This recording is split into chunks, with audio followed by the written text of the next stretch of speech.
Weirdest fucking job interview I've ever had. I rise from my chair in my Las Vegas apartment and carry my glass of whiskey, Crown Royal XO, over to the window. Outside, the pool shimmers turquoise in the dusk, palm trees silhouetted against the cobalt sky. "Come on, Theo." My grandfather speaks from my big brown leather couch where he's still sitting. "I can't believe you're not jumping at this opportunity." I turn to face him. At 72, he's still a fit-looking man. I don't think he's lost an inch of his 6'2" height. His physique isn't as muscled as it was back in the days when he played hockey, but he's still imposing. His mostly gray hair is receded at the temples, but he has hair. After living in California for nearly 40 years, the legendary scar across his right eyebrow isn't as prominent now that his face is tanned, and his forehead and eyes are more creased. He fixes his blue eyes on me, eyes that were once piercing, but now look a little cloudy. I walk back over and sit on the chair across from him. I lean forward, elbows on my knees. "Grandpa, you know I can't take this job. My dad would crab hockey pucks and go apeshit on my ass if I came to work for you." Grandpa smiles. "Yeah." I narrow my eyes at him. "Is that why you're doing this? Because I don't want your fucking job if you're just doing it to piss off Dad." "No." His smirk morphs into a scowl. "That's just a happy side benefit." I roll my eyes. Christ, this feud between my dad, my uncle, and their father, now sitting here in front of me, is bringing back my stomach ulcer. I ignored the gnawing feeling in my upper abdomen. Yeah, my dad would flip shit if I took a job working for his father, but there's more to my refusal than that. I'm not afraid to admit that I want my dad to be proud of me and what I do, but I could live with pissing him off. What I couldn't live with? Taking this job and failing miserably. I've had enough experience letting down the family to know that this would be the ultimate disgrace. And it wouldn't just be my dad. It would disgrace the entire Wynn family, the hockey dynasty known worldwide. No pressure at all.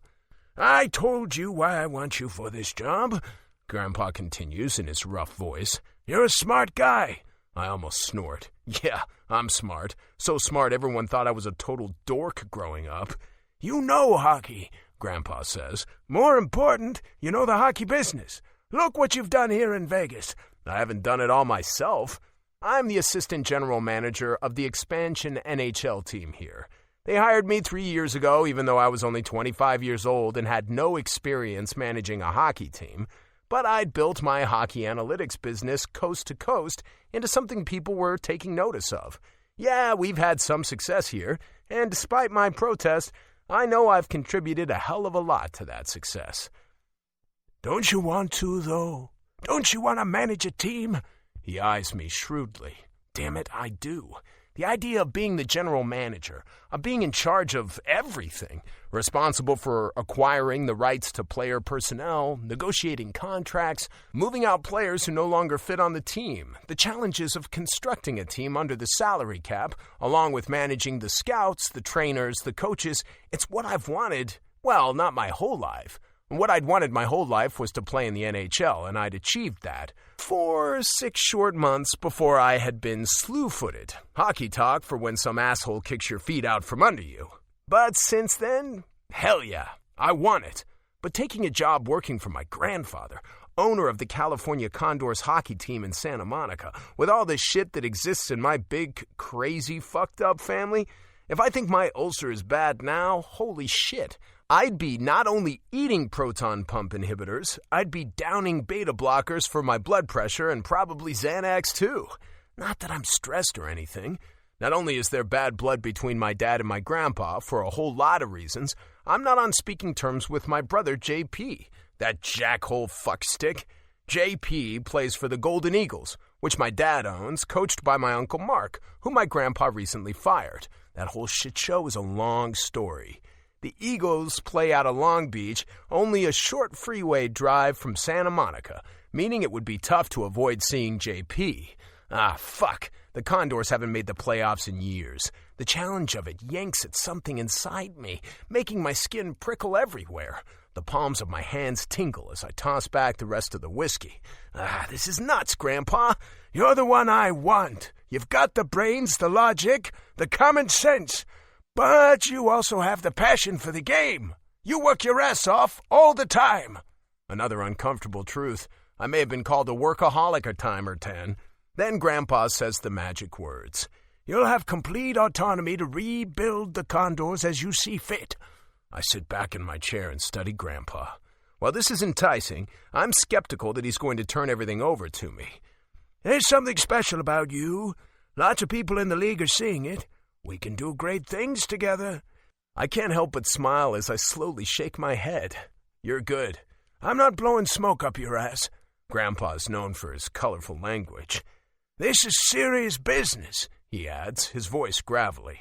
You know this team is important to me. I nod. Yeah, hockey's been Grandpa's whole life.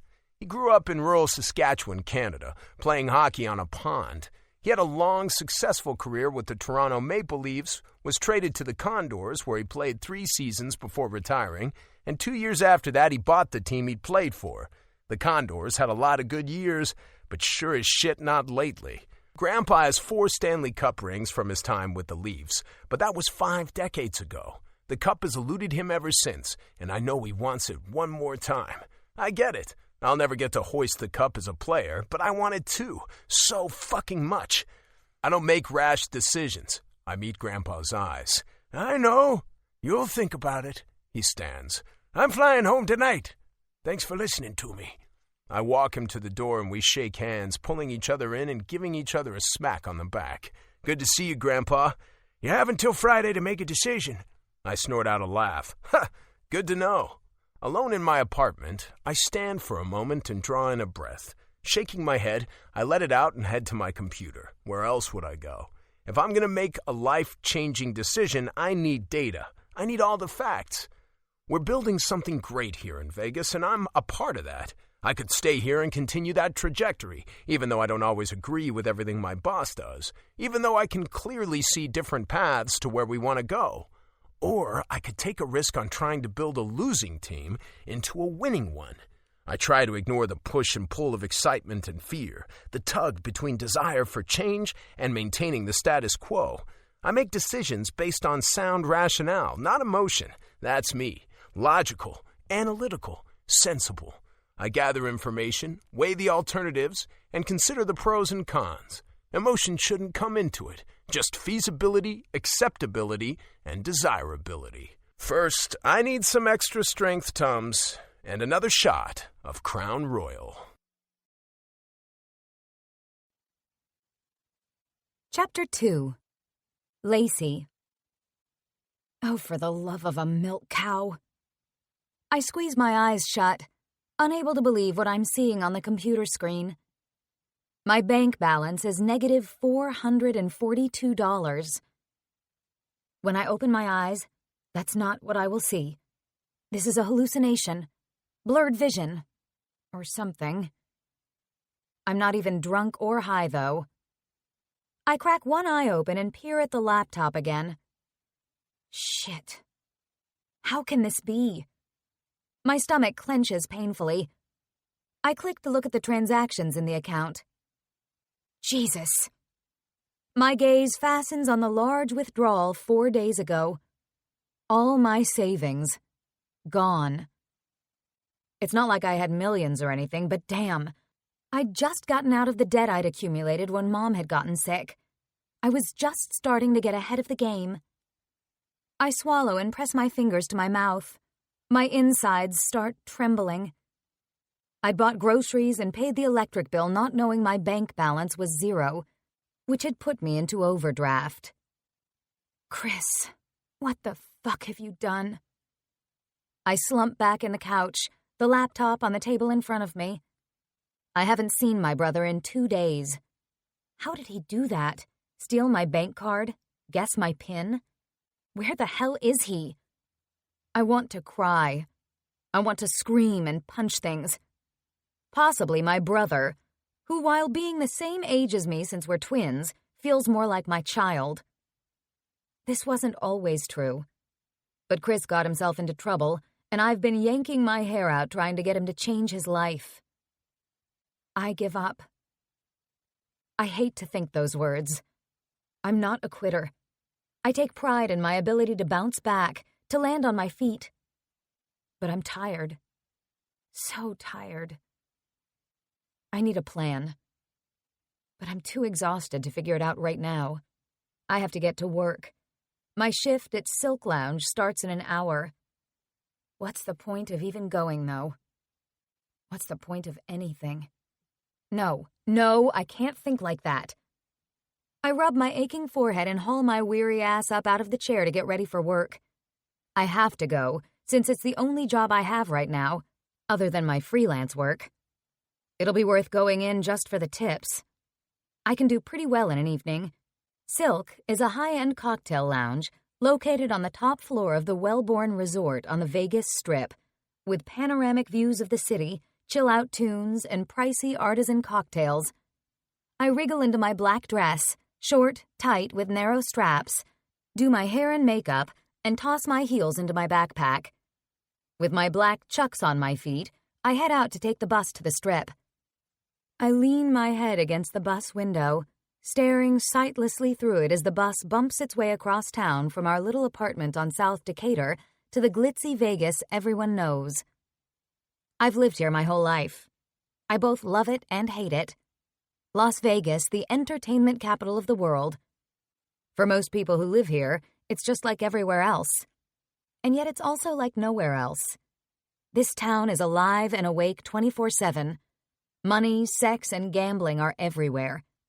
And yet there are people who work ordinary jobs, like teachers and doctors, who go to work and go home and never interact with the tourists who flood the city. Then there are people like me and Chris, who grew up a part of the entertainment industry because of our mother. And people like Chris who fall prey to the gambler's self-centered interest in winning and the parts of the city I hate, addiction, and despair. In the staff room at the Silk Lounge, I add some shiny gloss to my lips and slide into black high heels.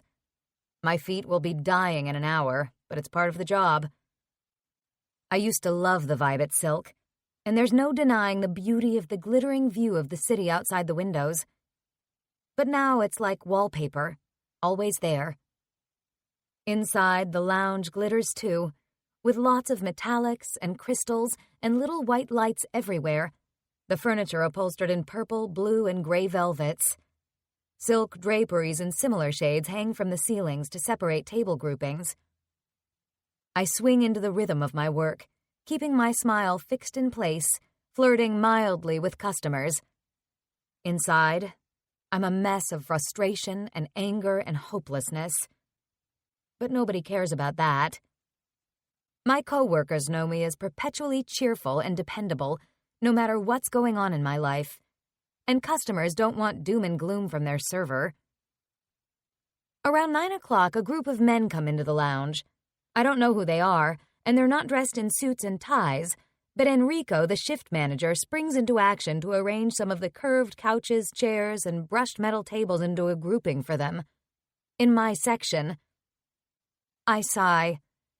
Probably a bachelor party. Guys from Omaha or something out for a wild time.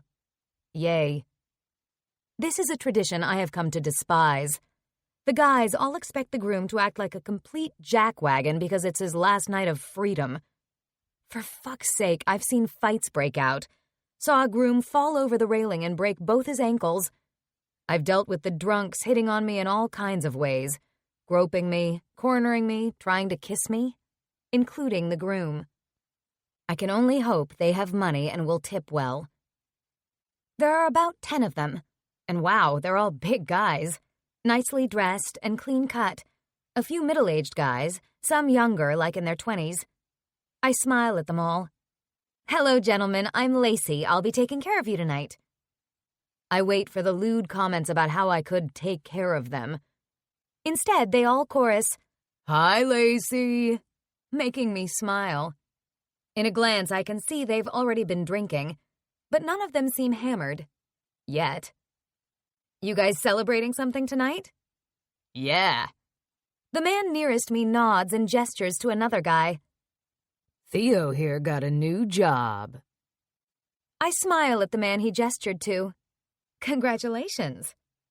Okay, not a bachelor party. He's moving to California, another guy says. Tomorrow, fucker. Theo grins. My guess is accountant. Theo's a good-looking dude, with dark-rimmed glasses that give him a sort of sexy scholar look. His brown hair is cut short but longer on top. Compared to the other guys who are all dressed in casual clothes, although I notice expensive watches and more than one pair of red-soled shoes, he's wearing a neat button-down shirt over black dress pants. My gaze lingers on wide shoulders and flat abs. If he's an accountant, he must work out. What are you all drinking tonight? I wait with a smile. They order bottle service. Bottles of expensive vodka, scotch, and tequila. Back behind the bar, Crystal, one of my coworkers, says, "Lucky you waiting on those guys." Why? Don't you know who they are? Well, one of them is Theo somebody, and he just got a new job in California. They're all hockey players from the Nevada Mustangs. Ah. We've had a hockey team in town for a few years now. They made quite an entertainment splash in Sin City. Well, they're not all players. Crystal eyes the group. I think the big older guy is the coach. I forget his name. And I don't know who Theo is. You're not much of a fan.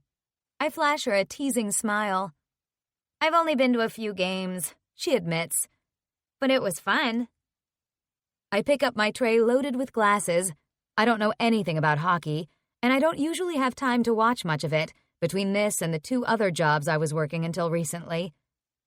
The guys are all laughing uproariously about something when I arrive with their drinks, and I smile as I set things on the tables. No one grabs my ass as I bend over, so I count that as a win. Not only that, they all say thank you when I'm done. I'm impressed. Hopefully they're good tippers. Should I bring food menus by? I ask, making eye contact with a couple of the men. Yeah, the first man who spoke says. We should order some food. Absolutely. After I've taken orders and served a variety of small plates for them to share, I take stock of the table to see if they're getting low on anything. Is your new job a promotion? I ask the man named Theo. I'm not really flirting with him. I like to be friendly and make conversation with the customers I'm taking care of. Yeah. His grin is a little loose, like he's well lubricated. Sort of. He runs a hand through his hair, messing it, which is very attractive. My gaze drops to his legs. He has one foot crossed over the opposite knee, wearing expensive-looking loafers, his feet and ankles bare. No socks. For some reason, this strikes me as insanely sexy, and I have a hard time looking away. Whole new job. I'm sure you'll do well at it. I smile as I say it, even though I have no idea if that's true. Good luck. The man sitting beside him snorts. You're gonna need a fuck-ton of luck. This sparks my curiosity. I sure as hell am, Theo agrees. That's why I'm getting shit-faced tonight. The other man's forehead creases. You sure you made the right decision, man? I sense his genuine concern and surmise they must be pretty good friends. I'm sure. Theo nods, still smiling indolently. You know me. Every decision carefully thought out. True. And I'm just joking about the luck. I got this, dude. He lifts a hand, slaps it into his friend's thigh just above the knee, and squeezes. Yow! The guy flinches. Apparently, Theo has strong hands. Get your mitts off me, asshole! The man shoves Theo, but they're both laughing. I'm standing here watching them instead of working, and I give myself a mental shake. Anything else I can get for you right now? I keep my smile pleasant. This time, Theo meets my eyes, and I feel a little zap through to my core, a sizzling connection. He's more attractive than I first thought. Maybe it was the glasses, or maybe I just wasn't paying attention, but there's something about him that pulls at me. The corners of his mouth are tipped up, and his eyes gleam, as if he wants to ask me for something inappropriate. And I kind of want him to do it. Chapter 3. Lacey. "We're good for now," one of the other guys says. Without taking my eyes off Theo, I smile and turn away. There are 2 other men now seated in my section I need to serve. I head their way with my smile in place. Immediately, I feel creeped out by the way they look at me. I swallow a sigh, contrasting this with the group of hockey players. "Hi, Lacey," one man says with a gross smirk. "I'm Ed. This here's Lincoln." Neither of these guys is attractive, although they're both wearing suits and ties and are clean cut.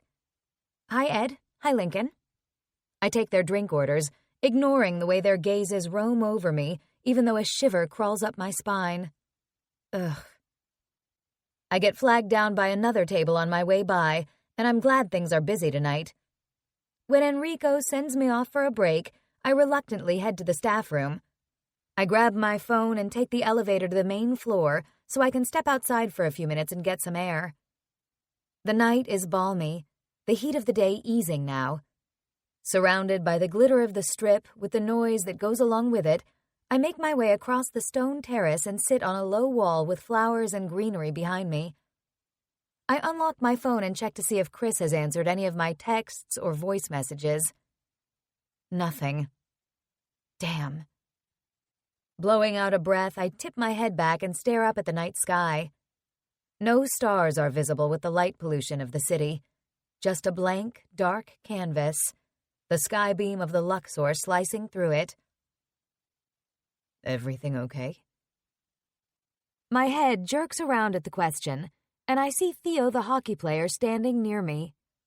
The evening breeze ruffles his thick hair as he tilts his head. "Oh, yeah." I press the button to darken my phone screen. "Fine." "Boyfriend troubles?" He takes a seat on the wall near me. "No." I shake my head. "No boyfriend." "No?" "Nope." I stretch my lips into a casual smile. This guy is apparently leaving for California tomorrow, so I don't feel intimidated by his question. Or his presence, even though he's a little drunk. No time. "Well, I'd say that's sad, except..." He gives me a rueful smile. "I know the feeling." "So you're not uprooting a girlfriend to move to California with you?" "Nope." His mouth tightens briefly. "Did you get traded?" When they'd first talked about his new job, I assumed he was an accountant. But now, knowing he plays hockey, I wonder if he didn't have a choice about this move. He laughs. "No, I don't play hockey." "Oh, sorry, someone said you were all hockey players." "Not me." He meets my eyes. "Not anymore, anyway. I was the assistant GM of the team. General manager." He clarifies for me. "My new job is manager of a team." "Ah, I see. What are you doing out here? Are you leaving?" I pause. "You better not be stiffing me on the bill." He chokes out a laugh. "Ah, no. Just wanted some air. And don't worry, the guys are good for the tab. I'm not paying." "Nice of them." He lifts one broad shoulder. "Yeah, I guess it is. They insisted on taking me out before I go. Ended up being my last night in town." "Are you going to miss Vegas?" He purses his lips attractively, looking around at the people milling about the entrance, some coming, some leaving, others like us just hanging out. Laughter bursts from a group of people over near the fountain. "In some ways I will." "How long have you lived here?" 3 years. It's a crazy place, but it grows on you. How about you?" "Born and raised here." "No shit." He slides me a look. "Are there actually people who were born and raised here?" I hold my arms out to my sides. "Yep." "I guess you like it then, since you're still here." "Not so much right now." I bend my head to look at my phone again. Sometimes this place sucks. Uh-oh. Something is wrong. I shake my head, rising. "Nope. It's all good. I need to get back to work." He stands too. I better get back before they think I passed out somewhere. Wouldn't be the first time someone's done that. He laughs and rubs his face. I'm drunk, but I'm not that drunk. We cross the luxurious lobby, past slot machines ringing and dinging, and step into the elevator that goes to the top floor. Everything is over the top in Vegas, Theo comments. Yep. He eyes me with what appears to be concern. Apparently, I'm not doing a very good job of hiding my feelings. I need to do better. Except my evening isn't going to get any easier. At Ed and Lincoln's table, Ed gives me a smile that makes my skin crawl. So lovely, Lacey. Sit and have a drink with us. I smile politely. I'm sorry, I can't do that. It's against the rules. How can that be, Tisk? He looks around. Who's in charge here? My smile slips, but I try to keep my expression pleasant. Enrico is the manager on duty tonight. Send him over. My stomach tenses. The last thing I need is to get into trouble here. Normally, I'd ask what the problem is and try to fix it, but I already know what the problem is. Swallowing a sigh, I say, of course, and I go to hunt down Enrico. Enrico's one of the better managers here, so when I tell him that they want me to have a drink with them and I refused, he rolls his eyes. Do they think they're at the Pink Pussy Club? He mutters. I'll talk to them. Thanks. I'm busy for a few minutes with the hockey gang, making eye contact with Theo as I pick up empties and see if they need anything else. But out of the corner of my eye, I see Enrico talk to the men. My jaw drops to my chest when Enrico approaches me and says quietly, Just sit with them for a few minutes. I told them you can't drink on the job, but you can chat for a few minutes. I level him with a hard stare. What? He shrugs. I tip my head back briefly. I don't know how they got him to agree to that. Probably a wad of cash. I didn't realize this was that kind of place, Theo says to me. No one else hears, and Enrico has already gone. It's not, I snap. He holds up his hands. Kidding. I sigh. Sorry. I force another smile. Despite our little conversation out front, he's still a customer. Other duties as assigned. I'll be back shortly. I take my time strolling to the bar with my tray, leaving it there, and slowly walking to the table with the two creepy dudes. So glad your boss is a reasonable man, Ed says. I sit and give him a tight smile. He is a customer, so I'll be polite for a few minutes. But if he tries to touch me, I will punch him in the dick. Your brother owes us a lot of money. Shit. Fuck. Fucking fuckity fuck. Where is he, lovely Lacey? Ed reaches out to finger my hair and I jerk back. Do not touch me, I utter through closed teeth. I don't know where he is. I've been trying to get a hold of him for days. He eyes me as if trying to decide whether he believes me or not. It's true. You could be protecting him. I'm done protecting him. Honestly, I'm not sure if that's true or not. Chris is my brother, the only family I have left. I've been trying to help him and bailing him out for years. But it should be true because this is too much. Really? Not sure I believe that. Chris said you might be able to help us out, he continued, so as not to end up with both his legs broken. Or maybe he takes a long drive out into the desert and never comes back. Jesus Christ. My throat constricts to the size of a cocktail straw. My insides tremble. I don't have any money, I answer as coolly as I can. Wish I could help, but Chris stole my money too. Yeah. Ed leans in and shrugs. Not surprising. Addicts get desperate, especially when their lives are on the line. I stare back at his vile brown eyes, his full lips curved into a nasty smile. Thoughts tumble around in my head, but the only thing I can think is that I have to maintain my composure and not let on how scared and pissed I am. This isn't my first encounter with bookies Chris has stiffed, but this time it feels scarier. These guys are scarier, and I know it's because Chris owes them a lot more money this time. There's a way you can help Chris out. I'm not a call girl. His smile makes my blood chill.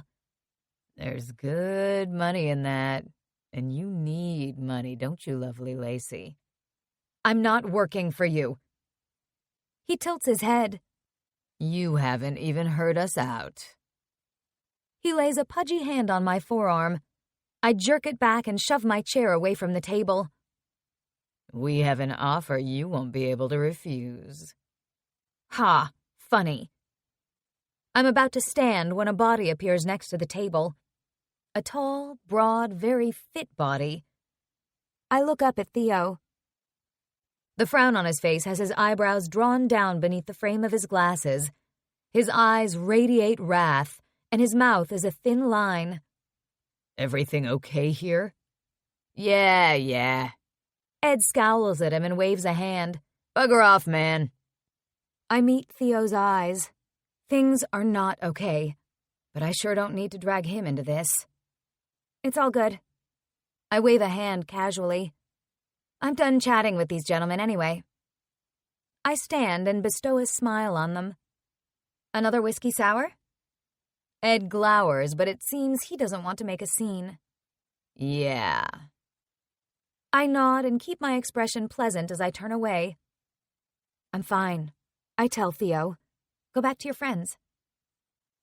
Eyebrows still knit together, he gives a slow nod and walks to their table, but he shoots a glance back at Ed and Lincoln as he does so.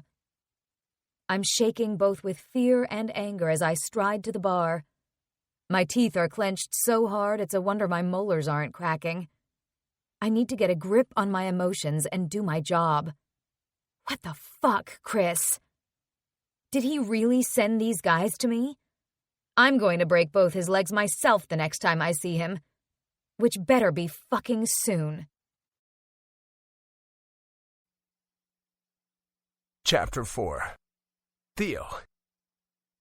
Don't ask me why I care about the waitress. Lacey. She's pretty, sure. Big eyes, full lips, killer cheekbones, shown off by her hair pulled back into a bun. And that little black dress shows off some sweet curves and long, sleek legs. I appreciate a gorgeous woman as much as the next guy, but I don't usually hit on waitresses, and I sure as hell don't get up and defend them from other customers. Well, in fairness, I've never actually seen something like that happen before, but still, what the fuck made me do that? Leaning back into the comfortable couch, I sip my whiskey and let my gaze fall on those two asswipes across the room. They annoy the hell out of me for another mysterious reason. What's up, man? Andy elbows me. Andy's the director of hockey operations for the Mustangs. He's my closest friend here in Vegas. Okay, pretty much my only friend. It's not a good idea for me to hang out with the guys on the team who play hockey, or the other guys who technically work for me, and I've never had time to socialize much with people outside the hockey club, but I've known Andy since we played together for the Penguins. He's a few years older than me, and he's a good guy. Nothing. Why were you talking to those guys? Looked like they were giving Lacey a hard time. Lacey? He cocks an eyebrow. I elbow him back. Never knew you were such a knight in shining armor. I snort. I'm not. Lacey is back at their table and my muscles all tense, but she's given them their check. Good. That must mean they're leaving. They gotta fix that room, man. Brent shakes his head, continuing their conversation about video replay. There's gonna be a bad call, and it's gonna impact the outcome of a game. A whole playoff series, potentially, Jeff says. True. That's happened in the past, though, Andy says. Calls got missed on the ice, goalie gets steamrolled. It never gets called, goal stands even though it was clearly interference. That's true, too. Now I see the manager dude is back talking to the guys again. This gives me a nasty feeling in my gut. This is the guy who told Lacey she had to go sit with them. I frown as I watch them talk. Is she in trouble? Fuck, what kind of place is this? I mean, I get that there are working girls here in Vegas. Sex is everywhere. But Lacey doesn't strike me as someone who's into that. She was trying to hide how pissed off she was, but I could see it. I straighten, my senses on alert as the manager appears to be apologizing profusely for something, placating the customers. I narrow my eyes and take another gulp of spirits, which burn their way down my chest. Right, Theo? I blink and turn to Jeff, my boss, former boss. What? He laughs. Time to cut you off? I shake my head. Nah, I'm good, sorry. Should they do away with reviewing goaltender interference? Jeff asks again. No, we have the technology, let's use it. But they're not using it right, Andy objects. Nobody knew they were going to challenge every fucking call. The problem is goaltender interference isn't black and white. The puck crosses the line or doesn't, black and white. But whether the contact was incidental or intentional, that's a lot harder to decide. I rub my chin. Hard to figure out someone's intention on a video, and the rule is so subjective that two similar plays will have different results on different nights. Hell, even in the same game. Even worse, some of this year's calls were really hard to understand. I'm usually cautious about airing my opinions on league governance in public, but I'm comfortable with these guys. No shit. We get into a discussion about possible changes to the rule, but then I'm distracted again when I see Lacey across the bar. She has a backpack slung over her shoulder, and as she walks down a hallway, the lighting glints on her face. Her face is wet. Is she fucking crying? I shoot up out of my seat. Then I pause. I have no idea what's going on here, and it's none of my business. It's not like me to spontaneously jump into a situation without carefully considering all the consequences. Fuck it. I stride after her. What the? I hear the guys muttering behind me. Lacey! I call to her as she reaches the elevator. The lobby area on this floor is empty, dimly lit, with music pumping through the speakers. The hostess stand around the corner. She starts and turns to me, those big eyes glossy, but also flashing sparks. What? I stop a couple of feet from her. What's going on? Why are you crying? She closes her eyes briefly, then shakes her head. This is not your business, don't worry. There's something weird going on. I set my chin determinedly. Okay, fine. I just got fired. She lifts both hands. What? I stare at her. Just like that? She hitches a shoulder and swipes a hand across one cheek. Yeah, just like that. Was it because you wouldn't sit with those guys? Her lips pucker up as she considers my question, then her gaze shifts past me, over my shoulder. I turn and see the aforementioned guys in their crappy suits, apparently also coming after Lacey. Oh no. Fuck no. I slide my hand around her upper arm and gently pull her away from the elevator door. You're coming with me. She inhales a shaky breath, her eyes darting back and forth between me and the other dudes. She's coming with us, the taller guy says. Right, Lacey? His smile is menacing. I feel Lacey shaking and I pull her closer. What the fuck is happening here? Your choice, I murmur in her ear. Her trembling intensifies and she sinks her teeth into that plush bottom lip. Her eyes flicker back and forth. What the fuck? Is she actually considering whether to go with them? I squint at her. I'm with him, she finally says, lifting her chin and speaking to douche 1 and douche 2. I give them a slitty-eyed look and lead her away. This isn't over, lovely Lacey, douche 1 calls as we walk away, his voice hard. We know where to find you. That sounded like a threat.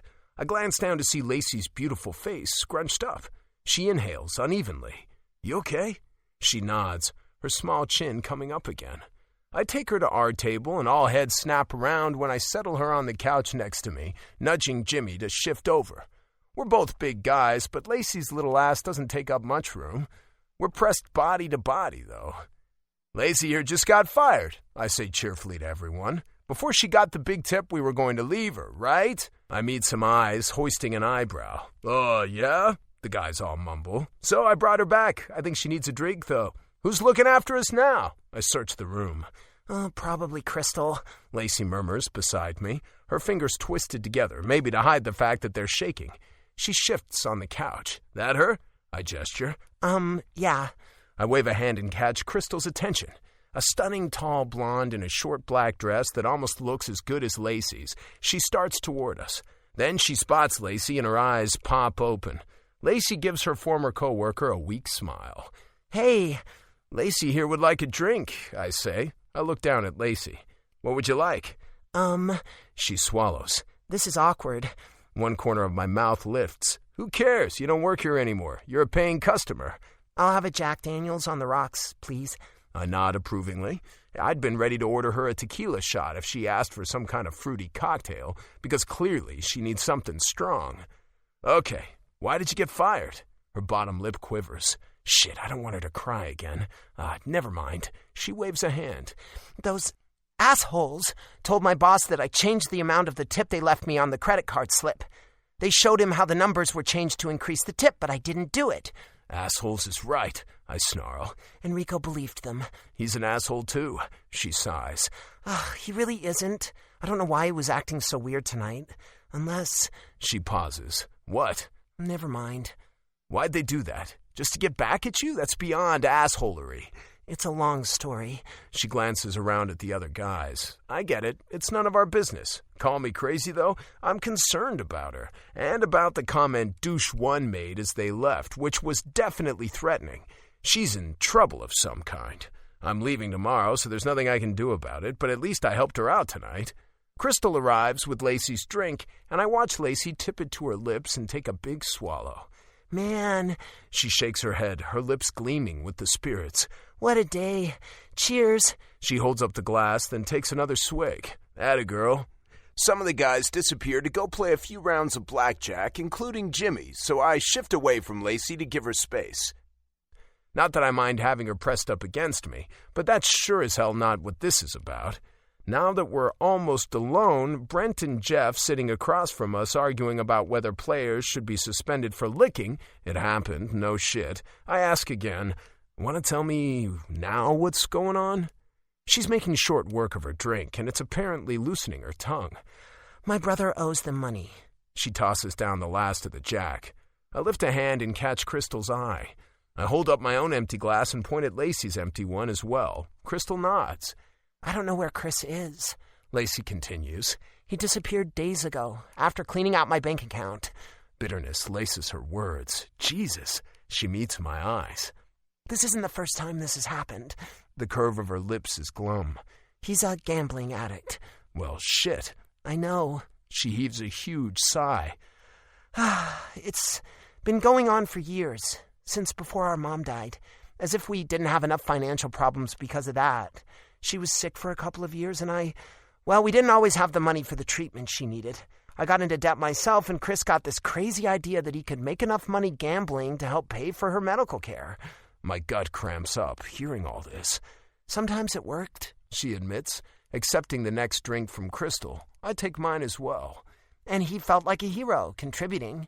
But then it wouldn't work, and he'd lose money, and he started going into debt, too. Only not just with Visa and MasterCard." She lets out a short laugh. "Who are bad enough to owe money to, believe me." One problem I've never had in my life is financial troubles. But I'm not an idiot. I know not everyone's been as lucky that way as me. "Yeah." "I know he's been dealing with some bad actors. They've showed up at the apartment looking for him, but none of them have ever threatened me before." "How did they threaten you?" "Apparently my brother's trying to pimp me out." She takes another gulp of booze, blinking rapidly, and I can see the pain in her shiny eyes. I slap a hand down on the couch between us. "Fuck that." "Preferably not." She gives a watery smile. "I mean, I've worked a lot of bizarre jobs to try to get ahead financially, but I've always hoped I wouldn't have to resort to prostitution." "Hell no." She slumps against the back of the couch. "I don't know what I'm going to do now. I get the feeling those dudes aren't going to give up. Chris must owe them a whack of money. Oh my God." She rubs her forehead. "I've bailed him out before, but now I have no money either." "Maybe it's better not to bail him out," I offer. A puff of air escapes her lips. "Yeah, I know, it's just hard." She turns big brown eyes on me. "He's my brother." Given my strained relationship with my own brother and the fact that her asshole brother tried to pimp her out to some mobbed-up bookies he was stupid enough to do business with, I have a hard time mustering a lot of sympathy. But the look in her eyes, sad, forlorn, hopeless, tugs at something inside me. Hold the fuck up. Is she after something? I can't get suckered by a hard luck story from a Vegas cocktail waitress I don't even know. This could be a total con job. I'm smart, but I'm not always the best judge of people, which I've learned the hard way. Her smile seemed sweet and sincere. She genuinely seemed terrified of those dudes. She can't be pulling a con on me, can she? You care about him. I managed to sound empathetic rather than suspicious. Yeah. Her lips droop and she drops her gaze to the amber liquid in her glass. He's the only family I have. Christ, I wish my brother was the only family I had. She turns shocked eyes on me. In fact, I wish I didn't have a brother. Her mouth drops open. You don't mean that. Okay, maybe not all the time. The truth is, I actually miss my brother like hell, even though I'm pissed at him. But sometimes, yeah, my family's, well, basically we're 1/10 short of a full-blown circus. She has no idea who my family is, so I feel okay saying this. If anyone else criticizes my family, though, I'll wear their dick as a necklace. She laughs. Well, at least you have a family. Then her expression shifts as she, too, is realizing the extent of her brother's betrayal. And I feel in my gut that she's not making all this shit up. On the other hand, maybe you're right. Life without family would be a lot easier. If I only had myself to worry about, I'd be golden. Her face clears and she tosses back more Jack Daniels. Well, there you go. I clink my glass against hers. Seriously, though, when you're dealing with addiction, bailing them out isn't really helping them. They need to hit rock bottom and figure things out themselves. The only one who can save him is him. She scrunches up her face adorably, then huffs. I know. I went to a few Gam-Anon meetings. It's just easier to say than to do when, well... I get it. Probably if my brother was on fire and I had a glass of water, I'd drink it. No, I'd save him. Maybe. Well, we have something in common. My brother fucked me over too. Her eyes round. She sips her drink. Really? How? He stole my girlfriend? Oh, no. I make it sound casual, like we were 14 or something, but it was anything but casual. It basically ripped my guts out. I shrug. She cheated on me with him. I caught them together, kicked her out, and they ended up together. She blinks, drawing my attention to long, thick eyelashes. Oh, wow. That really sucks. How could a brother do that? I give her a look. Oh, yeah. She drops her gaze again and sighs.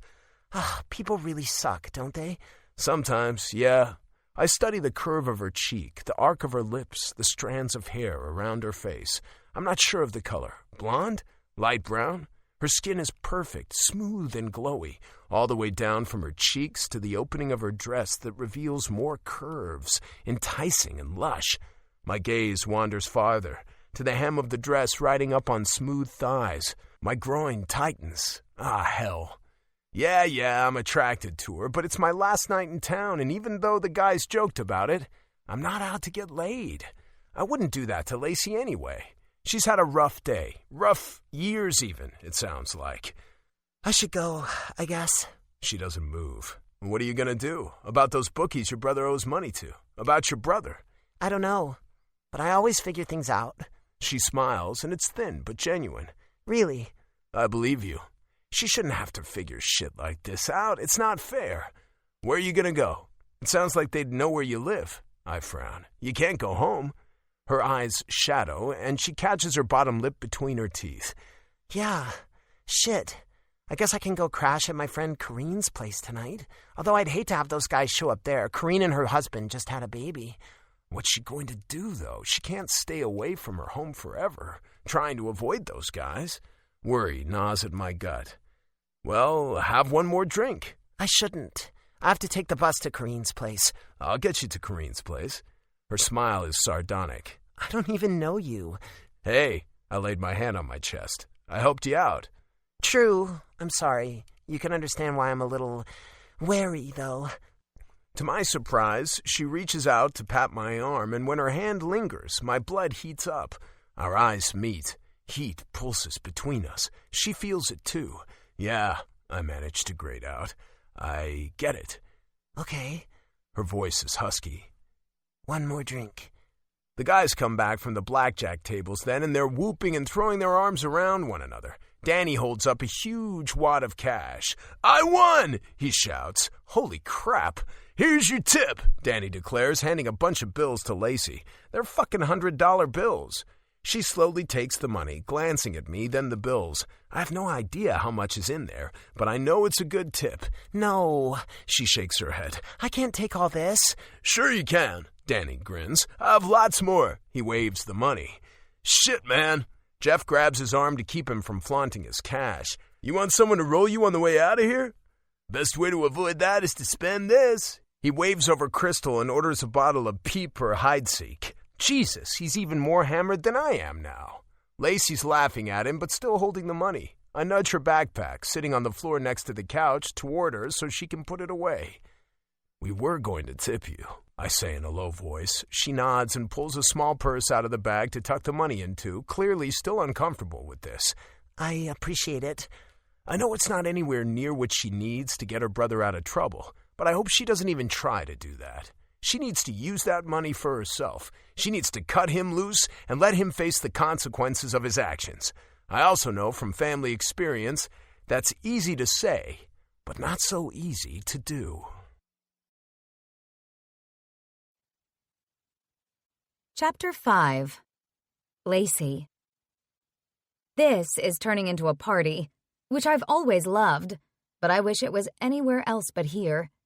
The servers are giving me weird looks, and it's only a matter of time until Enrico discovers I'm sitting here drinking champagne after being fired. But like Theo said, I'm a paying customer now. Well, except I'm not paying. Someone is, though. I knocked back those glasses of Jack pretty quick. Fuck it. Right now, I don't give a shit about anything. I lost my job and don't have enough money in the bank to pay the rent. Chris has disappeared and sicked the mob on me. I could go home and lock my doors and cry in my bed. But that won't change anything. And staying here and having a few drinks with some, well, strangers, but they seem decent, isn't going to change anything either. I'm on my own in the world. I have been for a while, I have to admit, since Chris sure as hell isn't there for me. He's doing the opposite, in fact. I might as well do what I want. I knock back my first glass of champagne all at once. Hey, those flutes are small. "Easy there, lush puppy," Theo says. "I know you had a bad day, but you don't want to get ham sandwiched." This strikes me as hilarious. I start to laugh, but then the laugh turns into a sob. This man doesn't even know me. But he knows I've had a shit day. No, a shit life. And my own brother doesn't care, and Theo's looking out for me. I could bawl my eyes out. No, I am not going to feel sorry for myself. I'm fine. I meet his eyes, determined to be cheerful. But if I want to get ham sandwiched, I will. His lips quirk. Okay, sure. Let's go down to the pool bar, Brent suggests. This sounds like a fun idea. But we just ordered all this champagne, Theo points out. That's not a problem, I tell him. We can get to-go cups. Crystal brings us the giant plastic wine glasses we give customers to take their leftover wine with them, which hold about half a bottle, and we fill them up and head to the elevator.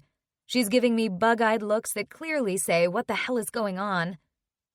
We're all drinking champagne as Danny gets us into the pool party by giving the doorman some folded bills. I feel the thumping music inside me, dazzled by colored lights everywhere. The pool glows turquoise. The walls around the pool area shimmer with multicolored lights, and there's a big video screen above the stage at one end with spotlights that swing around. The beat of the music the DJ is playing surrounds us, along with half-naked, wet, dancing bodies. The air is still warm, and lots of people are in the pool, dancing in the water with their drinks in the air. It's a crazy party vibe, and we stroll around the pool taking it in. We're pretty much the only ones not wearing swimsuits. But oh well. The song is Make It Bounce by Martin Vide, and everyone's bouncing all right. I can't help but move my shoulders to the music as we wander. A bunch of girls in bikinis eye the group of guys and smile at them, and next thing I know, we've joined them. I don't know if these guys are all single or married, but I guess it's not my business if they want to party. Okay, not my scene, Jeff says to the guys. I'm out. You young pups have fun. Same, says Ivan, who is apparently the coach of the team. They both give Theo bro hugs, exchanging final goodbyes and good lucks and backslaps, while I stand and groove to the music, drinking champagne and wondering what the hell is happening. The girls have a big high-top table, so I drop my backpack beneath it. And what the hell? I toe off my high heels and plant my bare feet onto the cement pool deck. Ah, fuck, that feels good. I wiggle my toes and rock back and forth on my angry soles. The music changes to In My Mind by Denoro, a slower song but with a catchy, sexy beat. I'm still moving, and Theo notices and grins. He grabs my hips and pulls me up to him, moving our bodies together now to the sultry beat. I smile at him as I drape my arms over his shoulders. Are you married? Fuck no. He frowns. Why? Just wondering. I jerk my head toward the other guys, now dancing with the girls they just met. Are they? No. Okay. Not that it matters to me. I mean, I don't even know you guys, and you're leaving tomorrow. Right. Our bodies grind together in a way that's a bit dirty and a lot sexy, our eye contact holding and drawing out. The electronic beat of the music fills me up. I've still got my champagne, and I take a sip. This is wild, Theo says. You don't party like this every weekend? God, no. I work way too much for stuff like this. Too bad. I pat his chest, which is firm and muscular. I'm feeling a little warm between my thighs at our sexy dancing and the feel of his hands and his body and his smile. The way it heats his eyes and reaches way inside me. My hand lingers on his chest, absorbing the heat from his body through his shirt. Everyone deserves to have fun once in a while. Even you? His gaze fastens onto my face. Why do I have a feeling you don't get much fun either? I huff out a sigh. Okay, not lately, true. I know you've got some big problems, but tonight can just be for fun. I slowly smile and move with his body. His eyes darken, and his fingers tighten on my hips. My skin buzzes, my heart picks up speed, and our eyes lock together in a trance-like connection of heat and desire. When the song ends, we move apart and turn back to the table. You guys are way overdressed for a pool party. One of the girls points at all of us. Yeah, you need to get wet, another says. Danny and Brent look at each other, shrug, and then they toss their cell phones onto the table, take 2 big steps, and jump into the pool with a big splash. I laugh and cringe a little as water drops splash me. I glance at Theo. His sculpted lips are curved into a smile, and he's shaking his head. Idiots. Come on, Win, get in, the water's nice. I'm not the type of guy who jumps into a pool with his clothes on, he calls back to them. I shoot him a curious, smiling glance. No spontaneity? I like to plan my spontaneity well ahead of time. Another laugh bubbles up inside me, and as our eyes meet again, we share the joke. Well, I'm the type. I walk to the edge of the pool, take a step, and drop straight down into the water. It's not deep here, only up to my chest. The guys cheer me, and Theo is once again shaking his head, arms crossed. Come on! I splash some water his way. What did you just tell me? Sighing, he toes off his shoes, adds his cell phone to the others on the table, and takes a running leap, sending up a geyser of water around us. I'm laughing so hard.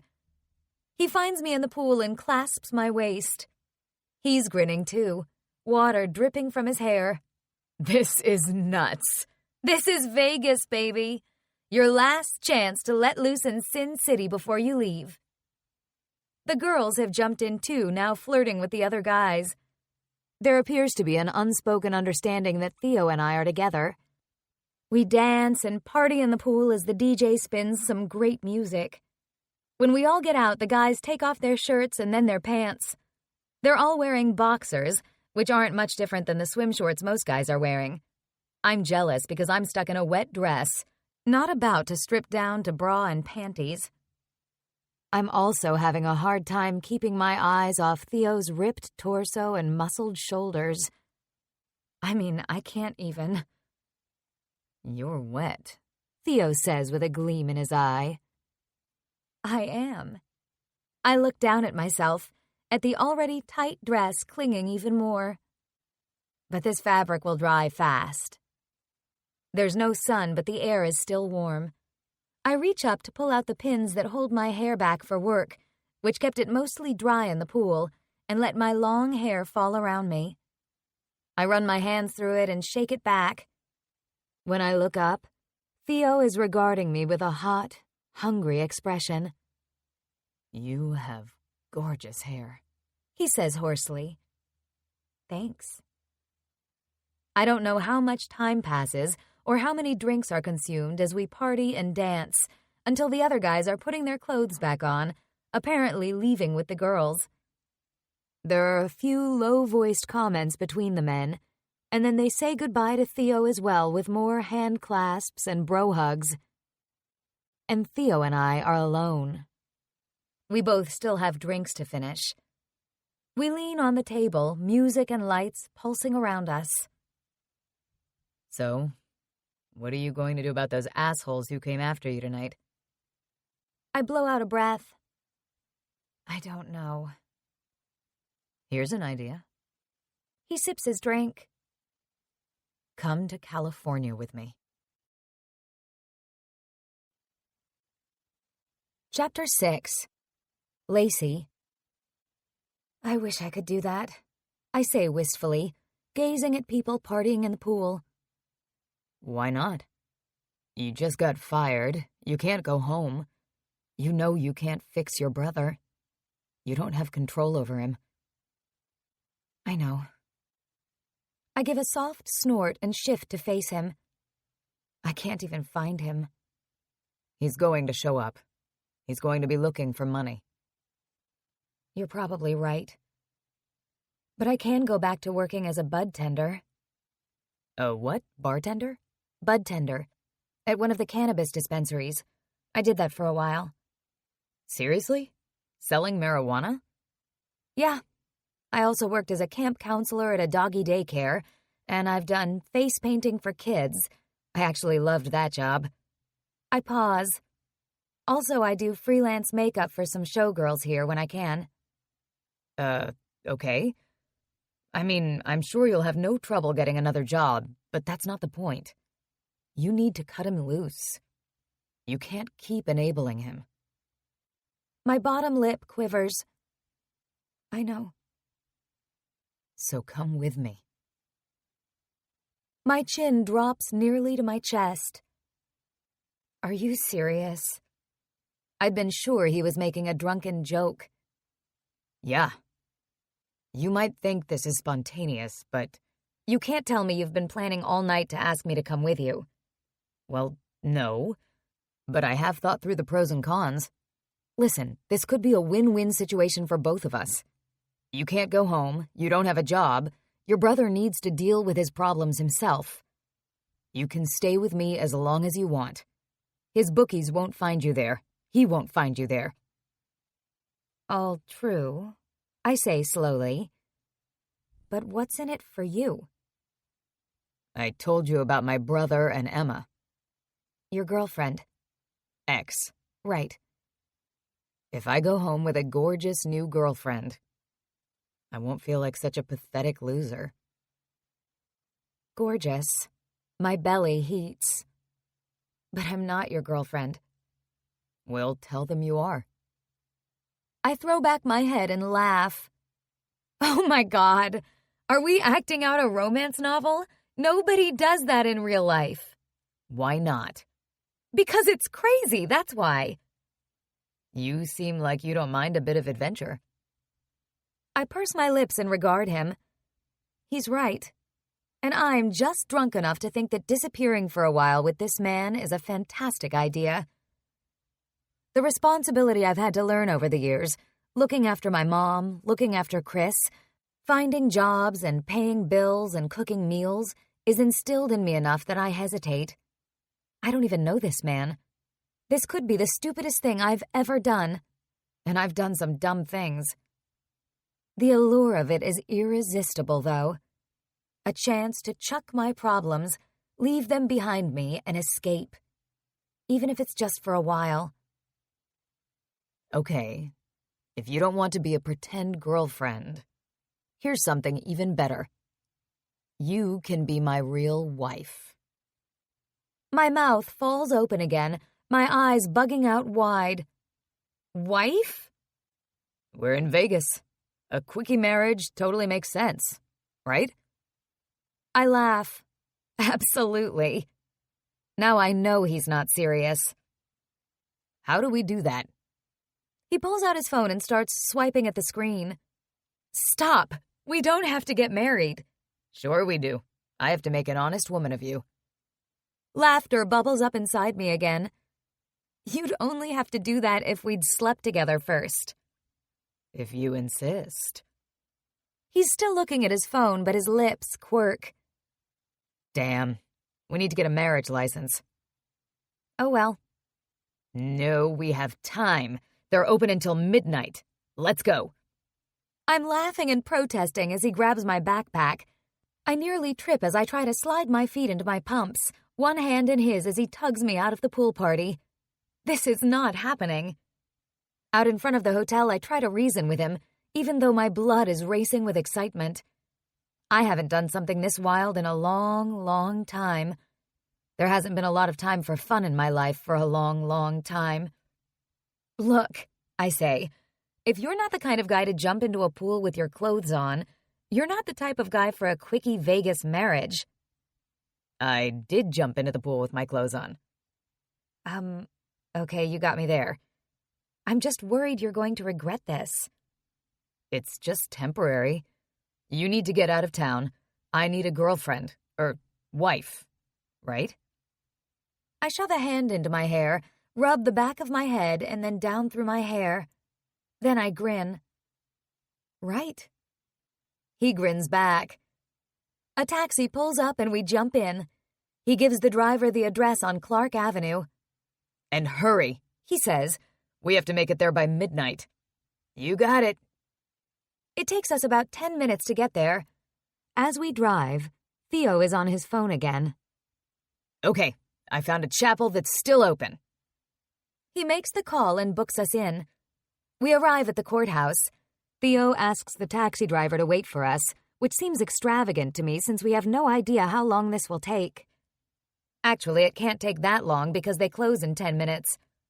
As we run up the steps, I take in the sign above the door. Marriage License Bureau. I know it's crazy. I just don't care. It's not busy at all there. In fact, on this Tuesday night, we're the only ones there, so it doesn't take long to get the license. Then we're back in the taxi on our way to Las Vegas Boulevard. I've been to one of these weddings before. My friend Corrine and her husband did this. Only they planned it a little more than we did. She at least had a white dress and flowers and me there as her maid of honor. I have nobody. I'm wearing a dress I just wore in a pool, smelling of chlorine, and I bet my mascara is smudged under my eyes. I don't care. The neon sign above the door of the wedding chapel glows hot pink and blue.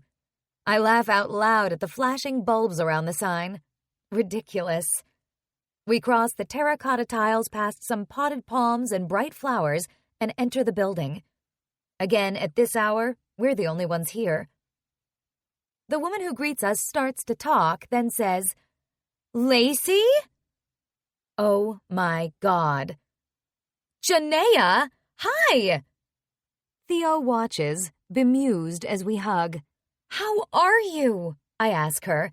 "I haven't seen you in ages." I'm good. I have 3 babies. They're awesome. Oh, wow, that's amazing. I turned to Theo. Theo, this is Janaea. We went to high school together. Janaea, this is Theo. You're getting married! She claps her hands together.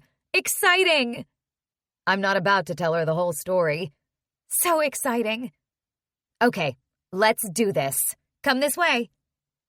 Janaea is obviously experienced at her job, running through the different packages. The traditional wedding is $79.99. It includes the officiant signing the marriage certificate, a witness, which I assume you need since you're here alone. That would be me. She flashes a white smile. And 1 complimentary photograph. Then there's the signature wedding, which is $149.99 and includes music, 15 digital photos, a wedding bouquet and boutonniere, witness if necessary, again, me. She beams. We also have... We'll take that, Theo says. The signature wedding. Of course. We don't need to spend that much, I say to Theo in a low aside. He laughs. You need a bouquet. I roll my eyes. Janaea bustles away to do her stuff, and when she returns, she's carrying not only a bouquet and boutonniere, but a veil. It's not included, she whispers. But who cares? She helps me fasten the veil to my head in front of a mirror. I like it. I turn my head and the tiara glitters in the lights. I've always loved tiaras. I've always loved anything sparkly. Moments later, it's all over and we are pronounced man and wife. You may kiss your bride, the officiant tells Theo. Our eyes meet. I suddenly feel shy. Not that I don't want to kiss him. I do. I have pretty much since I met him. When was that, 4 hours ago? But kissing is for real. He smiles at me, bends his head, and brushes his mouth over mine. My belly flutters and flips even at that brief touch, my skin electrifying. We stare into each other's eyes again, and then Theo wraps one arm around my waist and pulls me up against him, like when we were dancing earlier. Except this is different. Then he crushes his mouth to mine. I melt into him, clutching the bouquet of pink silk roses in one hand, the other going to his neck. My mouth opens to his hungry kiss, and oh my God, he tastes good. He feels good. And wow, can he ever kiss? We draw apart, breathing a little fast, blinking a lot. I swallow. Wow, I whisper. Yeah. He smiles. We pose for photos, which I don't take seriously at all given our rumpled, drunken state, making faces at the camera while Theo dips me in his arms and I clutch my tiara, then me pretending to throw my bouquet. Amazingly, our taxi is still waiting for us. I have no idea how much the fare will be, but apparently Theo doesn't care. He directs the driver to take us back to the Wellborn. Standing out front, the lights in the hotel lobby glowing, we face each other. Our eyes meet in another one of those showers of sparks that keeps happening. Sparks I feel way down low in my belly. What happens now? I think about that kiss at the chapel, and how I want more. And yet, I'm nervous. What do you want to do? Theo asks in a husky voice. Celebrate? Absolutely. I jump on this suggestion. It's only 1:30 in the morning, early by Vegas standards. Are you hungry? I'm hungry. Yeah. The strip is still glittering and flashing, still lots of people walking, cars swishing up and down Las Vegas Boulevard. He takes my hand. Let's wander a bit. Wait, I want to change my shoes. I sit on the stone wall and pull my chucks out of my backpack. Theo grins. We stop at a place that has tables and chairs outside on a patio, and he buys us burgers and fries. Thank you, I say, picking up a French fry. If only they had chocolate sauce. Say what now? I laugh. I love chocolate sauce on my fries. He tilts his head and gives me a narrow-eyed look. You can't be serious. Sure. Why not? It's good, salty and sweet. You must have some kind of weird food combo you like. Okay. But you can't tell anyone else. He leans closer. I mime, zipping my lips shut. I put salt and pepper on apples. My eyes pop wide. No way! Hey, I accepted your weird foot fetish. It's not a fetish, I object, picking up another fry. A fetish is a sexual desire. Although I'll admit chocolate on fries is nearly orgasmic. I eat my fry, then ask, do you have food fetishes? No, not food. Oh, what then? I too lean forward. I don't think we know each other well enough to share our sexual fetishes. We're married. True. Okay, I'll share mine. I love long hair. I smile and fluff my hair. Oh, really? He eyes my hair with such a heated look, I feel it down between my legs again. Yeah. After we finish eating, we stroll along the strip. As we walk, we approach a couple of women dressed in what I guess are supposed to be cop uniforms, although the short shorts and tight jackets over silver sequin bras are probably not regulation. Hey guys, you want to get spanked? One woman holds up a crop, the other a pair of cuffs. Speaking of fetishes, Theo mutters. We keep going, laughing. Is it the uniform that turns you on? I tease. Or the spanking? I'm not into being spanked. Ah, this is interesting. We next encounter a man in a Batman costume who jumps out at us with his wings spread. Then a couple of women dressed like showgirls with big feathered wings and headpieces, except they're both clearly drunk. One has a drooping wing and a broken heel on her shoe, making her limp. The other holding on to her, her headpiece sagging over her eyes. We go into a couple of casinos and Theo spends $20 on a few slot machines. I refuse to touch the things because I'm terrified that I'll be like Chris, and the slot machines will be like crack, and once I push those buttons, I'll be addicted and descend into gambling hell. When we leave there, we pass a place that sells tequila slushies. As if we need more booze, he mutters. But then he buys us each one to go, and we carry them as we stroll down the street. I suck some back, and whoa, not only are these huge, they're strong. Eventually, we stop and sit on the edge of the fountain outside the Cipriani, drinking our slushies. I toe off my shoes and swivel to put my feet into the cool water. Ah. Is that allowed? Theo asks. I have no idea. I don't care. It's not like there are a lot of people around. He takes off his shoes, rolls his pants up, and dunks his feet. You don't wear socks? Nope, never. Socks are the devil. I laugh. Even with a suit? Even with a suit. I stir my slushie with the straw. Okay, tell me more about where we're going. Marina del Rey.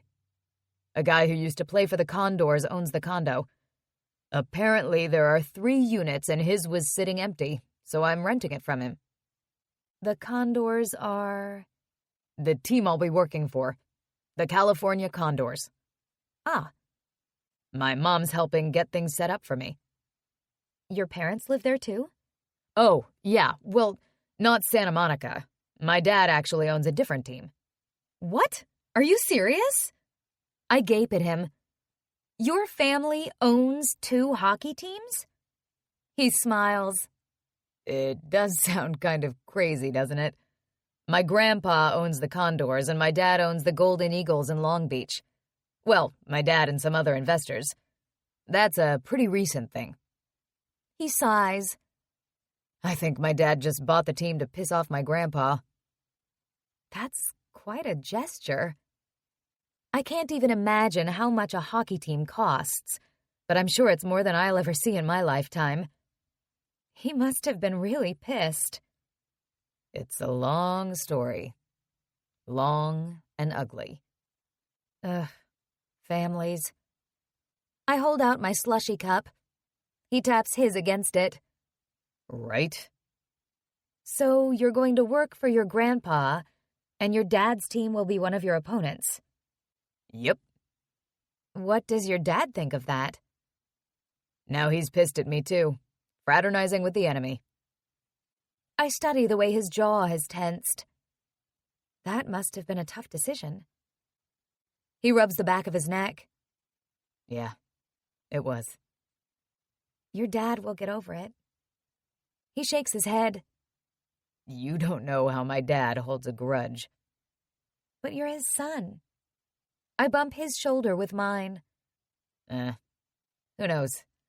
Meanwhile, I have a job to do. How old are you? 28. Isn't that young to be running a team? How old is Jeff? Theo's lips curve. Jeff's 45. There's only been one other GM in the league who was under 30. That's impressive. Or did your grandpa just hire you to piss off your dad? His entire body tenses and I slap my hand to my mouth. I'm kidding. Of course he didn't do that. Not so sure, he mutters, dropping his head. Although he did talk a good game when he came to recruit me. I either have the most amazing opportunity ever, or I've been completely suckered. You don't strike me as a sucker. Kinda felt that way when my girlfriend was cheating on me with my brother behind my back. Right. He'd mentioned that earlier. That doesn't make you a sucker, I say firmly. That makes them jerks. His smile warms me, and he leans into me. Thanks. I eye Theo. He rescued me from those thugs earlier. Twice, sort of. He seems like a good guy. Maybe a little nerdy, but that's not a bad thing. His body is anything but nerdy, though, and I'm finding him more and more attractive. And he feels like a pathetic loser because of what his skanky ex-girlfriend did. I run my tongue over my teeth. I can't wait to meet that bitch and make her realize what she lost out on. Oh my God! I throw my hand out toward the lightening sky. The sun is coming up. Happens every morning. He agrees. We've been up all night. Yep. When are you leaving? I plan to leave at noon. It's about a 4.5-hour drive. Oh my God.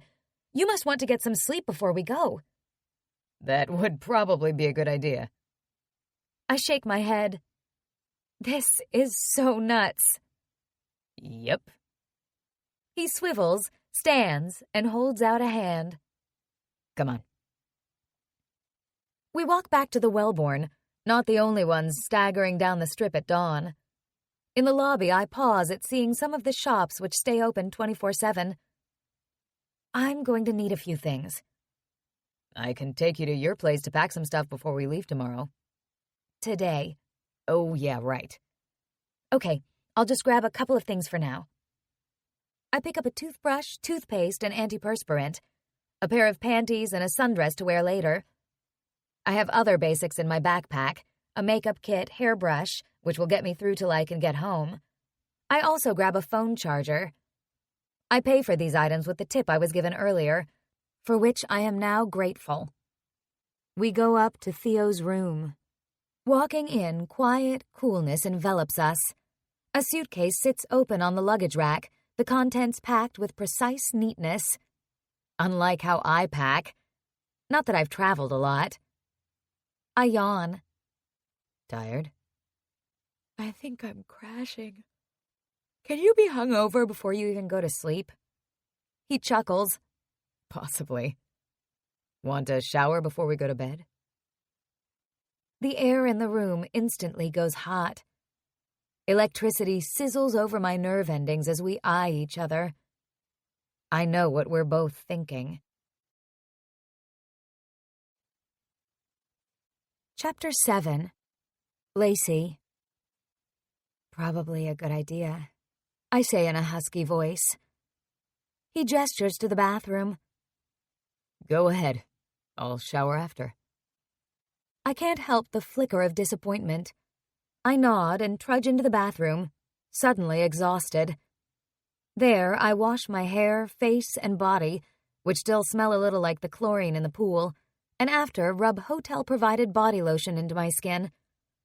I only half-dry my hair because it takes for freaking ever. It's so long and thick. I just want to get most of the water out of it. It'll look terrible later, but I'll deal with it.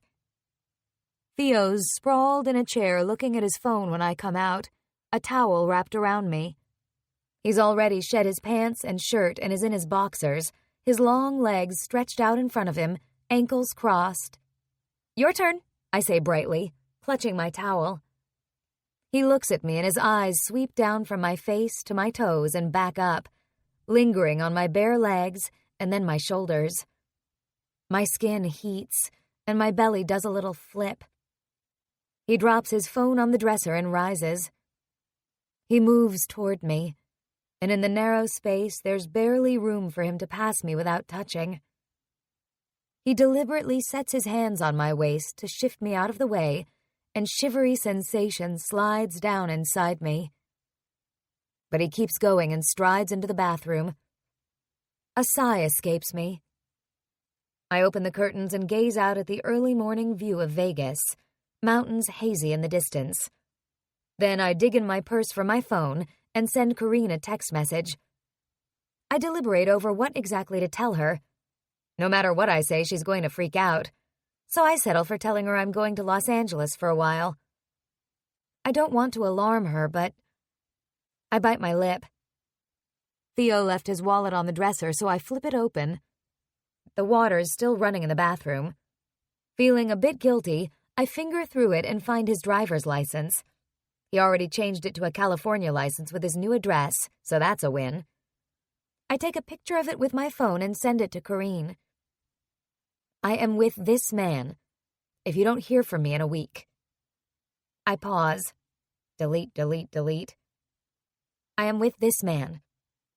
If you don't hear from me in 3 days, call the police and tell the... Delete, delete, delete. I am with this man. Just FYI. We're going to Marina del Rey for a while. I slide the license back into his wallet as I hear the water stop. Still no contact from Chris. Damn. I eye the lone king-size bed in the room. I should be in bed when Theo comes out, but... Damn it. I smack my forehead. I didn't buy anything to sleep in. I did buy panties, though, and I quickly pull a pair out of the bag, remove the tags, and slip them on under the towel. Theo emerges with a towel around his waist, and once again it's hard to tear my eyes away. Jesus on a pita, he's in good shape. Droplets of water cling to his golden skin. He must not spend all his time in an office because he's got a tan. And I want to lick them off, starting at the one just above his navel. Or maybe that one tracing down over a very fit oblique. I lift my gaze to see him watching me. I hope I'm not literally drooling. I wipe my mouth, heat spreading from my chest up to my face, turning my cheeks what must be crimson. I was going to get into bed, but I don't have anything to sleep in. His lips quirk. Fine with me. I tilt my head and give him a reproving look. He strides over to his suitcase and pulls out a neatly folded t-shirt. Here you go. Thanks. It's super soft, well-worn gray cotton. Swallowing, I give him my back, drop the towel, and lower the shirt over my head.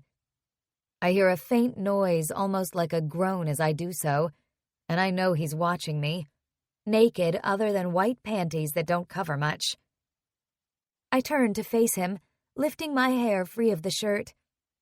He's still standing in the exact same spot, his eyes glittering behind his glasses, his lips parted. My body vibrates with tension and arousal as heat flares between us. I break the eye contact and move over to the bed, tugging the puffy duvet back to slide beneath it. Heaven. I worked at this hotel, but I've sure as hell never slept here. This bed is amazing. The mattress molds to my body, the pillow is like a cloud, and the duvet sinks slowly down over me in a light hug. Theo turns to his suitcase, and yep, I watch as he drops the towel and steps into another pair of boxers. My chest tightens and my belly heats, seeing his amazing body completely naked. From behind, mind you. It's an athlete's body, with strong thighs, a firm ass I want to bite, and rippling muscles all up his back. When I assumed the guys he was with were all hockey players, he said he didn't play hockey. Not anymore, anyway. Which means he must have played hockey at some point. That would explain the muscles. I need to know more. Except, I'm so very sleepy. I'm not so drunk that the room is spinning, but I'm definitely buzzed. My eyes drift closed. I vaguely feel the bed move as Theo joins me, the duvet lifting, then settling again. He hesitates, then wraps an arm around my middle and pulls my back against his front. I wiggle in to get comfy, reveling in the feel of hot, hair-roughened male skin, big bones and muscles curved around me, which elicits another faint groan. Laying my hand over his arm, I plunge into sleep. Theo. I'm dreaming about birds. No, cats. No, it's a baby, crying. But right here beside me, in bed. Not a baby. It's Lacey. I jerk out of sleep and into wakefulness. Lacey? I set a hand on her shoulder. She's rolled away from me and onto her stomach, her shoulders shaking, her face buried in the pillow, which muffles her sobs. I massage her gently. Hey, what's wrong? She shakes her head violently and takes a shuddery breath. Baby, shh, it's okay. I stroke my hand up and down her back over my t-shirt. Crying usually freaks me out, but right now I only have a strong urge to comfort her and protect her. It's okay. I have no idea what she's crying about. Clearly it's not okay, but I don't know what else to say. Tell me, I urge softly. What's wrong? My brother. She shifts onto her side and swipes at her face. I can't believe he did that to me. I guess it just sunk in after our night of drunken revelry. What he did was definitely a douche move. He sent those guys after me. She sobs again. His own sister. How could he do that? I have no answer for that because I want to punch Chris's face repeatedly. He's my only family. Her doleful words yank at my heartstrings. I thought we'd be there for each other after Mom died. All we had was each other. I didn't expect him to look after me, but I at least thought we'd have each other's backs. And then he does that. It's the worst thing he could do, she cries. Selling me to pay his debts. He had to know what those guys wanted to do with me. Oh my God. Then she flips and turns into me, burying her face in my chest. What if you hadn't been there? What would I have done? I wrap my arms around her, one hand cupping the back of her head and holding her close. I don't want to think about what she would have done if I hadn't been there, except I don't know you very well, but I have faith that you would have been okay, baby. I stroke her hair gently. And you know what? I bet Chris had faith in you too. That somehow you'd come through. She sniffs and pulls in a juddering breath. He shouldn't have done that. He shouldn't have put me in that position. And I don't know if I would have been okay. Those guys were serious. Seriously bad. Can't argue with that, but you're strong. I know it. Shh, it's okay. It's done. I keep petting her, trying to comfort her, but damn, her sweet, soft body pressed up against mine like this is distracting me, arousing me. You're safe. You're here with me, and I'm going to make sure you stay safe. Thank you. She hiccups. I'm sorry I woke you. No, it's fine. You're okay. She nods and her breathing settles down with the odd sniffle and sigh. And she falls back asleep. That fucking asshole. I set the alarm on my phone for noon. I'd planned to leave at noon, but I hadn't planned to stay up all night, so I grudgingly moved back my departure time. I want to get on the road before it gets too late. When I hear the tones of the alarm, though, I sure as hell don't want to get out of bed. My head is pounding, my mouth is dry and tastes like I'd licked the bottom of a trash can. It hurts when I crack my eyes open, even though the drapes are drawn, and there's a warm, soft woman snuggled up in my arms. Lacey, my wife. I was pretty hammered last night, but I remember everything. We went and got fucking married. Total Vegas cliche, just as I'm on my way out of town. A groan climbs up my throat. Lacey stirs next to me and rolls her head around. You okay? I'm not sure. I reach out a hand and slap it down on the night table to find my phone and shut off the eardrum-rupturing noise. You? She moans, and my morning wood takes notice of the sexy sound. I need some Advil. Me too. I have some. She rolls out of bed, shoves both her hands into her hair and pushes it off her face, then marches to her backpack sitting on the floor by the desk. She returns with a small bottle and a glass of water from the bathroom. Here. Thank you, Jesus. I toss the pills into my mouth and swallow them down. Then I fall back onto the pillow. Okay, give me a few minutes and we'll know if I'm gonna live. She laughs softly and climbs back on the bed, sitting cross-legged. Her tits jiggle enticingly beneath my t-shirt, and her legs are gorgeous, long, smooth, and tanned. I'd love those legs wrapped around me while I... You'll live. Wow. She shakes her hair back again.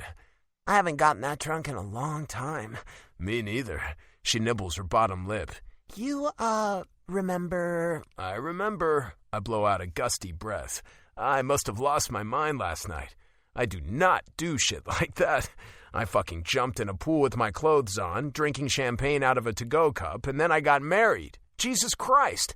Neither do I. Well, not for a long time anyway. My eyes laser onto her face. You've been married before? No, I just meant I haven't partied like that for a long time. I used to be a bit of a wild child. Then my mom got sick, and I had to grow up fast. I frown. Right. You mentioned she'd passed away. Yeah, she had ovarian cancer. She died a couple of years ago. I'm sorry. I miss her. We had a sort of strange life, but she was a good mom. I want to know more, but we need to hit the road. You want a shower? I'm good. I just need to fix my hair. She rolls her eyes and ruffles it. The bane of my existence. I love your hair. Shit, the words popped right out of my mouth. It's that hair fetish, right? She smirks at me and slides off the bed. True enough, I could fantasize a whole lot of dirty things about her and her hair. She disappears into the bathroom. I just showered a few hours ago, too, so I drag my hungover ass out of bed and get dressed. Finding a pair of khaki shorts and a t-shirt, I pack what I was wearing yesterday neatly into my suitcase. I just need my toiletry bag from the bathroom, and I'll be good to go. I sit on the edge of the bed and rub the stubble on my face, then roll my head to ease the stiffness in my neck. I'm afraid to think too much about what happened last night, except thinking and analyzing is what I do best. Am I really taking this woman to California with me? I don't even know her. The doubts from last night prod me again. Do I really believe her? About her brother? About getting fired from her job? Am I once again the biggest sucker in the world? Have I learned nothing? I can't trust people. I've learned that the hard way. I thought Emma loved me. I thought my brother loved me. They both screwed me over. My dad is pissed because I took this job. Everything good in my life gets yanked away from me. I need to be more careful. But then I think about the way she was terrified and trembling. Her sobs last night when she was so devastated by what her brother did. She can't be pulling a con on me, can she? Welp, we're married. I committed to taking her to California, but it's not forever, and I'm not going to get sucked into anything more than that. She's not getting half my money, that's for damn sure, and I'll start looking into how we get a divorce or annulment ASAP. But just in case she's really in danger from those assholes, and although my memories from last night are a tad fuzzy, I do remember being pretty convinced they're scum of the earth, she's coming with me. Also, I had a reason for getting married. It may have been a quick decision, but there was a rationale behind it. It'll be so satisfying to show up with a woman when I have to face JP and Emma. Lacey comes out of the bathroom wearing the dress she bought last night, her hair back up in a loose bun. She looks fresh and pretty, which is unfair because I feel haggard and old. She also does not look like a con woman. Even so, I need to stay woke. She eyes my shirt. Nice shirt. I look down it. It reads, I'm right 97% of the time. I look back up with a grin. Truth. I forgo shaving, just brushing my teeth, splashing cold water on my face, and rubbing antiperspirant onto my pits. The pounding in my head is starting to ease. We need food, I announce as I leave the bathroom. I set my toiletry kit in the space reserved for it in my suitcase and zip it up. Sure, you want to eat here or grab something on the road? Let's eat here. We have a quick breakfast in the coffee shop, getting our coffees in paper cups that we can take with us. The valet brings my car around to the front of the Wellborn. It seems like it should be early morning, but it's early afternoon. I've experienced this kind of disorientation before in Vegas. In the casinos and bars, you never know what time it is. Nice car, Lacey says as we load our things into the back. I just bought this Audi Q8, a sort of SUV coupe crossover. Audis are nice, but also practical. Thanks, I've already filled up with gas and I have some bottles of water and snacks for the road. You're prepared. She slants me an amused glance as she fastens her seatbelt. I do like to plan ahead. I pause, usually. She laughs softly. Also, I've mapped out the route, so I know where gas stations are. We don't want to run out of gas in the middle of the desert. Certainly not, she agrees. I switch out of my regular glasses for my prescription sunglasses because the sun is burning my eyes up, and we're off. Lacey gives me directions to her place. As I drive, she pulls out her phone and busies herself with reading and sending some text messages. My friend Corrine, she explains. In case you're thinking about killing me and throwing my body into the Pacific Ocean, she knows I'm with you. I choke. Good God, she grins. A short time later, I park in front of a nondescript but well-kept apartment building. I'll be right back. She flicks off her seatbelt. Oh no, I'm coming with you. I have visions of Ed and Lincoln skulking in her hallway, or maybe even having broken into her apartment to wait for her. She hesitates. Okay. Her apartment is on the second floor, so we take the stairs. I'm on alert, and when she stops at her door, I try the knob before she can insert her key. Still locked. That's good.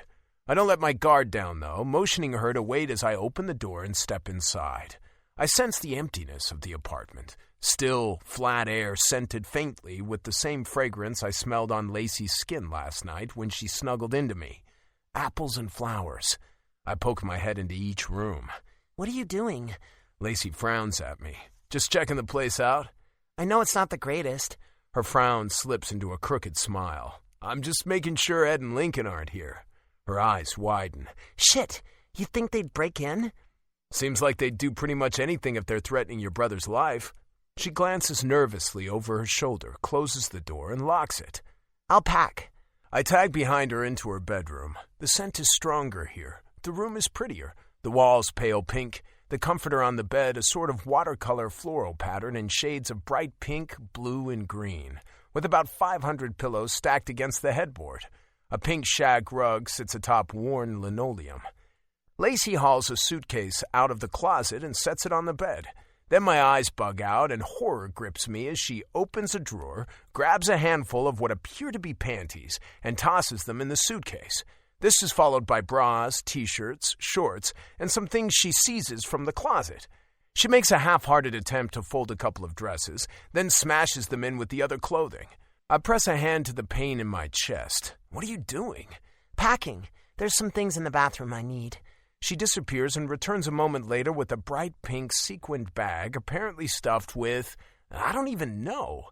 She flings it into the suitcase, too. Next, she grabs a bag with knitting needles sticking out of the top, and tosses it in. Sucking her bottom lip between her teeth, she stands and looks around.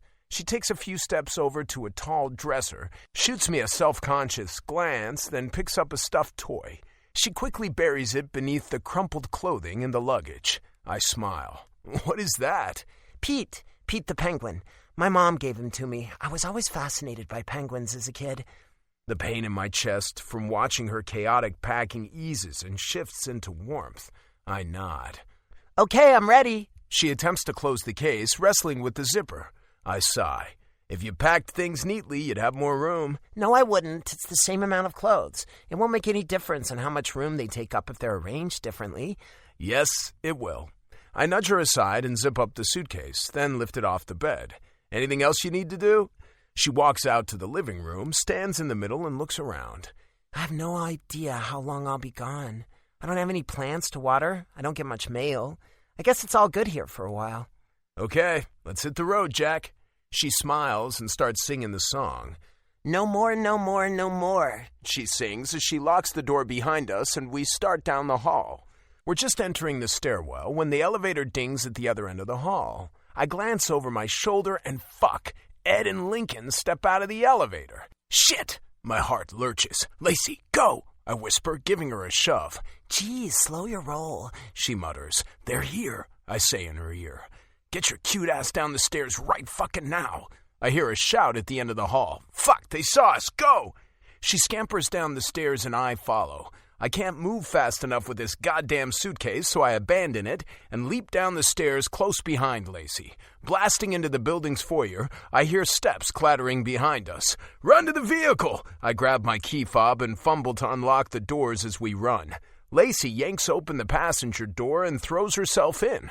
I sprint to my own door, start the car before my door's even closed, pitch it into gear, and peel out. Lacey's crumpled on the seat, but she leans over to peer out the back window.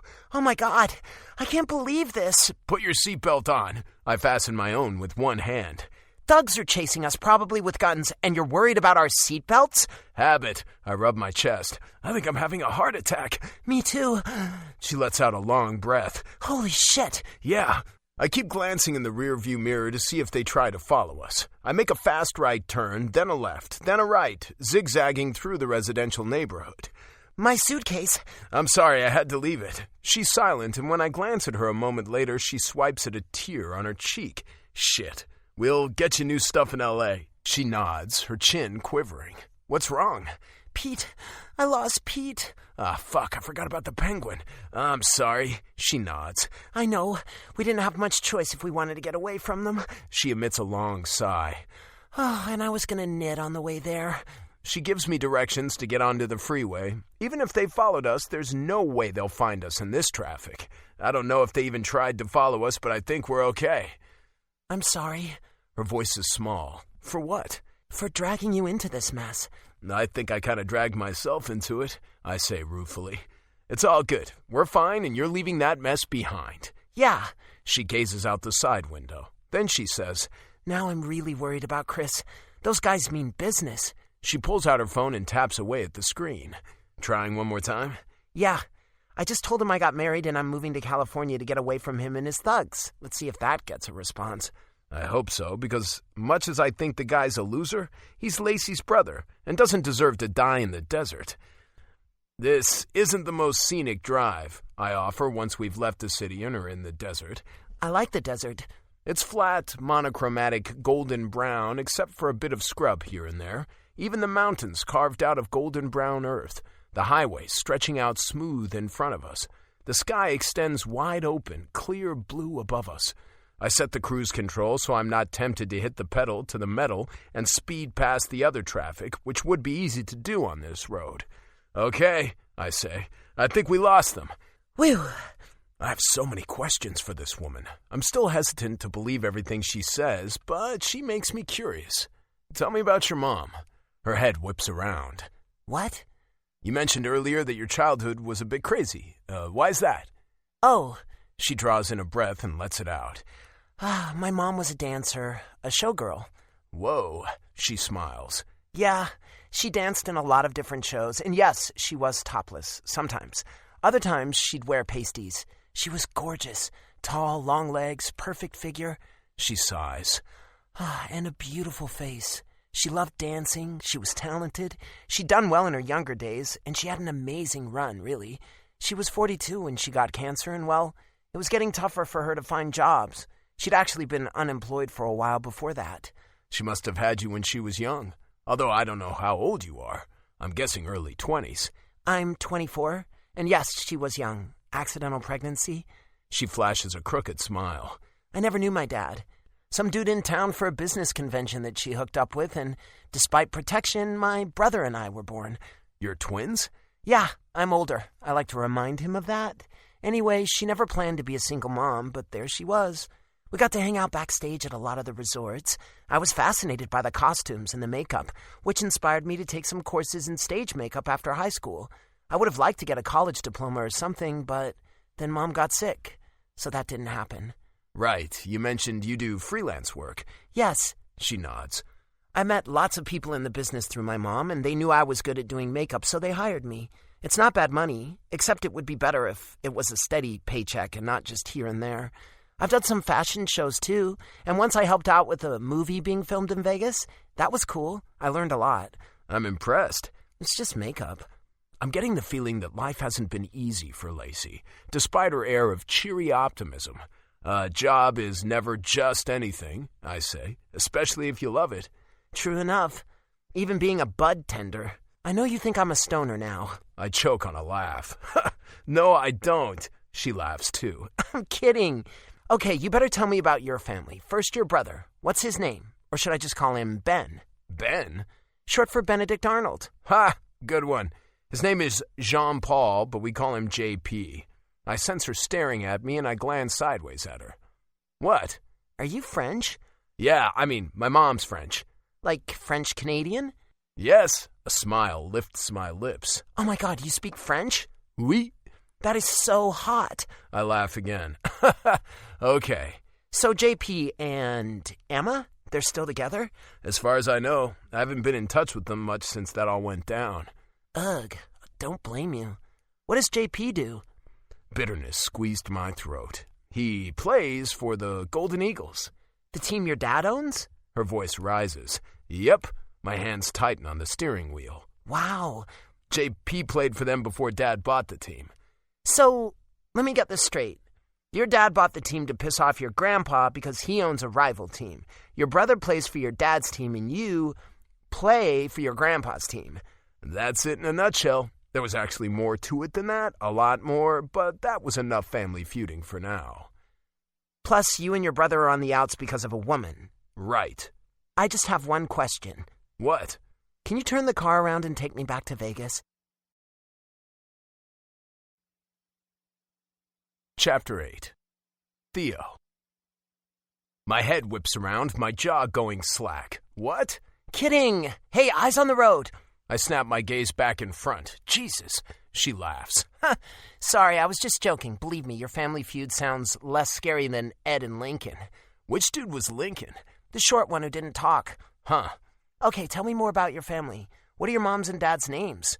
My dad is Matthew. My mom's Alin. Alin. She pronounces it carefully, imitating me so that it sounds like Alin. Okay, no other siblings? Nope. I have a couple of cousins, and I have an aunt and 3 uncles who are younger than me. Wait, what? I know, it's weird. My grandpa... Your boss? Yes, he's on his second marriage. My grandma died before I was born, and Grandpa remarried. They have 4 kids who are technically my aunt and uncles, but they feel more like cousins. Wow. Just wait till you meet them all. She grimaces. Can't wait. She slouches a little into the seat, then lifts her bare feet up onto the dash of my car. The loose skirt of her sundress falls down on her thighs, and my body tightens in response to seeing those long, bare legs. Hey, feet off the dash. My feet are clean. Well, sure, but... But what? This vehicle is brand new. I'm not doing any damage with my bare feet. I just had a pedicure the other day. Her purple-painted toenails gleam in the sun, and yeah, her feet look soft. Pretty. Jesus. Fine, I mutter. Want some music? Sure. I start one of my favorite playlists, The Beatles. She shakes her head. Beatles? Really? I like them. Their songs are really dirty. They're not. Yes, they are. There are all kinds of hidden dirty messages in them. And the titles? What's this song? Come Together? As soon as I say the words, I'm laughing. Oh, shit. She chuckles, too. See? Then there's Please Please Me and Why Don't We Do It in the Road? Ticket to Ride? Now you're getting it. All You Need Is Love? Uh-huh. She starts singing along with Come Together. Her voice is pretty good. Unable to resist, I start singing too. I know all the words, and there we are, belting out a song together as we cruise along the highway. We sing the next one too. Do You Want to Know a Secret, hamming it up and laughing through parts of it. After that playlist is done, she turns off the speakers. Okay, let's play a game. A game? Yeah, we have to pass the time somehow. Would you rather... Oh, no. Would you rather not be able to feel any sexual pleasure or never eat your favorite food again? I snort. Easy one. Never eat my favorite food again. There are lots of good things to eat in the world. No way I'd give up sexual pleasure. I agree. And what is your favorite food, by the way? Prime rib. She wrinkles her nose. What's yours? I guess pizza. But that's a bit unfair because there are so many kinds of pizza. Thick crust, thin crust, all different toppings. Pizza's a close second for me. Pep and mush. Good to know. Yours? I like pep and mush too. Also ham and pineapple. Fuck no. Pineapple does not belong on pizza. How about chicken? Nah, no chicken on pizza. She laughs. That I agree with. Okay, your turn. I grunt. I have no clue what to ask. After a moment, I say, would you rather have sex in a hot tub or on the beach? Her peal of laughter delights my ears. Ha! You surprised me. I'm impressed. Okay, She taps her chin. I think in a hot tub. I've heard sand in, intimate places can be kind of unpleasant. No doubt.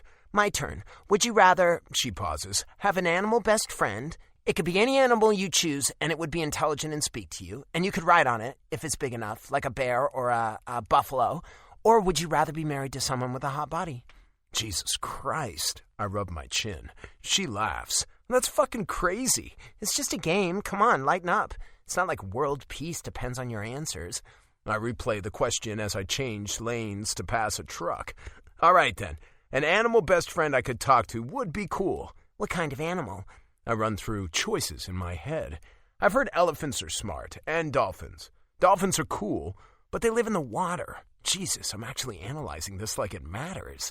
A chimpanzee, I blurt out. Oh, good answer. I'd love to have a chimpanzee friend. I can't stop the smile that pulls at my lips, shaking my head. We continue on with the game until Lacey gets bored. Her feet go back up on the dashboard. Climax in 10 miles. My head snaps around to look at her. What? My mind immediately goes into the gutter, imagining what this could mean. The sign, we just passed it. There's a town called Climax, and it's coming up. She pulls out her phone and starts swiping and tapping. Oh, we have to stop there. It's a ghost town. We're not stopping. What? Why not? We need a break. We'll be stopping for gas in a while. We can't throw off my plans. You have got to be kidding me. I am most definitely not kidding. But it will be fun. Come on. A ghost town, and there's a trading post. A trading post? That's what it says. She taps her phone. How can you not want to go to a town named Climax? I mean, really. I give her a long glance and let out a sigh. Fine. Yay! We watch for the sign. I signal and turn off the interstate. The road is narrower, not as smooth, heading into the desert away from the highway. After 5 minutes, I ask, how far off the interstate is this town? Oh, I don't know. Hang on. She studies her phone again. 10 miles. Jesus, well, we're halfway there. But if we run out of gas because of this little detour, you're going to be walking to the nearest gas station. Psst. We arrive at Climax, and I slow down to cruise the main street, the only street. A few cacti and scrub have encroached on the town. Rickety wood buildings line the dusty street, most of them clearly empty and abandoned, except for one. This is creepy, Lacey says in a hushed tone, gazing around. Should we check out the trading post? I nod at the neon sign. She grins. Of course. I'm almost nervous about entering this dilapidated store. We push open the creaky wooden door. Inside, it's dim and only a few degrees cooler than the broiling heat outside. Wood shelves hold a few products, bags of potato chips, candy bars, condoms. Behind a counter sits an old man with a weathered brown face. Howdy! Welcome to Climax. Thanks. Cold drinks here? He spits chewing tobacco into something behind the counter. Great. We approach the counter. Lacey eyes the stuffed gopher sitting on the worn wood. Nice. We both order a Pepsi. How long have you lived here? Lacey asks the man as we pay. I came here in the 70s looking for gold. Ah. She nods as if this makes perfect sense. How'd you do? Well enough to retire. He grins, revealing brown teeth. And I got a pool out back. Oh, awesome. What do you do for fun here? I ask warily, taking my cold can of Pepsi. All kinds of things. Never a dull moment. The desert is mystical and awe-inspiring, beautiful and harsh. You, God, are my God. Earnestly I seek you. I thirst for you. My whole being longs for you in a dry and parched land where there is no water. I have seen you in the sanctuary and beheld your power and your glory. Lacey and I exchange uneasy glances. Psalm 63, he adds. A psalm of David when he was in the desert of Judah. Ah, Lacey rolls her lips inward. And once a year we have climax days. People from all over come for a long weekend and party. Anything goes. Lacey and I exchange another glance. Wow, she says. That sounds like fun. You just missed this year's party. Maybe next spring. We'll keep an eye out for it. He nods. I'm Charles. He reaches out a tobacco-stained hand, and I shake it. Theo, I say. This is Lacey. What brings you to climax? He asks. Well, oral sex works for me, Lacey says. There's a beat of silence, then Charles guffaws. I'm standing with my mouth hanging open. Did she just say that? Her eyes twinkle. She did that on purpose. Jesus. You're good. Charles points at her. I use that line on everyone. Not many people have a good comeback. She gives me a chiding look, seeing my unsmiling face. Come on, that was funny. It actually was. I was just too stunned she'd said it to laugh. We better get back on the road. Where are you heading? Charles asks. L.A. Safe travels. He spits his tobacco again. Thanks, man. We head out into the bright, scorching heat. We walk past buildings that used to be a post office, a hotel, a saloon, and one with a sign that reads, Climax Emporium. That's the brothel, Lacey points. Get out. No, really. I read it when I was looking up the town. I mean, a town named Climax had to have a brothel, right? I laugh helplessly. Right. Absolutely. I think I want to come back for Climax days. It sounds satisfying. I choke on a laugh as I open the door of my Audi for her to climb in. When I'm in my own seat, she says, You need to lighten up and have some fun. I have fun. I bet last night's the only time you've let loose in a long time. Am I right? I frown. Maybe. She grins. Her bare feet go up on the dash again. Can I find some music to play? Sure. I hand her my phone, which connects to the Bluetooth speakers. When I hear country music twang, I groan. Oh, hell no. It's Carrie Underwood. I hate country music. Oh, my God. I'm starting to think our marriage is in trouble. We're not compatible in a lot of ways. My lips twitch. Okay, we'll compromise. We'll listen to country for half an hour, then I get to choose. You already got to choose the Beatles music earlier. But you liked that too. So you're going to pick something that I don't like just to get your turn? No, I frown. I'm just kidding, she says. Again. Ugh. A soft sigh escapes her. Just yanking your chain. Deal. The woman's a handful. I'm now thinking she may have been able to hold her own with Ed and Lincoln and the entire Vegas mob. After an hour of music, my choice being a mixed playlist of indie tunes, we arrive at a gas station. I'm still good for gas, but I want to fill up just to be sure. We get out to stretch our legs, Lacey thrusting her arms over her head and twisting her spine. Christ, she's sexy. Her hair is falling out of the bun, all wavy pieces shining gold in the sun. Last night at the pool, when she let her hair down, I almost went to my knees. She's beautiful without all the hair, but I have to admit I have a thing for long hair on women. Okay, maybe it's a fetish. Lacey's hair is long and wavy, parted in the middle, gorgeous shades of light brown and dark gold and pale blonde. Masses of it. Stunning. I want to pull it all down and run my hands through it. My fingers tighten on the gas pump. My gaze lowers to her slender-toned calves, remembering her skirt falling down her thighs with her feet propped up on the dashboard. I better think about something else, or the rest of this drive is going to be very uncomfortable. Should I grab anything inside? She asks. Drinks, snacks? I have bottles of water in a cooler and granola bars. Sensible, she murmurs. I was hoping for some Cheetos. I shake my head. Go find some Cheetos if you want. Okay. She lopes into the small store with her purse, and I find her there moments later, chatting with the woman behind the counter when I come in to pay for the gas. Yes, she was in Follet Orléans. Lacey spots me. This lady remembers seeing my mom. Wow, small world. Yes. You didn't want to be a dancer like her? The woman rings up my gas purchase. Lacey sighs. I thought of it. I like to sing and dance, but I'm not good enough. And there aren't many shows for that type of dancing these days. To make good money, you have to dance wearing nothing but a smile. I cough. Plus, we couldn't afford dance lessons. I hand over my credit card, then sign it. Nice to meet you, Verna, Lacey calls as we leave. She's got a Diet Coke and a bag of Cheetos, which she opens and digs into once we're back on the interstate. She offers me the bag. What the hell. I grab some of the crunchy treats.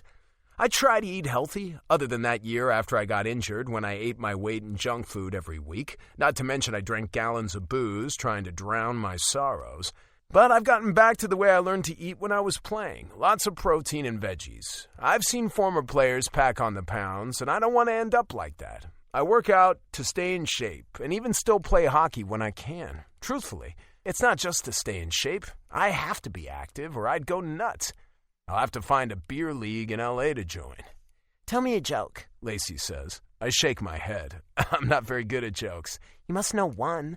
Okay, a chemist, a physicist, and a statistician go hunting. I can't imagine you hunting. I don't really hunt. Anyway, the chemist shoots at a deer and misses it by 5 feet to the left. The physicist shoots and misses by 5 feet to the right. The statistician throws down his gun and yells, "We got him!" She frowns. I don't get it. Because it's the mean of 5 feet to the right and 5 feet to the left. Get it? Oh, yeah. I told you I'm bad at jokes, I mutter. Okay, let's play more Would You Rather. Let's make it the sexy edition. My eyes fly open. So, would you rather walk in on your parents having sex or have them walk in on you? Oh, man. Neither. You have to pick one. I think through the pros and cons of each. Finally, I say, I'd rather walk in on them. That took a long time. I like to be sure I'm making the right choice. Your turn. I have no fucking clue what to ask. You did good with the beach versus hot tub question. Huh. Okay. Would you rather talk dirty over the phone or send dirty texts? Oh, easy. Dirty texts. Do I have that to look forward to? Oh, wait. Fake marriage. Would you rather walk in on your best friend naked or have him walk in on you naked? Pfft. I've seen my best friend naked lots of times, and he's seen me. Ooh, tell me more. We played hockey together. We changed and showered and got dressed in the same locker room all the time. Ah. She lays 2 fingers on her chin. I'm picturing a room full of naked hockey players. I like it. Never mind our game. I'm just going to close my eyes and fantasize for a while. Jesus. Kidding, she says. Whose turn is it?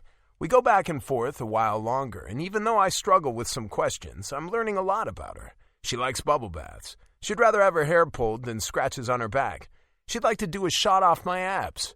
And from our conversation with Charles, she likes oral sex. This isn't doing much for my persistent semi. By the time we get to L.A., I'm going to be so hard I'll have to disappear into the bathroom for a fast hand job.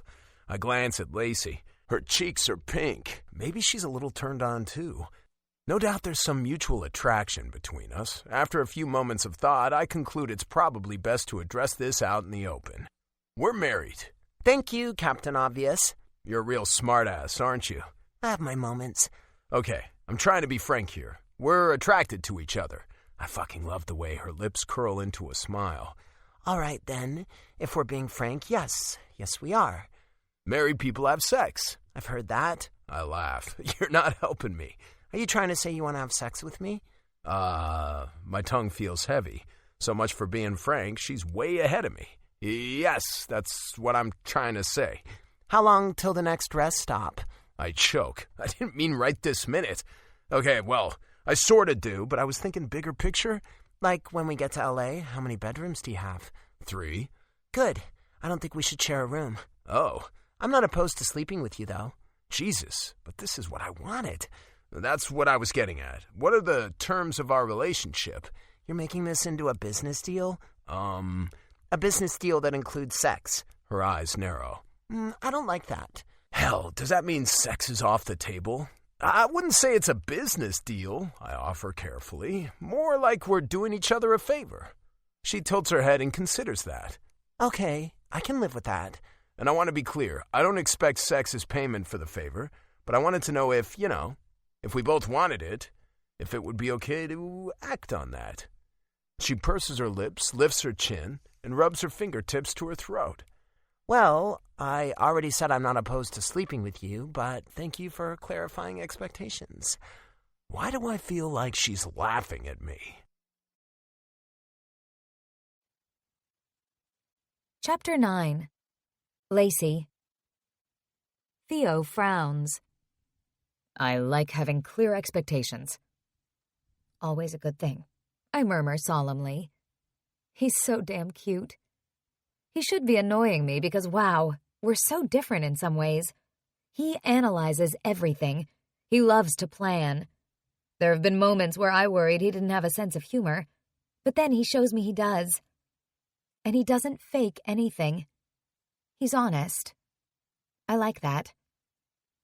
So we do have some things in common. Honesty, humor, shitty brothers. I suspect Theo is way smarter than me, though. I may not be an intellectual, but I'm not stupid. I already know how to push his buttons.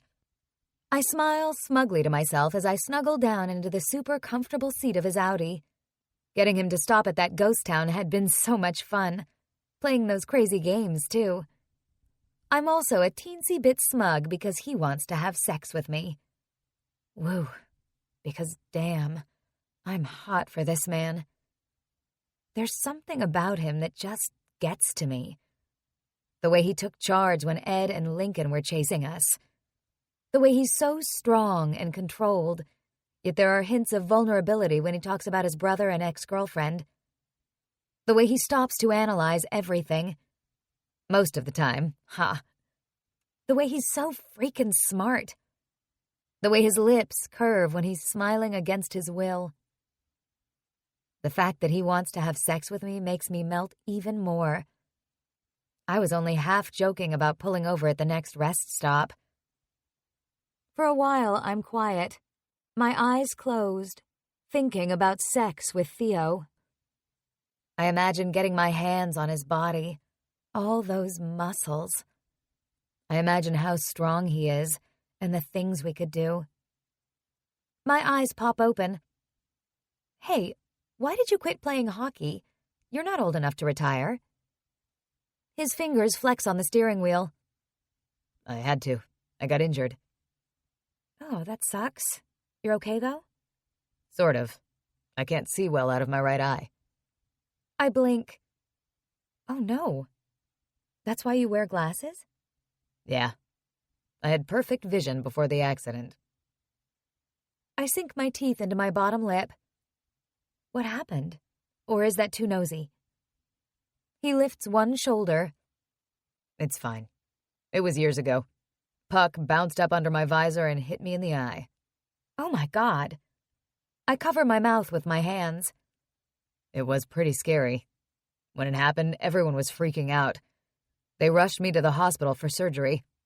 At first, I couldn't see anything. Then I could tell when lights were off or on, and everybody freaked out because that was good. So there was hope I'd get my vision back. Of course, I kept hoping I'd get all my vision back and I'd be playing again in no time. But it took over 1.5 years, and I'd been out of the game all that time, and I never got enough vision back to play professionally. My heart contracts hearing his story, a pit in my stomach thinking about what he must have gone through. I'm sorry, I say quietly. That must have been awful. Yeah. A muscle in his jaw ticks. This is still hard for him to talk about, obviously. I'd just started my career in the NHL. Got drafted, got to follow in my dad's footsteps and my grandpa's footsteps. They played in the NHL, so did my uncle. And then it was over. You've obviously been successful, though, just in a different way. Yeah, I love hockey. I knew I had to be involved in the sport somehow. I always liked numbers and stats. The guys used to make fun of me because I'd spout all these statistics. So I started my own analytics company. It took off, and teams were coming to me for advice on all kinds of hockey decisions. Then the Mustangs offered me a job as assistant GM, and it was a chance to really be back in the game. I nod, impressed with his resilience. That's really inspiring. Just what I had to do. My heart squeezes again. I don't know. I think overcoming something like that is pretty remarkable. His face relaxes, a smile touching his mouth. Thanks. Of course, this all makes me want to jump him even more. Damn. We drive in silence for a while, then my phone rings. Like, actually rings, with a phone call. I grab it. It's Chris! Theo's eyes widen. I answer the call. Chris! Where the hell are you? Never mind me. Where the hell are you? Almost in Los Angeles. What the fuck are you doing? What do you mean you got married? To who? I ignore his questions. Are you okay? Yeah. He sounds surly. You took money out of my bank account. Stole, Theo says from beside me. He stole money. I shoot him a quelling glance. I'm going to pay it back, Chris says. You know I will. I don't know that. I don't believe you, Chris. You've lied to me too many times. And what the hell, trying to pimp me out to your bookies?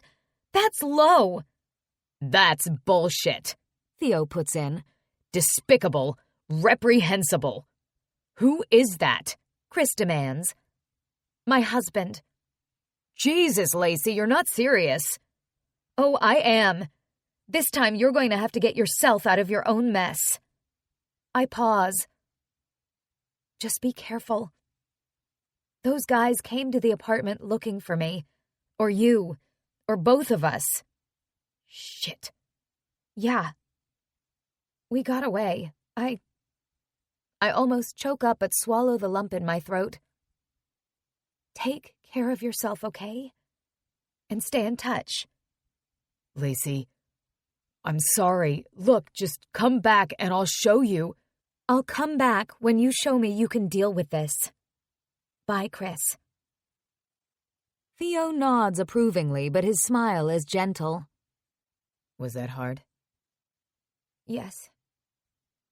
I stare out the window, getting my emotions under control. But you did it, brave girl. I nod. I did it.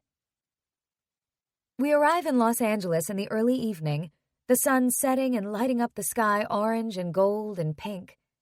Theo changes freeways a couple of times, and then we exit into Marina del Rey. I've only been here once before, Theo says, turning on the GPS in his phone for directions to his new home, and we find our way to Oceanfront Walk. His place is a condo and a triplex, a multi-level modern concrete building with lots of glass, and it's so close to the beach, there's sand on the sidewalk. He parks out front even though there's a small garage. I'll need the door opener to use the garage, he says, climbing out of the vehicle. Oh my God. I take a few steps away from the car. The sun is setting over the ocean and the vista sucks the air out of my lungs. I actually break out in goosebumps, staring at the wide expanse of pale sand, the silvery ocean, and the flaming sunset tinting the turquoise sky and wispy clouds tangerine, peach, and pink. A squat, squarish lifeguard tower is silhouetted against the sky. This is incredible. I don't want to move from this spot. Ever. He laughs. I reluctantly turn and follow him up a short sidewalk and high concrete steps to the door. He unlocks it and walks in, flicking on lights. I follow, my eyes probably as big as hockey pucks, gazing around at the incredible interior. A wall of windows looks out over the beach and the vibrant sunset. He doesn't have a lot of furniture. Brown leather couches and chairs, glass tables, lamps with black bases and modern shades. A big area rug covers the gleaming stone-tiled floor. This is gorgeous. Yeah, it's pretty good. I'm going to grab my stuff out of the car. I can help. I follow him, and we bring in his suitcases and the cooler bag he had drinks in. I feel a twinge in my chest, thinking about my lost suitcase with Pete in it. I guess I'll never see him again. Maybe someone will find the suitcase and keep it for me. I don't know. Oh well. Are you going to be okay for tonight? Theo asks when we're back inside. I'll take you shopping in the morning. I'm fine for tonight, I assure him. I wander to a set of doors in the living room and open them.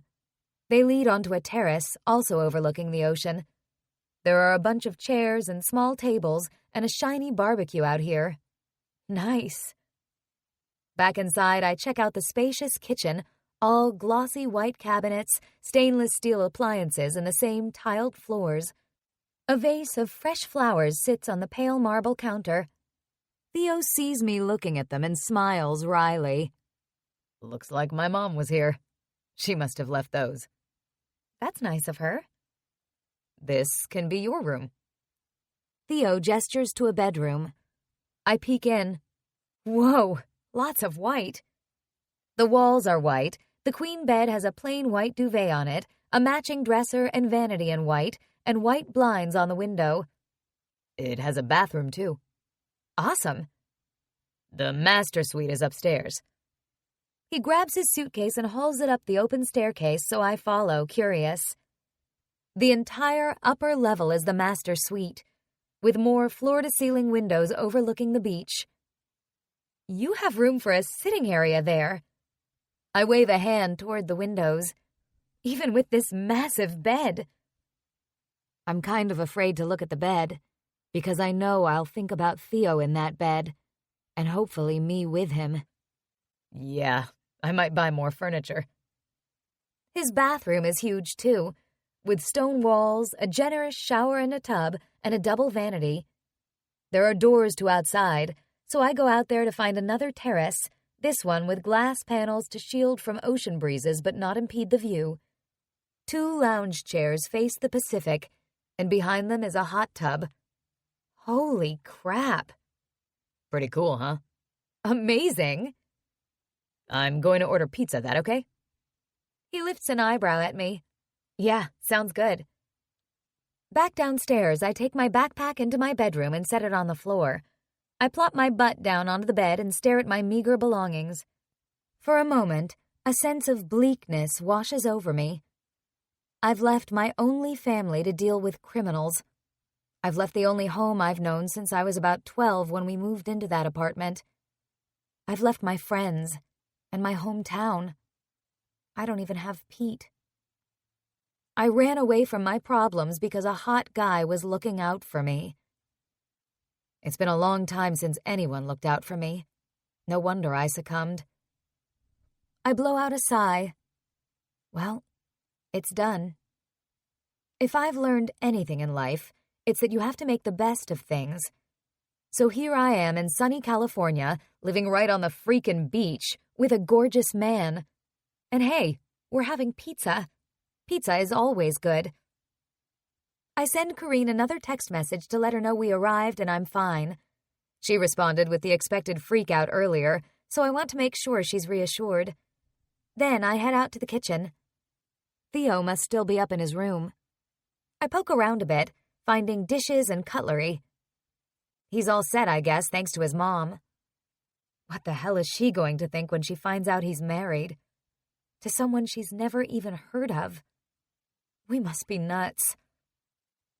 Footsteps on the stairs alert me to Theo's presence. Pizza ordered, shit put away. He grins. My mom's a lifesaver. I shipped most of my stuff here and she came and put it all away. She even bought me new towels. He shakes his head. That's nice of her. I bet she's happy you're living closer. Yeah, I think she is. She's not angry about you working for your grandpa? She probably tells my dad she is, but I don't think she's too upset about it. She's used to the shit that goes on in our family. Someone's always mad about something. Again, making me more and more look forward to meeting them. I give him a phony smile. He laughs. Sorry. They're not that bad. Just a lot of strong personalities and a lot of competitiveness. I wander over to sit on the couch. The sun has set now, so you can't really see much, but it's still lovely. I can't wait for tomorrow. I'm going to run across the sand and right into the water. Yeah? I've never been in the ocean. I came to LA once when I was 18 with some friends. We went to Disneyland. We saw the ocean, but didn't really go near it. I have to go to work tomorrow, but I'll take you shopping in the morning to get some things. Is there a Walmart near here? No idea. We'll find something. He grabs his phone and starts looking. The doorbell rings with our pizza delivery, so he drops his phone and goes to pay. I meet him in the kitchen, and he sets the big cardboard box on the counter. It smells amazing. I didn't realize I was so hungry. I pick up a plate. Same. He opens the fridge. Oh, Mom, I love you. He pulls out a beer and holds it up. Want one? Oh, yeah. I guess our hangovers are cured. I wasn't hungover. What was all the moaning and groaning and need for Advil about then? Okay, I had a little headache. He grins. He opens the beers, and then we take them and our pizza into the living room to eat sitting on the big couch, which is lovely and squishy. He turns on the ginormous TV and zips through channels until he finds a sports channel. A hockey game. Playoffs are still on, he says. Ah. After devouring a couple of pieces of pizza, I sit back into the couch with my beer. My eyes feel heavy, and my body is weary. I did get some sleep, but apparently staying up all night has messed me up. I shift over closer to Theo and lean into him. Tired? So tired. He puts his arm around me, and it's nice. He's warm and big and strong. I sigh with pleasure and snuggle in closer. Except feeling his hard muscles and breathing in the scent of his skin, a spicy sandalwood, makes me tingle. And suddenly, I'm not so tired. I feel the change in him, too, the way he goes on alert, the change in the touch of his hand on my hip. He caresses me through my sundress, slowly. My nipples tighten, and melting sensation pools low in my belly. I shift and tip my head back to look at him. God, he's handsome. I lift a hand to his face to stroke my fingertips over the stubble on his square jaw, then slide my hand into his thick hair.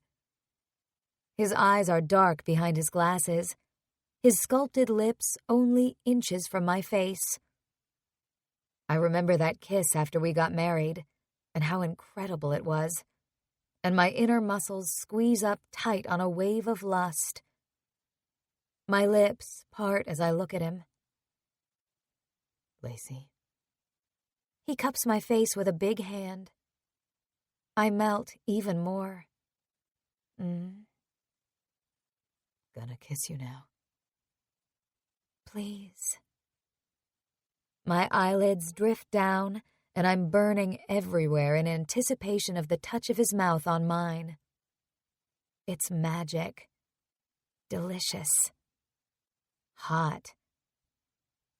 He gently touches his mouth to mine, then opens, and I part my lips wider, letting his tongue lick inside. A groan rumbles in his chest as his hand slides around the back of my head to hold me. I clutch his shoulder, and my head goes empty as I fill with luscious sensation. He shifts my body closer onto his lap, one hand going to my bare thigh, stroking up and down in a slow, erotic rhythm that has me hot and squirming, wanting his touch higher. Everywhere. Bing. After a beat, Theo lifts his mouth from mine and growls, What the fuck? The doorbell. I'm a bit dazed. Now there's a loud pounding on the door. Shit.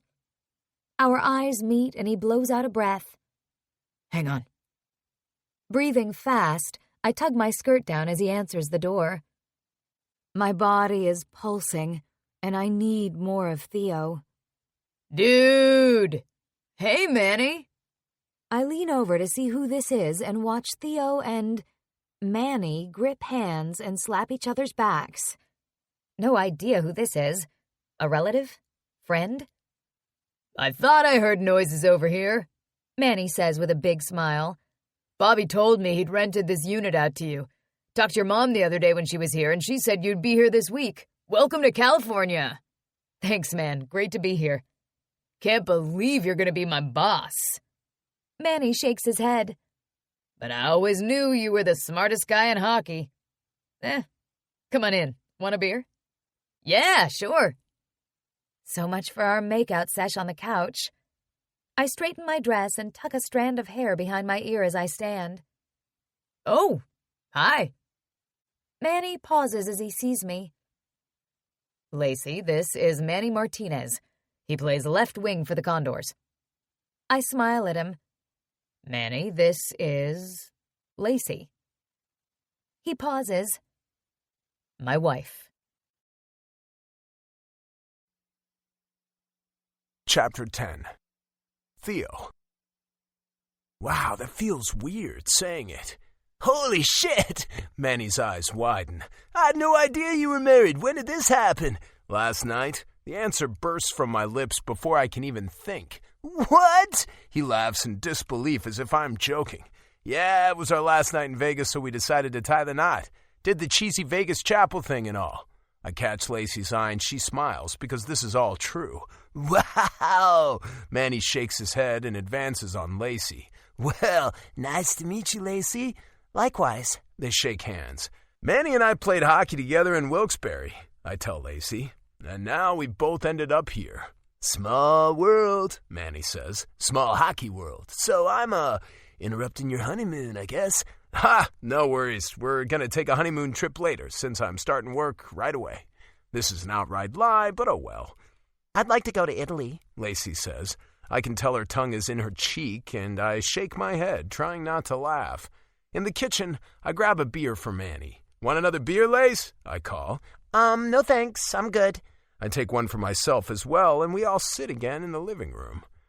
What the hell are you watching? Manny says. Nashville and Chicago. Fuck. Manny rubs his face. We're out, and I don't even care who wins. Haven't watched a single playoff game. Manny rents one of the other units in this building, I tell Lacey, and the third one is occupied by Wyatt Bell, another Condors player. Bobby owns the whole place. Wow, a hockey building. She grins. Wyatt went home to New Brunswick, Manny says, but he'll be back in a week or so. Manny's one of the few NHL players from California. A lot of guys head back to where they're from when the season ends, but he's still here. So, are you eager to get started? Manny asks me. Ready to make some trades? His tone is light, but I see a little tightness at the corners of his mouth. I have to remember that having new management is probably causing the guys some stress. Everybody no doubt expects a lot of changes, and there will definitely be changes. I already know that from the research and analysis I've been doing, even before arriving here. We'll see, I answer. Right now I'm getting ready for the draft. The annual draft would be held at the end of June. I've got a lengthy to-do list between now and the start of training camp in September. Of course, the draft could involve a trade or more. Yeah, the good thing about having a craptastic season is we have the number 2 pick. That's pretty cool. We also have a second first-round pick, I remind him, thanks to that trade for Fillmore, which was a huge fucking mistake, in my opinion. Yeah, and apparently there's some talented guys coming up. Apparently. I don't like to talk much about my plans, but I've done some preliminary investigation into this as well, and there are a couple of young guys I've got my eye on. Sorry, babe, I say to Lacey. Shop talk. That's okay. I want to learn more about hockey. Not a hockey fan? Manny asks. Well, I grew up in Vegas, and we only recently got an NHL team, so I haven't had much chance to be a fan. But I'm learning. Vegas native, huh? Cool. We catch up more on each other's lives, and then Lacey lays a hand on my arm. I'm gonna go to bed, she says softly. Last night really tired me out. Manny smirks, then covers his mouth with his hand. Okay, see you in a bit. Nice to meet you, Manny. She rises from the couch. I'm sure we'll see a lot of you. I can't wait to get out on the beach tomorrow. Yeah, nice to meet you too. My body tenses as I realize Lacey's going to go to bed in her own room. What the hell is Manny going to think of that? But Lacey's way ahead of me, which doesn't happen very often. Not being a jerk, just honest. She climbs the stairs to the master suite. Alrighty then. She's going to be waiting for me in my bed. Now I just need to get rid of Manny ASAP. But Manny's not inclined to take off, and when I half-heartedly offer him another beer, he accepts. Damn it. Eventually, he realizes he's keeping me from my bride and says goodnight. Fucking finally. I turn out the lights and sprint up the stairs into the master suite. It's dark. The light is on in the bathroom, but the door is open only a crack. I can make out Lacey's shape under the covers, and as I approach the bed, I hear her slow, even breathing. She's asleep. I exhale softly. Well, she's tired. I wash up, ditch my clothes, except for boxers, and slide into bed with her. She doesn't even stir. In the morning, when I wake up, Lacey's gone.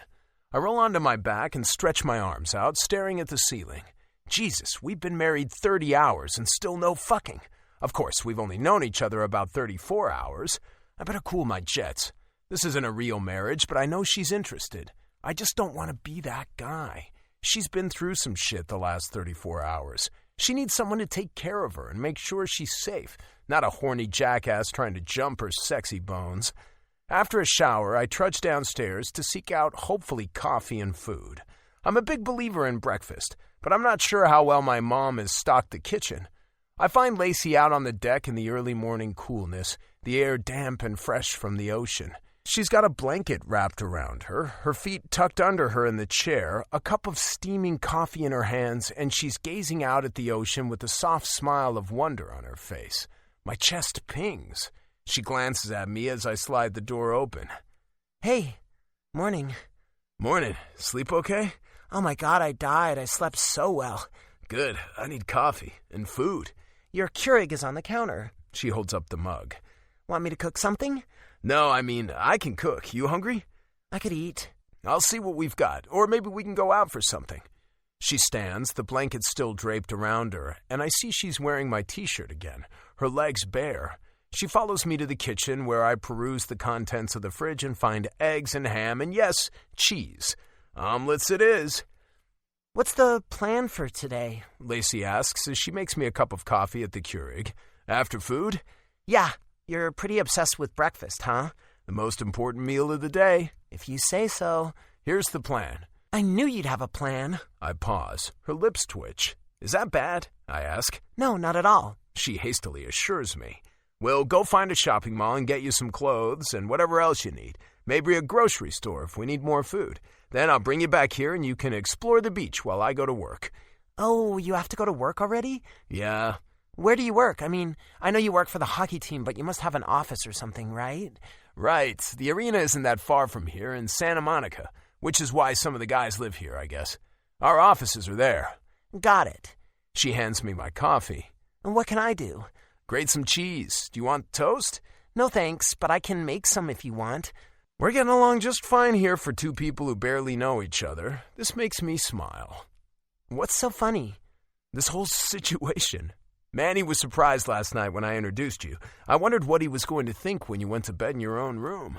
I thought of that, she admits. I hope it was okay I went to your room. It was fine. I pause in whisking eggs. I was disappointed you were asleep, though. There's a beat of silence. Sorry. Jesus, don't apologize. I wasn't trying to make you feel bad. I was just saying. She leans over and brushes her lips against my cheek. Well, if it makes you feel any better. I was disappointed when Manny showed up and interrupted us. My dick stirs in my loose athletic shorts. I consider the plan for the day and am briefly tempted to abandon it. So not like me. What is this woman doing to me? I focus on the food and not on her bare legs and gorgeous messy hair and what she's wearing under my t-shirt. My normal self-discipline serves me well as I make breakfast and we sit and eat it at the counter. After we've eaten and cleaned up, I grab my phone to check for emails and sports scores and business news while Lacey goes to shower and get ready to go out. There are several business emails, the score from the game last night, news about the other team in the playoffs, and a text message from my mom. Hope you're settling in. We're having a welcome home party for you Saturday night. Great. I text her back thanking her for everything she did to get my place ready and saying I'll see her and Dad Saturday night. I assume JP will be there. Ugh. Maybe with Emma. Double ugh. And what about the rest of the family? My uncle, Dad's brother, will likely be there. They're probably not impressed with my career choice either. And maybe my cousin Riley will be there. She works for the Eagles farm team as a goalie coach and lives here too. I respond to some emails, and then Lacey arrives wearing the same sundress she had on yesterday. She glances down at herself and grimaces. Can't wait to get some new clothes. Let's go then. In the car, I let my GPS guide me to a shopping mall not too far away. My mom's having a party Saturday night, I tell her, so get ready to meet the fam. Oh, yay. She wrinkles her nose. This is where I earn my keep, I guess. I laugh. Ha! Yes. That means I'll need to buy something to wear. She taps her chin. Will it be a fancy party? Yes. Her eyes widen. No, I'm kidding. The only one in my family who likes fancy things is Chelsea. Her brows knit. Who's Chelsea? Gah. Guess I didn't mention her name. My grandpa's wife? Oh, right. She nods. Will they be at the party? I doubt it, since my dad and my uncle aren't speaking to him, or maybe I should say they're speaking to him, but it's usually yelling and swearing. Sounds like so much fun, she murmurs. Well, remember, they're not really your family. You just have to pretend for a while. Right. So your brother and Emma will be there, I gather? I assume so. I'll buy something really sexy to wear and engage you in embarrassing PDAs all evening. I cough. We don't have to go that far. Just be yourself. I glance at her. You're pretty charming. I am? She smiles. You know you are. The mall is a high-end one, and after we pass by a number of stores, Lacey says to me, There's no Walmart here, is there? No, come on. Nordstrom has lots of things. I'm paying. No, you are not. Her mouth falls open and she plants her chucks onto the shiny tile floor of the mall. Yes, I am. I'm the one who ditched your suitcase. I owe you. She sighs. Fine, but I'm paying you back. I'm not really into shopping, especially for women's clothes. Emma dragged me on shopping trips that bored me to tears until I finally managed to get her to go without me. She loved to shop. Lacey is efficient, heading straight to the sale racks in a casual department for jeans, shorts, and T-shirts, always examining the price tags. We move to a dressier department for some other things. A swimsuit, I suggest a while later, for the beach. Right. She nods eagerly. Finally, we arrive in the lingerie department. She shoots me a glance. You, don't have to hang out here if you don't want. I can't help my grin. This is my favorite department. She huffs a laugh and shakes her head. Fine. She quickly chooses a pair of pajamas, some panties, and a couple of basic bras. I note the size, and when she disappears into a change room, I browse through sexier offerings. She should have something prettier than basic beige. Nothing wrong with basic beige, but I like imagining Lacey in, well, lace. Pink lace would look good on her. She returns a while later with a load of clothing in her arms. These all work, she says. Let's pay. I add the pink lace bra and matching panties to the pile. Her eyebrows fly up. Just go with it. Once we have a couple of shopping bags in our hands, I nod to the shoe department. I like your chucks, but you might need a pair of sandals or something. Right. We soon have her outfitted with footwear. Okay, where next? Do you need to buy makeup or stuff? She laughs. I do need a few things. There's a Sephora here. Her eyes widen. I love Sephora, she sighs. But it's expensive. I can just go to a drugstore, and I do need toothpaste and shampoo. We can do both. She sucks her bottom lip briefly as we stroll through the mall, and I can tell she's uncomfortable. I slide my fingers around her hand and squeeze. Hey, we're doing each other favors, right? She lifts her gaze to meet my eyes. Well, you're going to help me out at the party on Saturday. I'm getting something out of this, too. She nods slowly. My life sucks. I smile and stop, tugging her hand so she faces me. I know, right now it does, but it's all going to be fine. The corners of her mouth lift in response. Yeah? We hit the Sephora, and even though I'd rather hang out with the other dudes sitting in leather armchairs outside the store, I go in with Lacey. Mercifully, she's quick in getting the things she needs, and then we're out of the mall. I spotted a CVS on our way here, so we make one more stop, grabbing a few grocery items too, and then we're on our way home. Home. The sky is a clear blue above the ocean, and I see Lacey look longingly at the beach as we get out of the car. "Let's go," I say, once we've carried in our purchases. She blinks. Go where? "Down to the water. You know you want to." You have to go to work. "Yeah, but I can take a few minutes to walk on the beach." She toes off her chucks, and then she's gone, out the patio doors and running across the sand, her skirt billowing around her, hair flying in the gentle wind. I laugh as I lock the door and follow her, leaving my sandals on my patio. Her joy fills me with a soft warmth, her laughter floating back to me on the breeze as she reaches the water and comes to a halt. She doesn't move when a wave washes over her feet, foaming around her ankles. Look, I'm in the ocean. She holds her arms out and turns her face up to the sun. "Yeah," I grin. "Pretty awesome, huh?" I love it. Another wave splashes higher, and she squeals and dances out of the water. It's cold, though. I grew up in Canada, where my dad played hockey in Montreal until I was about 6.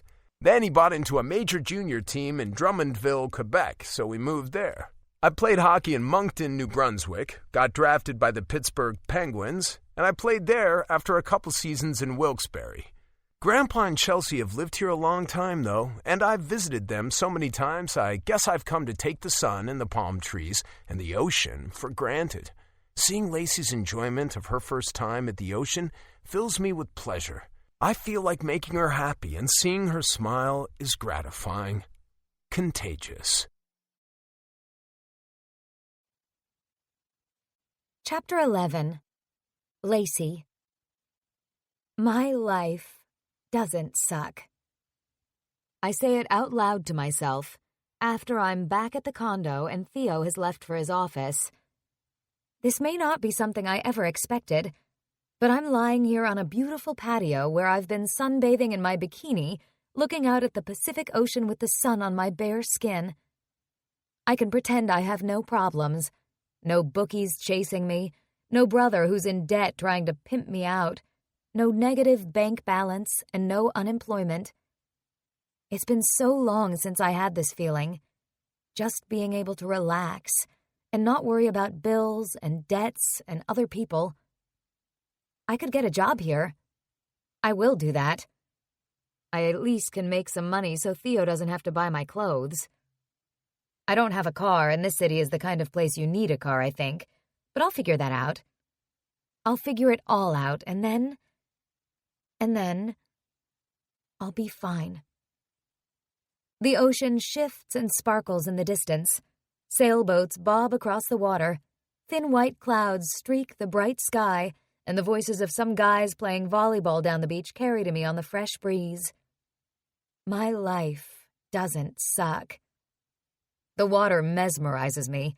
It's so huge and endless, the waves constant. I feel like I could sit and stare at it forever, and maybe the solutions to all my problems would come to me. I can live in this moment, though. I've been doing that for so long because worrying about my mom and Chris and what was going to happen and how we'd get out of debt was too much to bear, so I'm pretty good at it. My thoughts turn to Theo. I've slept with him the last 2 nights, but sleeping with him is not a euphemism for sex. Damn it. I don't think I've ever wanted to have sex with a man I just met the way I do with Theo. I haven't had a lot of men in my life. I had a boyfriend in high school, and I went out with a few guys after graduation, but my mom got sick when I was about 21, and my life was consumed by working 3 jobs at times to pay her medical bills, looking after her, and keeping Chris out of trouble. There's something about Theo. He's a man. That probably sounds weird. He's 28, only 4 years older than me, not exactly ancient. But he has such a mature air about him, something solid and honest and real. He not only has a job, it's an important job. He has his life figured out and knows what he wants and where he's going, whereas I have no clue. Maybe it's time for me to do that. To figure out what I want from life and go after it. Theo said he'd be home around 6, so I decide I'll have dinner ready for him like a good wife. I'm afraid I'm probably going to be a terrible wife, but it seems like the least I can do for him after all he's done for me. And yeah, he's getting something out of this too, but right now it feels a little lopsided. I'm in the kitchen snooping through cupboards when I hear the front door open. I turn with a big smile, expecting Theo early. Hi! A woman stands inside the door. I freeze. We stare at each other. Hi? I offer. I'm acutely aware that I am wearing only a tiny red bikini. She tilts her head, and the way she does it reminds me of Theo. She's lovely. Glossy, layered, dark hair brushes her shoulders. She reminds me of Tina Fey. Except when she speaks, she has a French accent. Hello. I'm sorry. I didn't know Theo had someone staying with him. She says Theo's name differently. Theo. Not Theo like everyone else has been saying. Even he himself pronounced it Theo. You're Aline, aren't you? Her eyes widen. Yes, Aline Gagnon. Her French pronunciation of her name delights me, and I smile. And you are? Oh, I'm Lacey Olsen. I pause, thinking about whether I should call myself Lacey Wynn. But we haven't had time to think about that, even if our marriage was real, and besides, Theo's mom's name isn't Wynn. Curious. Aline presses her fingers to her mouth and takes a step forward. Are you Theo's girlfriend? Well, this isn't how I imagined meeting his mom, but might as well do this. I'm his wife. Aline gasps. I'm sorry. Now I move toward her, my hands out, wishing I had on more clothes. I know this is a shock. This isn't how we wanted to tell you. She blinks rapidly, her lips parted. His wife? You're married? She takes in a shaky breath. He didn't tell us. I know, I'm sorry, but it happened really fast, sort of a last-minute decision because he was leaving Las Vegas, and, oh! She covers her mouth and nose with both hands now, her eyes shiny. Mon Dieu! Mon fils est marié! I have no idea what she just said, but she's about to cry, and I don't know if she's happy or distraught. We were going to tell you this weekend when we see you. I'm really sorry. Are you okay? No, I am not okay. My son got married to a woman I don't even know, without even telling us. She pauses. I'm sorry. I'm sure you're a lovely person. You are beautiful. She studies me, her expression still pained. I'm just shocked and hurt and disappointed. Her eyes tear up again. I missed my son's wedding. I nibble my bottom lip. You didn't miss much. It was very quick, but it was all we needed, I add hastily. She swipes fingertips beneath her eyes and takes a breath. I apologize for becoming so emotional. No, it's fine. I totally understand. Jesus, this isn't good. Theo's mom hates me. As if they don't have enough tension in their family, now I've added to it. I clasp and twist my hands together. I've caused Theo more problems than I'm helping him with. He's going to hate me, too. Oh, shit. Now I'm tearing up. My bottom lip quivers. Oh, don't you cry, too. I'm sorry. Aline flies toward me, arms outstretched. Please. She wraps me up in an unexpected hug. Momentarily, I stiffen, then cautiously hug her back. You are my belle fille. She draws back and smiles. That is daughter-in-law. Translated literally, it is beautiful girl, or beautiful daughter. And that is what you are. I suck in a shaky breath. Okay, maybe she doesn't hate me. I'm so happy for Theo that he has found someone to love. It can be difficult to love. I don't think so, I reply honestly. I mean, I'm not in love with him, but he's not that bad. She beams. He can be a little rigid and picky, but... Aline laughs. You do know him. She releases me and steps back. I brought some food for dinner. I didn't know you were here, obviously. She goes back to the door and picks up a couple of shopping bags. It's just a few things. I take one of the bags and move to set it on the counter.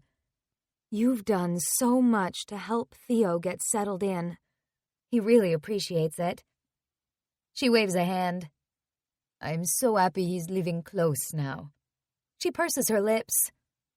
I fear Theo doesn't feel the same about his family. He will. I nod firmly. I know there are bad feelings, but family is family. Aline tilts her head, again reminding me of Theo. Just so, she murmurs. What about your family? Were they at the wedding? I don't have much family. My mom passed away a few years ago. Oh, c'est terrible! Pauvre enfant! Her eyes soften. I apologize again. I don't speak French very often, but when I get emotional, I slip back into it. I'm sorry for your loss. Thanks. It was a difficult time. I never knew my father, and my twin brother Chris is... Well, I'm not sure where he is. She frowns. You have quarreled? Sort of. As have Theo and his brother. She grimaces. So I understand. Well, we won't get into that. Tell Theo I was here. I will. I'm sure he'll be sorry he missed you. And sorry about not telling you sooner that we got married. Her mouth firms. I now am angry. She notices my face and her mouth softens. Un petit peu. Not at you. We'll see you Saturday evening. Tell Theo 7 o'clock. I will. Thank you again for all you've done. I see her to the door where she gives me another quick hug and leaves. I sag against the wall and close my eyes. Fuck. Which is worse, Theo's mom hating me or Theo's mom happy for us? Because what will happen when our marriage ends? I have dinner ready when Theo arrives home, which was easy because of the roasted chicken Aline brought over. There were also side dishes of mashed potatoes, gravy, and vegetables, along with some fresh rolls that would be good for chicken sandwiches tomorrow with the leftovers. Wow, smells good in here, Theo says as he enters the kitchen. Dinner's ready. Awesome. I'm going to go change. Be right back. He went to work dressed in casual pants and a button-down shirt, but he returned wearing the black athletic shorts he'd had on this morning and a t-shirt. I've changed into a new pair of shorts and a t-shirt. Where'd you get this chicken? He asks as we sit down to eat. Well, funny story. I cut a piece of white meat. Your mom stopped by with it. He freezes, fork halfway to his mouth. Say what now? My smile is big and tight. Yeah. She brought over food, not knowing I was here.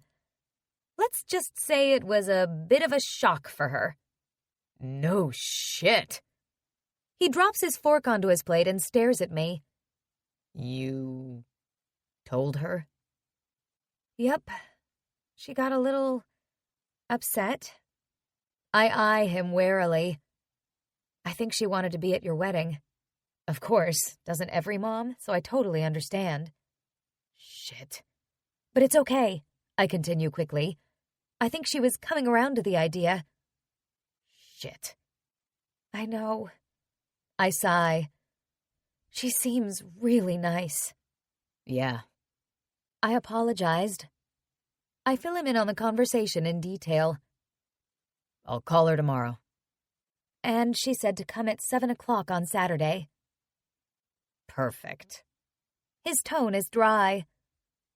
I wonder if she's telling everyone else or waiting to surprise them, too. I set my fork down and drop my head. You regret this, don't you? He doesn't reply right away, and I peek up at him. He moves his head side to side. No. Our eyes meet, and that smoldering heat is back, burning over my skin, settling low inside me. My short breaths lift my breasts, and Theo's gaze slowly drops there, lingers, then glides back up and lands on my mouth. My lungs burn and my lips part. I don't regret it, he says gruffly, breaking eye contact and staring at his plate. But it's probably a bad idea for us to actually get involved. I blink. Then I frown. What? I know there's this... He waves a hand back and forth. Attraction between us. But I've got a lot on my plate right now. I've got a family that's nuttier than squirrel shit. I've got a new job where people are already talking about how I only got the job because I'm the owner's grandson. I've got a million things to learn and just about as many decisions to make. I have to do this. His hands curl into fists, and his voice is fierce. I can't get distracted from what I need to do. The heat scorching my body intensifies to mortification. I told him I wanted to sleep with him. Jesus, why did I say that? But then he'd asked if it would be okay to act on the lust we were both clearly feeling. You've changed your mind, I say coolly. When we were driving here yesterday, you seemed pretty into it.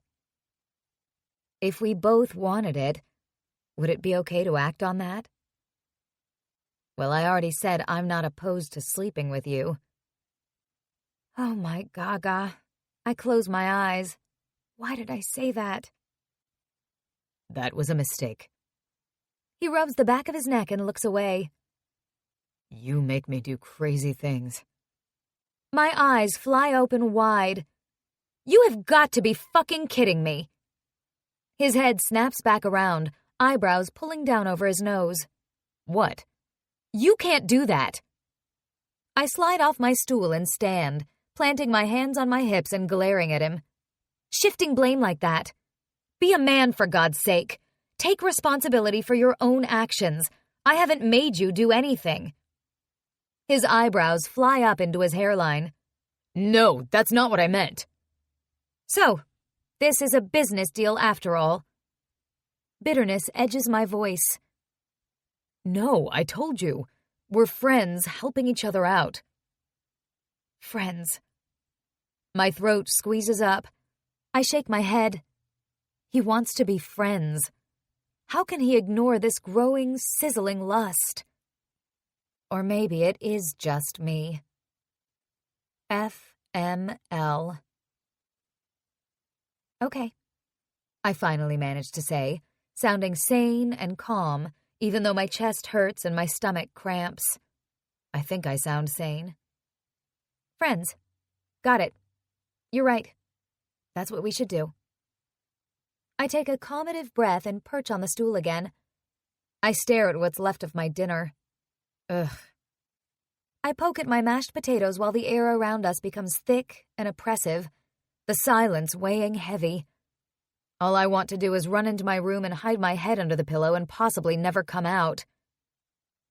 Did you ever make a volcano with your mashed potatoes? I sense his surprise and relief at my change of topic to something benign. Of course. Hasn't every kid? Probably. One time I put some chocolate chips into leftover mashed potatoes, scooped it into an ice cream cone, put sprinkles on it, and gave it to JP. A startled laugh obstructs my throat briefly. Did he eat it? Oh, yeah. Theo grins. He was pissed. It was hilarious. I once cut up a sponge into squares and spread Nutella all over it so it looked like brownies. I grin. Chris grabbed one and started to chow down, and then he spit it out all over the kitchen. Ha! Good one. Our eyes meet in shared amusement. We both look quickly away. I poke at my potatoes again. I try to eat, and when I think I've consumed enough that it doesn't look like I'm running away, I set down my cutlery and stand. Well, I'm full. That was good. So nice of your mom. I carry my plate over to scrape the leftovers into the garbage and then slide the plate into the dishwasher. I'm tired. Must have been our trip yesterday. I'm going to go wash up and read for a while before bed. It's 7 o'clock. Wow, really? Feels like 10. I start putting away the leftover food. Leave it. He says gruffly. You're tired. I'll clean up. I shouldn't leave it for him, but I do, because I'm desperate to escape the heavy atmosphere. I close my door and throw myself face down onto the bed. Jesus be a fence. I lie like that for a while, letting thoughts spin through my brain. Eventually, I calm down and roll onto my back. Okay. He's right. If we had sex, I might feel like I was prostituting myself. I'm living in his house, letting him buy me clothes and necessities, like a kept woman. Ugh. And yeah, I know I have to put on the act for his family. I can do that. A slow smile tugs at my lips. I can so do that. But fine, we'll be friends. I'll just ignore that tingly, flippy feeling I get when I look at him, or think about him, or touch him, or smell him. I can take care of my own needs, thank you very much. Which I proceed to do, wriggling out of my shorts to lay there in my panties, sliding my hand down inside them to find my slick entrance, and getting myself off with a shuddering orgasm. I wasn't imagining Theo's fingers touching me. Nope. Not at all. Chapter 12. Theo. I'm at my office early Friday morning. Yesterday I organized a few things. I don't keep a lot of personal shit in my office, but I have framed team pictures from my days in Wilkes-Barre and my first and only season in Pittsburgh.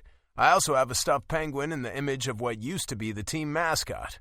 The offices are quiet as I sip my Starbucks coffee and scroll through various hockey news sites. I pause at the article written by my Uncle Asher. I snort because even though he's my uncle, he's 2 years younger than me, my grandpa's son from his second marriage. Asher's the other black sheep of the family who doesn't play pro hockey. He just writes about it for a new sports blog, covering both the Condors and the Eagles. Asher never wanted to play pro hockey, even though he was probably good enough. Unlike me, he had a choice and he chose something else. I admire that, which is probably why, even though I'm supposed to be at odds with my grandpa and his family, Asher and I have stayed friends. And now I'm working for Grandpa, so... Actually, it's technically not true that Asher and I are the only Wins who don't play hockey. Asher's sister, Everly, also doesn't play hockey, but she works for the Condors Foundation. Just because she's a girl doesn't mean she may not have wanted to play hockey, because my cousin Riley, also a girl, does. Or did. I smile at one of Asher's comments. He's smart and knowledgeable about hockey, but he's also a good writer, and his metaphors always amuse me. I'll have to suggest we go for beers sometime. Okay, I've got a shit ton of work to do. Ever since I made my decision to take this job, I've been researching and creating spreadsheets and charts and graphs to help me in my analysis. But there's much more to do. I flew into town a week ago to do exit interviews with all the players before they disappeared for the summer, but I know I'm going to have to meet with some of them again. It might involve going to them, wherever they're spending their summer, although there are a few players who've stayed in the area. I'll especially need to talk to the team captain, Jimmy Bertelson, also known as Big Bert, a veteran player and the undisputed leader of the team.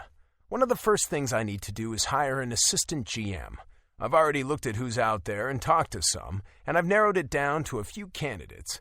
I'd like to have someone more experienced than I am because I know I'm smart and good at what I do, but I'm also smart enough to know what I don't know.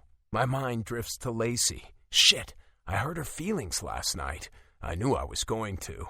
I sit back in my chair. After I left her at home yesterday afternoon, I was all sappy happy because she was loving the ocean so much. And I can't get all sappy happy about Lacey. When I got to my office and looked around and the enormity of what I had to accomplish crashed over me, I realized I couldn't get involved with her. And by involved, I mean boner. This isn't a real marriage, and it's not going to last. It's only until she needs to go back to Vegas, and then I'll tell my family things didn't work out and we'll all move on. So getting warm, squishy feelings about her can't happen. I decided to tell her when I got home, even though I knew it was going to be uncomfortable. And not only that, I'm sort of punishing myself too because she's sweet and sexy, and I want to bone her so bad it hurts, and she's apparently down to fuck also. But I strengthened my resolve, determined to focus on my job, because if I screw this up, I'll pretty much have to give up using the last name Wynn and move to South America to live in a hut and ride a donkey. I need to focus. As GM, I'll be facing tons of pressure from all directions. Grandpa, the players, the fans, and the media. I did the presser when they announced I'd been hired, and yeah, the media barraged me with questions, many of which focused on my lack of experience. I figured the best strategy was to be honest. I don't have a lot of experience managing a team. I also want to be realistic about the team's potential, because not only is my job managing the team, it's managing expectations, and that includes the players' expectations and the fans' expectations. We're not going to win the Stanley Cup this year. We're going to need a long-term plan to get there.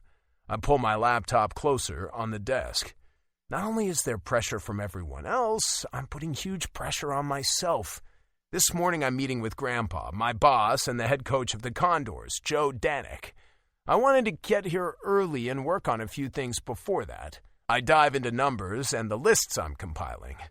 Others arrive at the office closer to 9 o'clock. Admin staff, Brock Thurlow, our director of hockey operations, Brenda Laurent, our chief human resources officer. I greet everyone and chat with them, sensing their wariness despite being friendly enough. I'll need to get to know all these people too. I'm a numbers guy, so dealing with people isn't a strength, but I know that, and I've worked on it. Managing means managing people. It's that simple. Getting the best roster possible on the ice, making sure team staff are competent, communicating with ownership, in this case my grandpa, maintaining good relations with fans and the media. And since I played hockey most of my life, I know what it's like to be on a team. Hockey is a team sport, and building the team that's off the ice is as important as building the team that's on the ice. Grandpa arrives first, striding into my office with a big grin. I stand up and move around my desk for a hug and backslap. Hey, old man, or should I call you Mr. Wynn now? He laughs, a rough, dry laugh. Maybe you should call me that. Or how about Bob? That's weird. I pause. I'll call you Bob to other people. To your face, I'll call you old man. Fair enough. I gesture to the round table in the corner of my office, and Grandpa takes his seat. He moves slower and more stiffly than I remember. I feel a clench in my gut at the idea of him getting older. Jesus, he's only 72. Only. I pick up the cup of coffee I got from the break room, my Starbucks beverage long gone, and join him. I bet you're chomping at the bit to get going, Grandpa says. I'm ready. I wanted to talk to you before Joe gets here. He has to go. I blink at him. What? He's a losing coach. Maybe you shouldn't have fired Uncle Mark. Uncle Mark had been the assistant coach for the Condors until he and my dad accused Grandpa of stealing money from them and sued him. I'm not making this shit up. Grandpa scowls. Are you fucking kidding me? How can I keep a man working for me who's suing me? He knew he was gonna get canned when he did that. Probably true. It may not be Joe's fault the team is losing. I sit back in my chair and regard Grandpa thoughtfully. Maybe it's the roster he's got. Grandpa narrows his eyes. I've lost faith in him. He has to go. I tip my head to one side and narrow my own eyes. That's my decision. Grandpa frowns. I own this team. Fuck me. Are we really going to start off like this? Okay, he's my grandfather, and I've known him my whole life. I'm not intimidated by him, as some might be. I love him and respect him. On the other hand, this is my job, and I won't put up with interference by team ownership no matter who they are. That caused a bit of friction in Vegas, but somehow I managed to take a stand and keep my job. I need to do that now. And I'm the man you hired to run this team, I say to him, my voice low but forceful. Full control. You said that, remember? He scowls. I never said that. My eyebrows shoot up. You did say that. Your exact words were that I'd have complete autonomy to rebuild the Condors as I see fit. Bullshit! I'm not turning complete control over to anyone. This is my team. My jaw slackens and my heart drops. What the fuck? I have a pretty damn good memory. I didn't imagine he said that. My fears that I'm being conned roar back, making my blood run hot. I didn't take this job to be your happy-to-be-here yes man. My hands clench around the armrests of the chair. If that's the case, you can find someone else to be your yes man. I meet his eyes and lift my chin. Grandpa stares back at me, and his expression shifts from belligerent to puzzled. I don't want a yes man, he says gruffly, quietly. I want you. I give my head a mental shake and inhale slowly. You hired me to manage this team. If you don't want me to do that, I'm out of here. I do want you to do that. I close my eyes briefly. What the fuck have I gotten myself into? Then you have to let me do that, Grandpa. We'll talk and I'll listen to what you have to say because I respect your knowledge, and I'll take your opinions into consideration. But you told me I'd have autonomy. Do you trust me to manage this team or not? Now he looks bewildered. I do, of course I do. That's why I hired you. Okay. I suck in another long breath. So you're giving me control to make decisions as I see fit. You have to run things by me first. I tip my chin down, then up. Does this mean we'll be arguing over every decision I make? Or is this a courtesy? Fuck, I'm so confused right now. Fair enough. At that moment, Joe arrives. He extends a hand with a smile that doesn't touch his eyes. Good morning. Welcome. We shake hands, and I motion for him to take another seat at the table. I move across the room to close the door. I feel off balance. I don't know what to think. Grandpa said he wants Joe gone. Then he said I just have to run things by him. As I take my seat again, my gaze shifts back and forth between the two other men. My nerves jumping as I wait for Grandpa to tell Joe he's fired. Jesus. Tell us what you're thinking, Teo, Grandpa says, sounding clearer and stronger than he did moments ago. Sure, I nod, taking a few seconds to collect my thoughts. So, this franchise has had a rough time the last few years. We need to change that around. We need to be a winning franchise. It's good for the community, it's good for the state, and it's good for the sport. Hockey's growing in popularity here in California, but it's important that we have a team we can be proud of. It's important to our fans, our organization, and it's important to me. I'm excited to be part of this. Joe and Grandpa nod. I'm not one to make snap decisions, I say, although Grandpa knows this. I plan to do a lot of analysis, watch a lot of video, run a lot of numbers. We already run a lot of numbers, Joe says. Was that defensiveness? I eye him, keeping my expression neutral. Great, I'm glad you're on board with that. He starts talking about Corsi scores, and I hold up a hand. I know Corsi used to be important. Before we had a lot of other analytics, but I found there are other stats that give us better information. Such as? Such as scoring chances. Scoring chances factor in shot quality. Joe frowns. Scoring chances give us more insight into which teams are playing better than Corsi does, and they can also be used for more in-depth player evaluation. Take Wyatt Bell, for example. He took only 180 shot attempts, but most of those have been scoring chances, like 81%. The number rolls easily off my tongue. Numbers have always stayed in my brain. And more than half come from the slot or the crease. Uh-huh. His eyes narrow. So you're saying we should judge players solely on their ability to produce and prevent scoring chances? Of course not, but it does give us much more quality information than Corsi does. You as a coach obviously want your players to create scoring chances, right? Yeah. Especially high-quality chances in the slot or crease, as opposed to unsuccessful attempts from the blue line. But those count in the Corsi metric, which makes it less effective. Joe doesn't look convinced, but he shuts up. I feel like I need to take a stand here so he knows who's in charge, just like Grandpa. But also, like Grandpa, he doesn't look happy about it. I swallow a sigh. I also plan to talk to a lot of people, including you, Joe. He nods. Everyone here in the front office, the players, although I've talked to them already, the scouts, the draft is coming up in June, and we need to be ready to make some decisions. We have 13 guys with contracts coming up. We need a plan to deal with that. Who we want to keep, who we don't want to keep, and how we keep guys here that might be interested in jumping to a different team. I wait a beat. A winning team. They're tired of losing, Grandpa says gruffly. I don't blame them. You gonna make a lot of changes? Joe asks. I don't know yet. Change is hard. I think we're gonna have to do some things differently, though. Maybe pursue some avenues that are less traditional than others. But we need to do the right things. Rebuild, Grandpa says with a sigh. You're going to tell me draft and develop, aren't you? I smile. Probably, yeah. There's no magic bean that's going to make us Stanley Cup champs next year. I know, but Christ, I'm 72 years old. I don't have a lot of time left. You have lots of years ahead of you, I assure him, even though I feel that pang again. But I know what you mean. And even if our plan is to build slowly through drafting and development, I know we have to balance that with our needs right now. When the rules on the ice and on the business side of NHL operations changed in 2005, player development became even more important. With the salary cap, young players with entry-level contracts are now a key to success.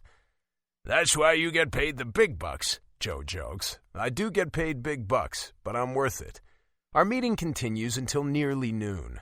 Grandpa offers to take me for lunch, but I'd rather eat a sandwich at my desk and keep working. Halfway through my turkey and avocado on sourdough, someone knocks on my open door. I look up and see Everly, my aunt. Everly's about a year younger than me. I know, it's weird. Hey, she smiles tentatively. I just came to say welcome. I smile back at her. There's always been tension between my family and her family. As a kid, I was kind of oblivious to it, but became more aware of it in my teenage years. Now things are even worse because of the big feud between Dad and Uncle Mark and Grandpa. My dad may be feuding with Everly's dad, but I'm working for her dad now, and we need to be adults and get along. Hi, Everly. Thanks. I'm stoked to be here. She enters my office. She's all sophisticated in a gray pencil skirt, silky blue blouse and heels, her dark layered hair brushing her shoulders. The Condors Foundation is separate from the Condors Hockey Club, but works closely with the team to raise funds to support underserved youth in the area. Having grown up in California, the daughter of the Condors owner, I have no doubt Everly has all the necessary connections, not only in sports, but in government, education, and other businesses.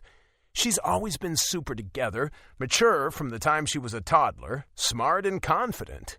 When did you get into town? She asks. Wednesday night. And here you are, nose to the grindstone already. Oh, yeah. You're taking time off for your parents' party on Saturday, though, right? I pause. You're coming to the party? Yeah. She elevates her eyebrows, the corners of her mouth lifting. Your mom invited all of us. Not sure if everyone's coming, though. Everyone means almost the entire family. The only one who doesn't live in California is my cousin Jackson, who plays for the Chicago Aces this year. I wait for Everly to say something about me being married, but she doesn't. I guess Mom's keeping that as a surprise for everyone. Should be fun, I say dryly. Everly laughs. As much fun as a 7.0 earthquake. Our eyes meet in shared understanding. Well, I'll let you get back to work, boss man. She walks to the door. Let's do lunch one day. Absolutely. Or not. I like Everly. Maybe this is a chance for things to be less awkward between everyone. Or not. Chapter 13. Lacey. I've hardly seen Theo since Thursday evening, when he told me we should just stay friends, without benefits. He worked late Friday and went to his office this morning too, even on a Saturday. It's okay, I don't expect him to entertain me. So what if I don't know anyone here? I've been exploring the neighborhood. This afternoon I'm walking on the beach, soaking up sunshine and sea air, loving the feel of sand beneath my bare feet, my flip-flops dangling from one hand. Byron! Byron, come back! The female voice shouting attracts my attention. I look up the beach and see a big dog loping toward me, a golden retriever, I think. His tongue is hanging out in a happy smile as he bounds, dragging his leash in the sand behind him. A woman is running behind him with no hope of catching him. Instantly, I run toward him. Byron! Hey, Byron, you good boy, come here. He slows his pace and I drop to a crouch, extending my hands. He stops and eyes me. One hand still out, palm down, I grab his leash with the other hand. Did you escape, you rascal? I ask him. He sniffs my hand and I gently rub under his chin. Oh, thank you. The woman chasing him arrives and halts. Thank you so much. She's panicked, breathing hard, looking nearly in tears. I stand and hand the leash to her. No problem. He's a gorgeous dog. She swallows, then takes a deep breath and exhales. He yanked the leash out of my hand to chase a bird. Jeez, Byron. She's my age, I think, with long dark hair, smooth, tawny skin, and dark eyes. She looks a lot like Jessica Alba. You're a hero, she says to me. A heroine. I laugh. Just happy to help. I eye Byron wistfully. I love dogs. You don't have one? No. I'm Taylor. She extends a hand. We live just over there. She nods to a big beach house a few buildings down from Theo's. Hi, I'm Lacey. We shake. We're neighbors. Really? Did you just move in? Yes. I point to Theo's condo. Right there. The hockey house.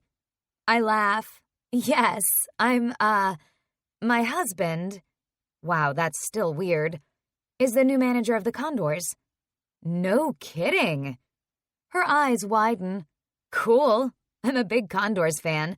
I met Bobby Ponomarenko a couple of times. I was wondering who would move in now he's gone.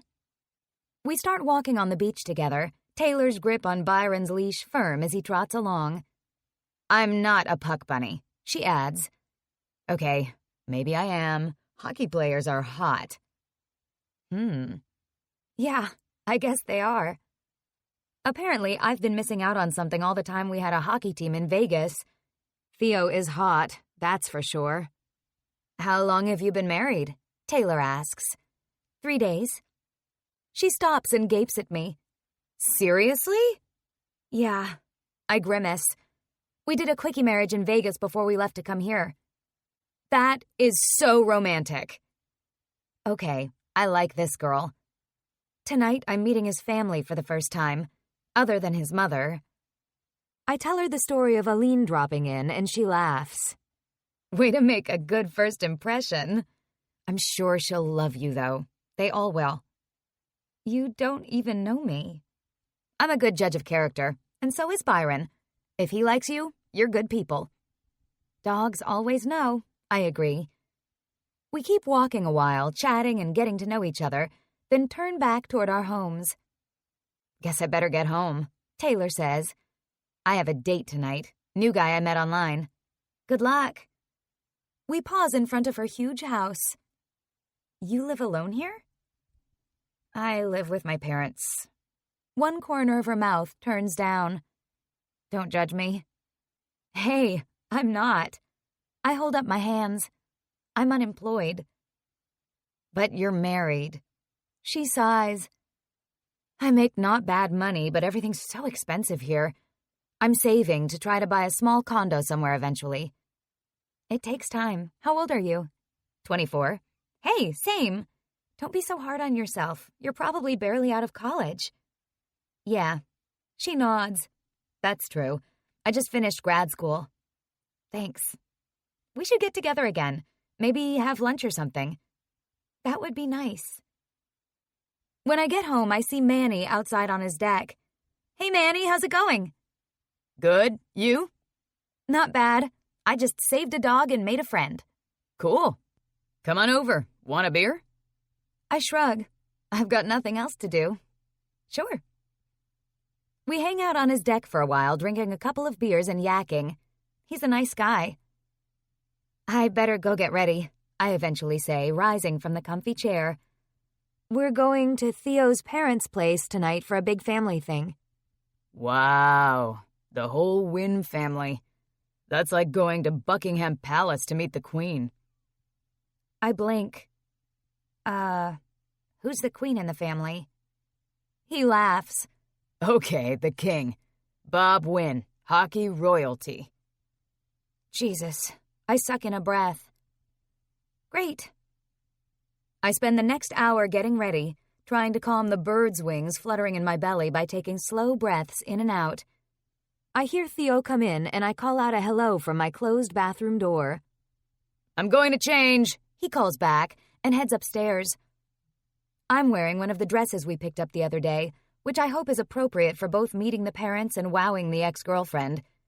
It's pretty bare and form-fitting, with narrow straps, V neckline, and just above the knee hem. But it's a demure pink with deeper pink and gray flowers. I already have a tan from a couple of days in the sun, and I add a little shimmery bronzer to my cheeks and décolletage to play it up. I take one more peek at myself in the mirror, rubbing my lips together to spread my lip gloss and fluffing my hair, then exit the bathroom. Theo's steps thud down the stairs. Ready? You bet. I flash a big smile. His gaze moves over me, taking in my hair and the dress. Do I look okay? You look amazing. His eyes linger on my shoulders. Is that the dress we bought at Nordstrom? Yes, it was on sale, I quickly add. Whatever it was, it's worth every fucking penny. He clears his throat. Thank you. You look good too. He's wearing narrow beige pants, a white shirt, and a casual blazer in charcoal. His feet are bare inside brown loafers. He's so damn gorgeous, I want to cry. He hands me a small box. Here, I thought this might be a good idea. I take it slowly and open it. Inside is a gold ring, just a simple, polished band. Right, good idea. Hopefully it fits. I remove it from the box. We didn't have rings the night we got married, so we skipped over that, and it feels weird to be doing this. I hesitate, staring at the ring. Getting married and saying vows seemed like fun that night. But putting my own wedding ring onto my finger makes my throat thicken. I'm not a girl who's dreamed about getting married. I've had to be too practical the last few years. But still. I give my head a mental shake and push the ring onto my finger. It fits. I got one too. He holds up his left hand to show me. Now girls won't try to pick you up because they'll think you're married. I am married. Well, not really. I mean, if you met someone and you wanted to go out with her, you could totally do that. He frowns. I'm not going to do that. I get a little kick out of riling him a bit. Okay. He goes to the kitchen cupboard and takes out a little bottle of pills, pops one in his mouth and washes it down with water. I've learned these are meds for his stomach ulcer. He doesn't have one anymore, but sometimes he takes them if he feels pain. I think I could use one of those too. I press a hand to my stomach. He grins. Let's go. It'll probably take us an hour to get to Mom and Dad's place. He grabs his keys and a bottle of wine. An hour? Jesus, where are we going? I ask on the way out. Rolling Hills. They live closer to Long Beach, where the Eagles play. This makes me shake my head. Eagles, the hockey team. Right. Traffic is crazy on the freeway, but I guess this is California life. Well, you're stuck with me now, I say once we're cruising. I know you've been avoiding me. He shakes his head, his lips twitching. How's work been going? Are you making progress? I feel like I've accomplished nothing. I'm sure you have. I have a lot to learn. Do you know who's going to be at this shindig? According to my Aunt Everly, everyone. Eek. I know. I feel the same way. He doesn't look terrified. His grip on the steering wheel is relaxed and confident. Okay, so who's everyone? I need to be prepared. Well, you met my mom. Obviously, my dad will be there. Matthew. Right. And my brother, I assume, JP. And that bitch, Emma. He snorts. Yeah. And my uncle, Mark. He's divorced. I don't know if he's seeing anyone right now. His daughter Riley may be there. She's a goalie coach for the Eagles farm team. Whoa, that's impressive. She plays goal? She used to. She played for the Canadian national women's team. I picture a woman who looks like Theo, 6 feet tall and muscular. Grandpa and Chelsea have been invited. Everly, maybe she has a date, I don't know. And her 3 brothers, Asher, Harrison, and Noah. Crap. The only one who won't be there is my cousin Jackson. He lives in Chicago. They're still in the playoffs. I'm memorizing all these names. I'm good with names, but this is a lot. I'm also trying not to freak out. Theo's parents' home is a low bungalow that appears cute and modest. A white picket fence, a few trees, and lots of flowers. We approach the front door, painted a charming dark green with matching shutters on the windows. There are already lots of cars parked in the massive stone driveway, so others must already be here. Theo opens the door and steps in without ringing the bell, but an alarm system beeps, and his mom appears in the foyer. "Hello, you're here!" She gives Theo a hug and a kiss on his cheek, then turns to me, beaming. "Hello again, Lacey." She hugs me, too, enveloping me in the scent of expensive perfume. Here, Mom, this is for you. Theo hands her the wine. Oh, thank you. You didn't need to bring that. Come in, come in. She leads the way into the house. The exterior is deceptive because inside the place is immense. A spacious living room on the right, a big family room, dining room and kitchen on the left, all open to each other.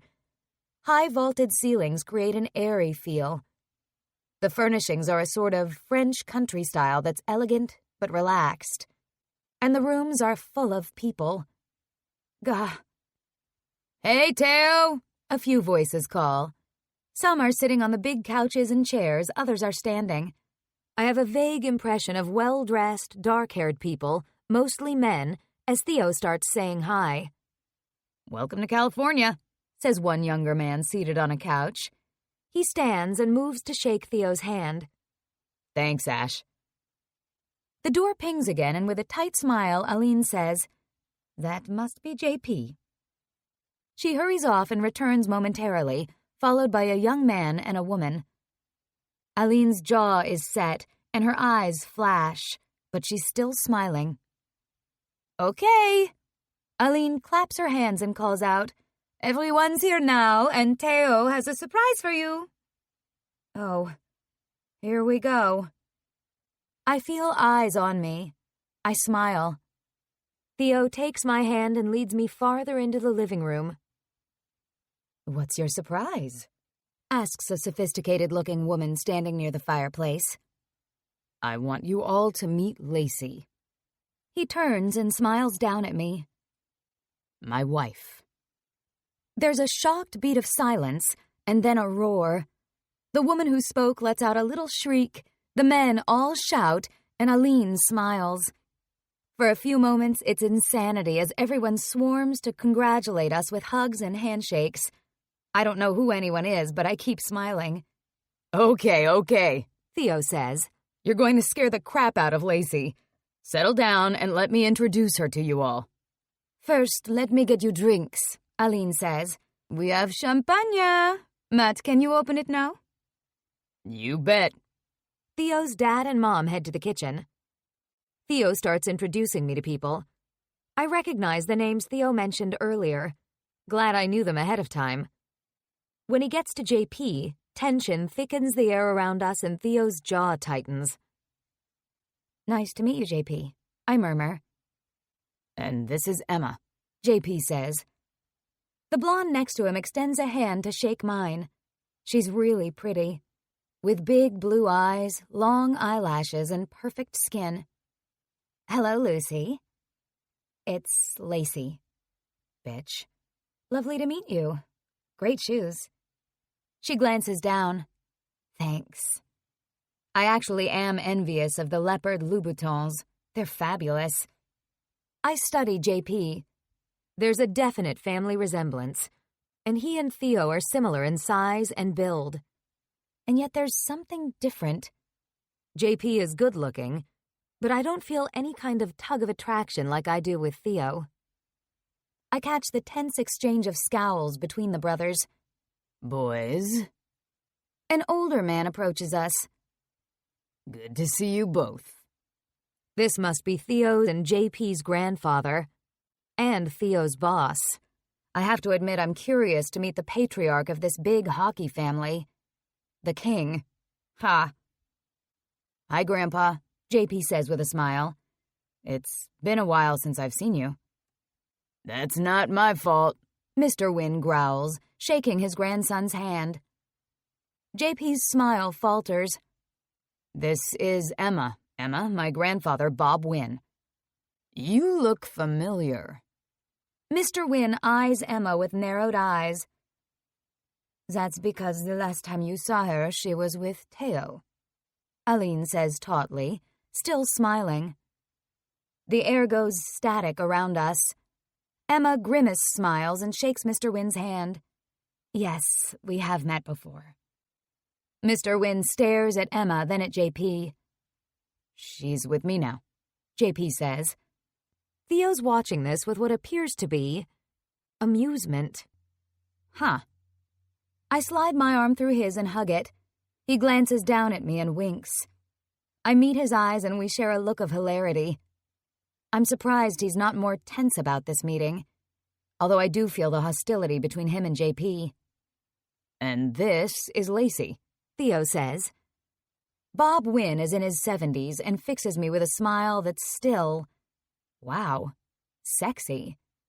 In a charming devil kind of way. He's a big man too, although not as big as his grandsons, with a twinkle in his dark blue eyes as he greets me. For Christ's sakes, Theo, you could have told me you were married. Jesus. I blink at his cussing. Not that I don't cuss. I love the F word more than any other. It just seems a bit odd in a first meeting. Nonetheless, my smile is genuine as he shakes my hand, studying me. You're beautiful, he says. Good work, Theo. I stop myself from wrinkling my nose, feeling a bit objectified, but I'll give him a pass since we just met. My wife, Chelsea. Bob indicates the woman next to him.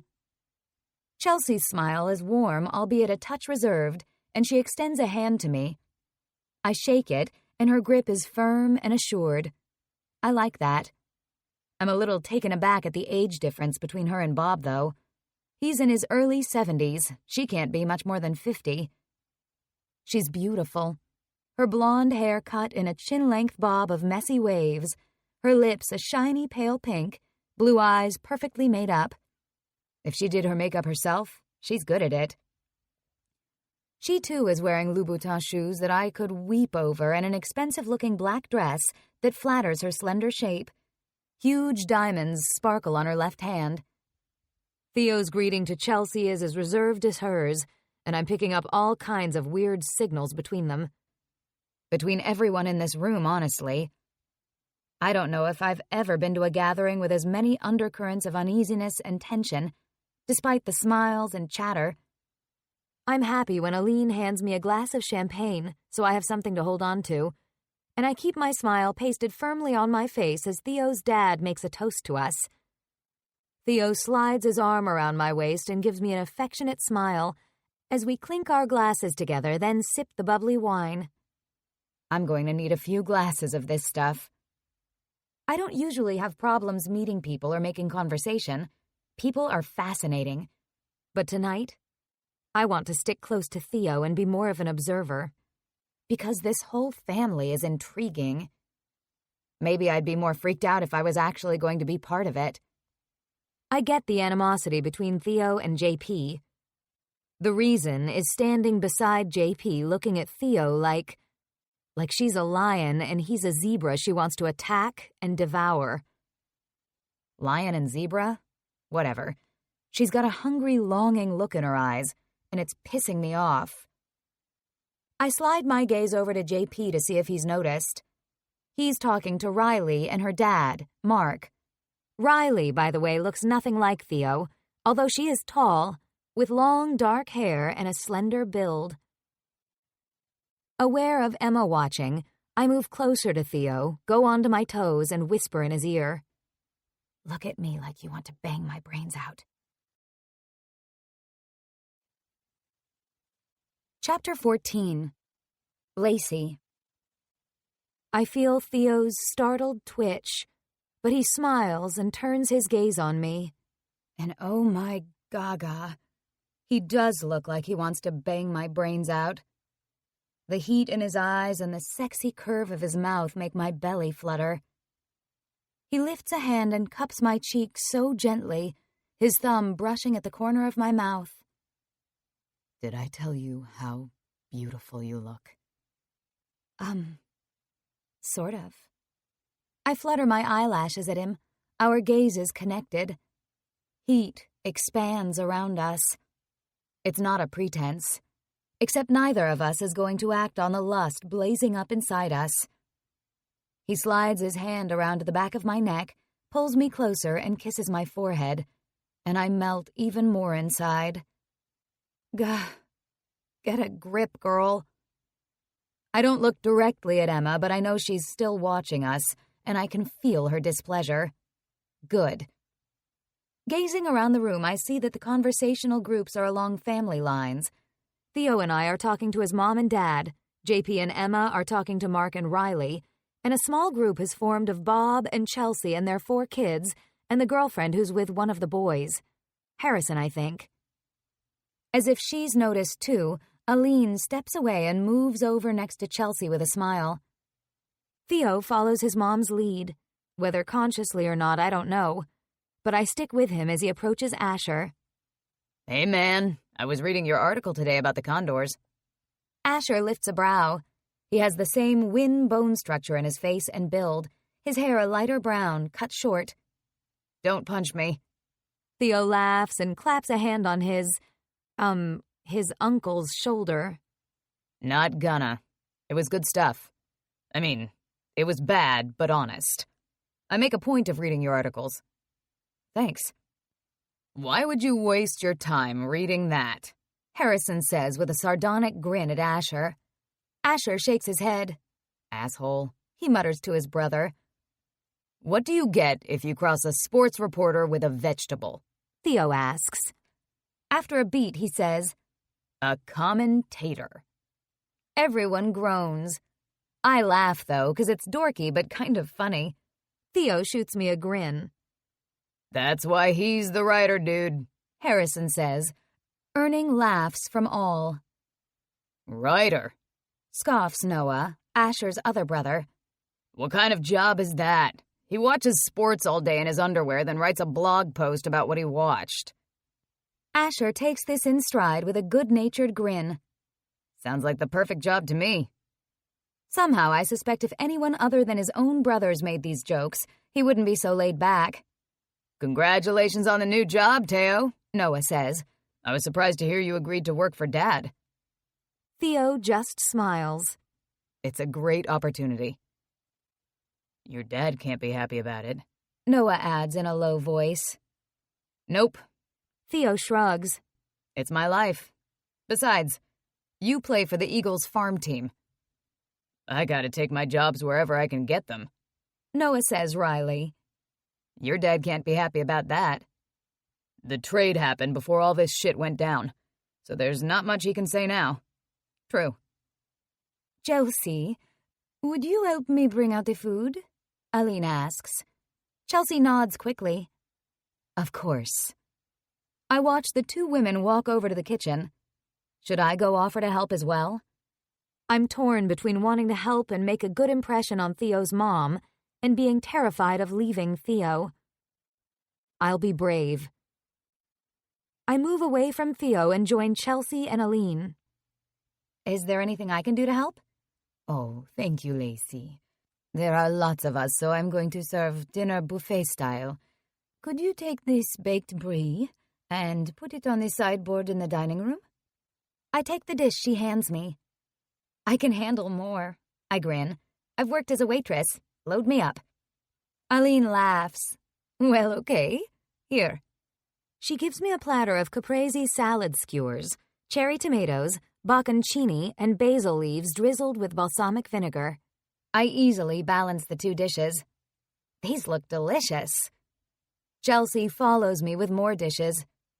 Aline is a fantastic cook. Oh my gosh, she made all these herself? Most of it. I brought a few appetizers as well, but she made the entire dinner. Wow. Chelsea and I help Aline load up the sideboard with some amazing-looking food, and then Aline announces everyone should come help themselves. The huge dining table is set, with flowers and candles in the center. Theo's involved in a quiet but intense conversation with his father across the room. I hesitate to join them as it looks private, but they end it, and Theo approaches me with a grim smile to take my hand and lead me to the dining room. We fill plates and take seats at the table. Well, it seems like a long time since the whole family has been together, Bob Wynne says once everyone is seated. Maybe my birthday was the last time. Some of us weren't invited to that, Theo's Uncle Mark says with an edge. You wouldn't have come anyway, Bob retorts. I swallow and look down at my plate. Because you fucking fired me, Mark snaps. Let's toast to Aline for all this amazing food. Matt lifts his glass. Everyone toasts, then begins eating. For a while, things seem to be going well, with polite conversation about hockey, what the hockey players in the group will be doing over the summer, and compliments to the food. Several bottles of wine disappear as we eat, although Theo is nursing 1 glass of Merlot. I'm on my 3rd. God. Then Bob speaks up from the end of the table. Seriously, JP, what are you thinking? You can't date your brother's girlfriend. Awkward silence descends. I want to laugh. Emma sucks on her bottom lip. It's against the rules, Bob adds. So is stealing money from your sons. Mark Wynne stabs a piece of chicken on his plate. The atmosphere thickens even more. Well, at least I don't steal girlfriends or cheat on my wife. JP sucks in an audible breath. So does Mark. Is that right? Mark says tightly, glaring at his father. What are you saying? Bob scowls back at him. I'm saying you remarried pretty damn fast after Mom died. He gives Chelsea a narrow-eyed look, and she flinches. I reach for Theo's hand beneath the table and squeeze it. His fingers grip mine tightly. Everly speaks up. Well, I, for one, don't care who JP goes out with, but it is kind of inappropriate to bring her to Teo's welcome dinner. Don't be a bitch, Ev, mutters Riley. Don't call her a bitch, snaps Harrison. Everly shakes her head at Harrison. She appears quite able to handle herself. Inappropriate, Bob barks. I'll tell you what's inappropriate. Inappropriate is 2 sons suing their father. My eyes fly open wide. I glance between Matt and Mark. Their faces contract into lines of annoyance. Theo stiffens next to me and picks up his wine. Let's not talk about that here, he bites out. Good idea. Aline looks around. Does anyone want seconds? Please, help yourselves. It's all delicious, Aline, Chelsea says. Thank you. What the hell are these? Bob holds up a caprese skewer. Chelsea sets a hand on his arm. Tomatoes and mozzarella cheese, she murmurs. You like it. How's your mom, Riley? Aline asks. Riley glances at her dad. She's great. She's been doing some work with the football team in Toronto. She has quite a few high-profile clients now. A couple of Olympic skating champions, a champion diver, and a few NHL guys. Seeing my curious look, she adds, my mom's a sports psychologist. You screwed that woman over, Bob says to Mark. More uneasy glances are exchanged around the big table. Mark's jaw hardens. Aline nibbles her bottom lip and closes her eyes briefly. I sense her distress. I'd like to make another toast, Bob says. No, everyone says at once. Silence swells again.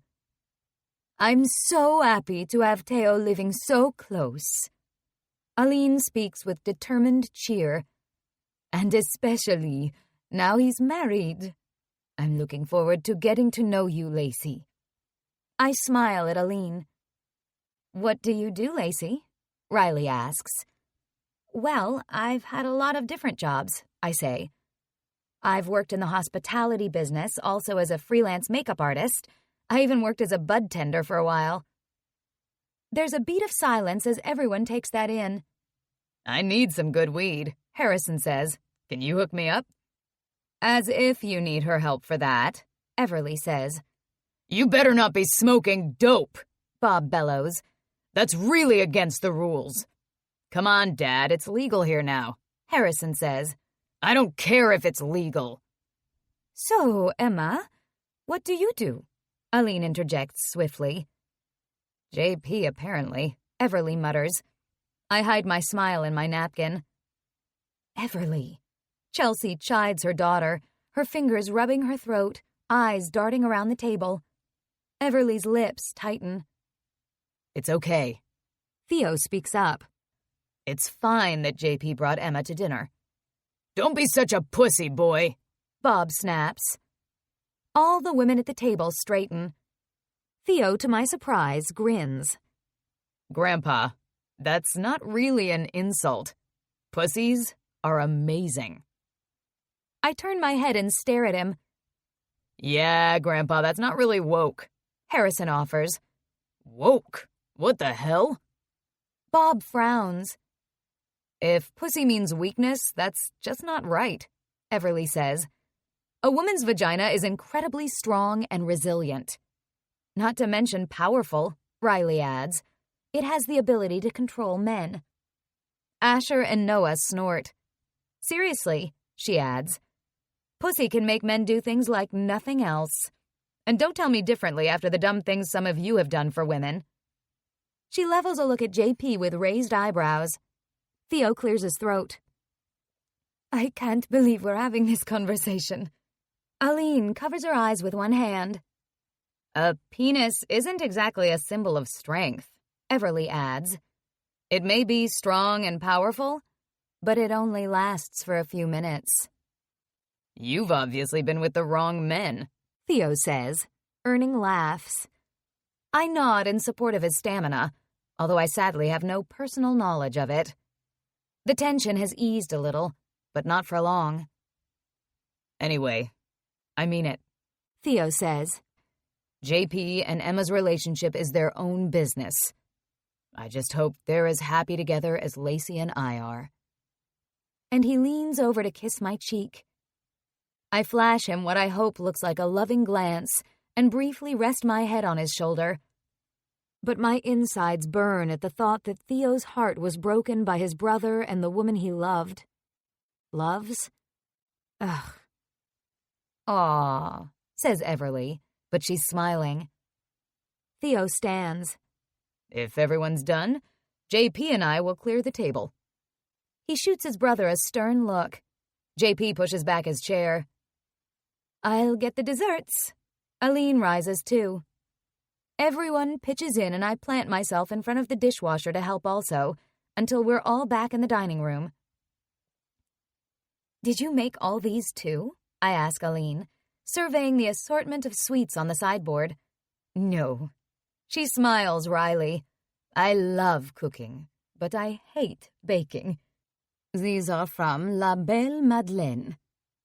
I have no idea what that is, but it sounds lovely. I take a selection of treats, something chocolate, a mini apple pie, and a pretty cookie. I love sweets. Aline offers coffee and more wine. She's trying so hard to make this a nice evening. Then everyone moves back to the living room. Aline shoos people away from the kitchen, telling us to relax. Like that's possible with this group. Theo takes a seat in a big armchair and tugs me down with him. There's room enough for both of us, but it's cozy. I catch Emma's unhappy expression. Okay, what the fuck is up with that? She's here with JP. She cheated on Theo with JP. Does she still want Theo? Does she want both of them? This is pissing me off. Also, I've had a lot of wine. I think we'll go soon, Theo says in a low voice near my ear. Not sure I can handle much more of this. I know what you mean. Holy crap. This was crazier than I imagined. Gonna use the bathroom before we go. Be right back. He sets his empty glass on the small table beside the chair. Everly, sitting near me on the couch, leans over. It's good to meet you, she says to me with a smile. Theo seems really happy with you. I'm not sure what to say to that. Thanks. We didn't know he'd even been seeing anyone, she continues, which is why we were all so surprised. I hope we didn't make you feel uncomfortable. This whole evening made me feel uncomfortable, I say without thinking. She laughs, shaking her head. You're not the only one. No wonder we're all single. None of us want to bring anyone into this madness. Theo's got guts. If she only knew the truth. I shift in the chair and drain the last of my wine. You know, I'm going to find the bathroom too before we leave. Everly points the direction Theo went, down a hall. I hike across the big room and turn down the hall, then stop dead. Emma and Theo are standing in the dimly lit hall, close together, their faces nearly touching. She has her hand on his chest. My stomach clutches and my breathing arrests. I put a hand on the wall beside me to steady myself. It feels like time freezes and this moment goes on and on. My head empties. Theo spots me, his head whipping around. Emma's gaze follows. Lacey, Theo says calmly, moving around Emma toward me. Are you ready to go? I just need to use the bathroom first. Somehow I manage to speak. Theo gestures to the room and I walk past him and Emma, giving Emma a hard look. Then I shut and lock the bathroom door and drop onto the closed lid of the toilet, burying my face in my hands. I've never been so confused in my life. I'm jealous. How can I be jealous? Our marriage is fake. I don't really care about Theo that way. I'm just doing such a good job acting, I convinced myself things are real. That's it. If Emma still wants him, maybe Theo is happy about that. Ugh. Well, I can't hide in here forever. I use the toilet, wash up, and arrange my expression into relaxed and cheerful. Theo is standing at the edge of the living room near the front door talking to his mom and dad. He extends a hand to me as I walk up to them, taking mine and drawing me near to him. So confused. Thanks for a lovely evening, I say. It wasn't really lovely, Aline replies wryly, but you're welcome. I look forward to getting to know you better. She moves and hugs me. Theo's dad hugs me too, then turns to his son. I still don't understand how you could take a job working for that asshole. He's the enemy, for Christ's sake. Mark, that asshole is your father. Aline nudges him. He's losing his fucking mind, Mark mutters. You have no idea what you're getting yourself into, Theo. It's a no-win situation. You'll never be able to run that team. The minute you do something he doesn't like, he'll fire you, too. Theo grimaces. Well, thanks for the vote of confidence, Dad. Mark scowls. Theo's super smart, I say, even though I'm in shock from what I just saw in the hall. And talented, and hardworking. He can do anything he sets his mind to. I feel Aline's pleasure at my words. Mark gives me a sharp, assessing look, and I meet it head-on. He nods slowly. Theo slides his hand into mine and squeezes it gently. We say goodnight and make our escape into the fresh night air. Jesus Christ. Theo blows out a breath as we walk to his car. Sorry about that. Don't apologize. You were the sanest one there. Well, you and your mom. I pause. And Chelsea. Chelsea? Are you kidding me? She's nothing but a gold digger. I frown as I slide into my seat. I tug on the seatbelt while Theo goes around and climbs in. I didn't get that impression of her. You don't know her. True, but I trail off. I guess I don't know her. She married a man 20 years older than her. What other reason would she marry him than for his money? Maybe she loves him? He snorts. No, really. It seems to me like she cares about him. He dismisses my opinion with a shake of his head and turns on his GPS to direct us back to the freeway and his place. And what about Emma? I ask, annoyance rising. What were you two talking about in the hallway? Does she want to get back together? Yeah. I'm stunned into silence. I didn't really expect that. I sit quietly for a few minutes, as Theo doesn't offer up any more details. I watch city lights slide by outside the car. I don't think he should go back to Emma. She fucked him over with his own brother. That doesn't bode well for their future together. I didn't get a good impression of her tonight, although we barely said 2 words to each other. I don't think she's good enough for Theo. I don't want him to be hurt again. I guess showing up with me made her jealous enough that she realized she wants him back. But if that's what he wants, I'm happy for him. So I guess I'm not needed here anymore if they're going to get back together. My stomach cramps up as I try to figure out what I'm going to do. Obviously, I can't stay with Theo. That would not make Emma happy.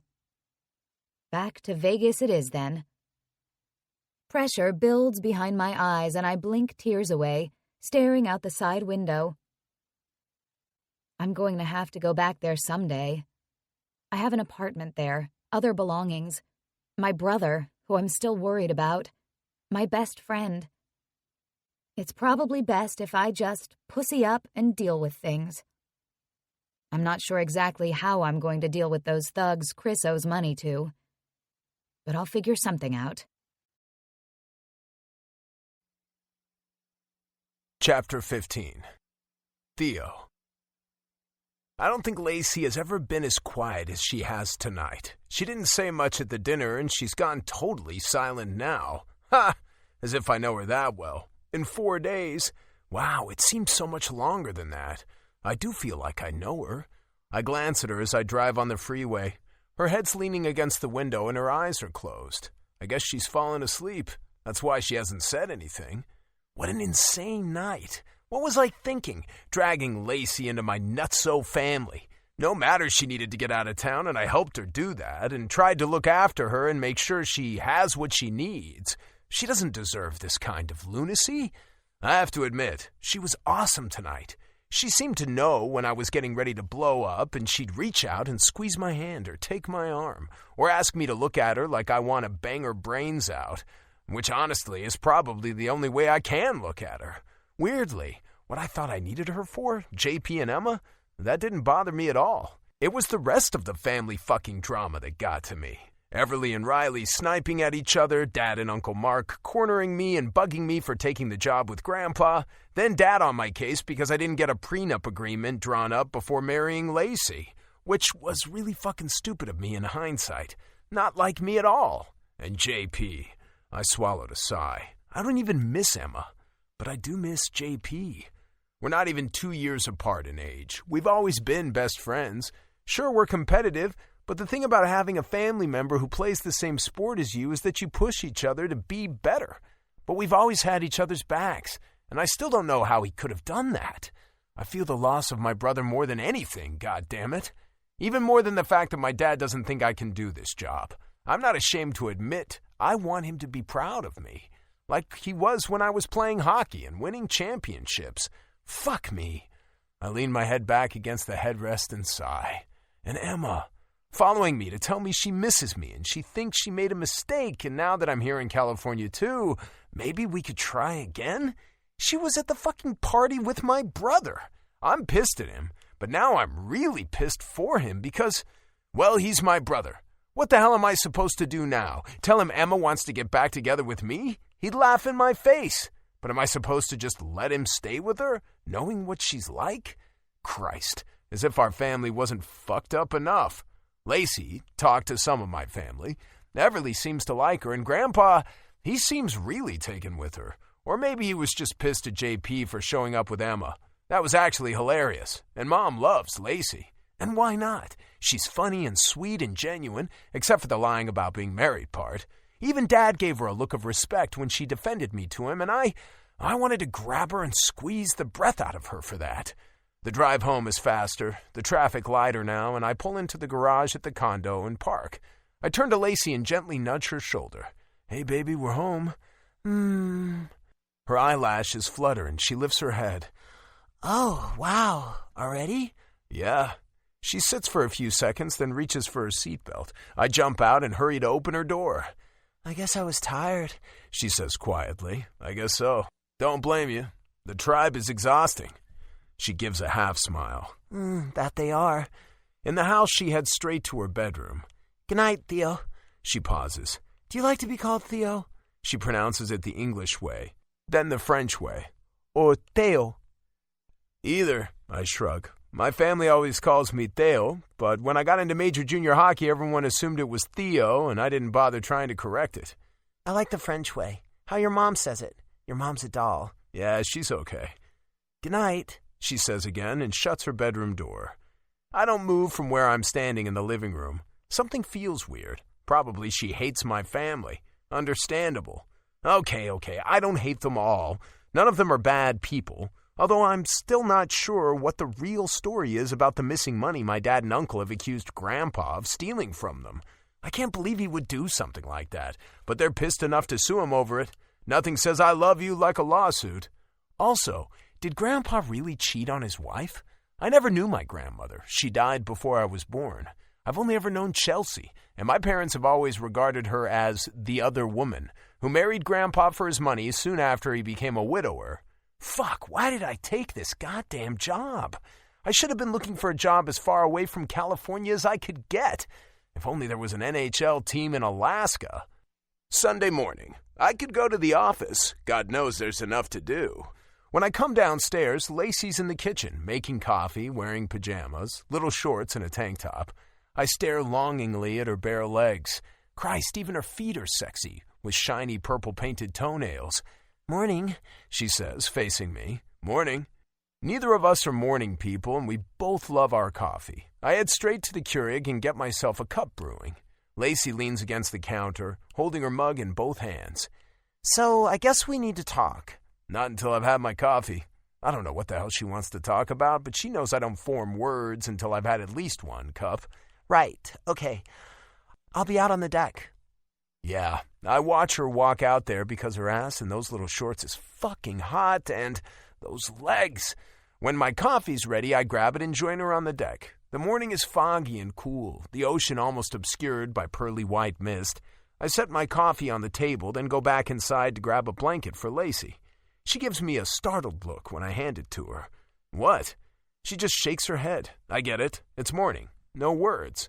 She wraps herself up in the blanket, and I take another chair, propping my feet on the railing. I'm wearing sweatpants and a long-sleeve tee, so I'm not cold. It's kind of cool seeing the ocean in different ways. I'd love to see a big storm with crashing waves. That'd be killer. We sip our coffee silently. Finally, Lacey speaks. It never stops. What? The ocean. The waves never stop. She takes another mouthful of coffee. And it's so weird to think that way. Way out there are other continents. Other people. Uh-huh. You can't even see them. I nod. And there are whales out there. All kinds of living creatures. We can't see them either. That is true. She sighs. So... Okay, this is it. The talk. I know I have to leave since you and Emma are getting back together. I spew coffee out my mouth and nose. I choke. I cough. I wipe my face. What the fuck? You said she wanted to get back together. She does. I don't. I shake my head vigorously. Are you kidding me? After what she did, I'd never take her back. Lacey bites her lip. Are you sure? Maybe you could have a second chance with her. I frown. I don't want a second chance with her. That was never what this was about. I just didn't want to feel like a big loser walking into that gathering with her there and everyone feeling sorry for me. I don't think you needed me for that, she says quietly. I tilt my head. You're probably right. Having a beautiful woman on my arm doesn't make me a better man.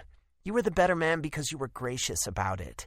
But I did need you there. She rolls her head against the back of the chair and looks at me. You did?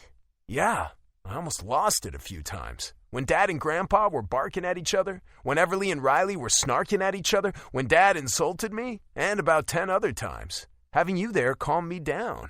She blinks. I knew you were getting pissed. I huff out a laugh. Yeah. So you're not getting back with Emma? Fuck no. I was going to leave today, since I wasn't needed anymore. I frown. Nah, you don't have to leave. I do need you. She sinks her teeth into her bottom lip and holds my gaze. I can only be honest. I was stupid to think I need a hot wife to feel better about myself with my family, but the truth is, Lacey makes me feel better about myself just by being here, and it has nothing to do with my family or Emma and JP. It's just her. Okay, she says. I won't go. Yet. Relief flows through me, but I still frown. Yet? Well, we both know I have to leave at some point. I nod slowly. Yeah, that's true. She sits up straighter and shifts in the chair so she's turned toward me and not facing the ocean. I have questions. About? Your family. Oh my God, they're crazy. I laugh. I think I told you that. What are you going to do about Emma? Are you going to tell JP? I don't know. I rub my jaw, still thinking about that. Don't really want to get involved. I understand that, but maybe he should know he's dating She flounders. Yeah, I thought of that too, but I expect he'll find out himself. She purses her lips. True. Okay, do you really think Chelsea only married your grandfather for his money? That's nuts. That's what my parents always said. My grandma came from a really wealthy family. When she died, she left a shit ton of money to Grandpa and to my dad and my uncle. Not to mention he did pretty well with his hockey career, although back then players didn't make the kind of money they do now. But he owned a hockey team and had lots of money, and then he married this hot woman who was 20 years younger than him, and it wasn't long after Grandma died, which is why Mark was insinuating that Grandpa was having an affair with Chelsea before Grandma died. Holy shit. She sips her coffee. But they have 4 kids together. I don't think a gold digger would have 4 kids. Fair point, I guess. Are your dad and uncle really suing your grandpa? Yeah, they can't talk about it though because the lawyers told them not to. Because he stole money from them? That's messed up. He says he didn't. They suspect it was actually Chelsea because they think she married Dad for his money. So yeah, there are some bad feelings there. No shit. She shakes her head. And what's with Riley and Everly? I don't know, but Uncle Mark and his kids have never liked Chelsea or her kids. That's sad. I like all of them, but when we were growing up, we, Riley, Jackson, JP, and me, knew our parents didn't like or trust Chelsea. And your Uncle Mark, what's up with him? Did he cheat on your aunt? I don't know. I grimace. They got divorced a long time ago, and I don't know the details. Wow. I need breakfast. Of course you do. Let's go out. She shrugs. Okay. We go inside to change, then go for breakfast at a Venice Beach Cafe on the boardwalk with a view of the beach and palm trees. Lacey orders an omelet with avocado, cheese, and bacon. I'm going to eat avocado every day while I'm in California, she announces. It's my mission. Sounds like a worthy cause. I order classic eggs Benedict. This is lovely. She picks up her orange juice and leans back in the chair to stare out at the beach. I love the smell of the air, the feel of it. It's so soft.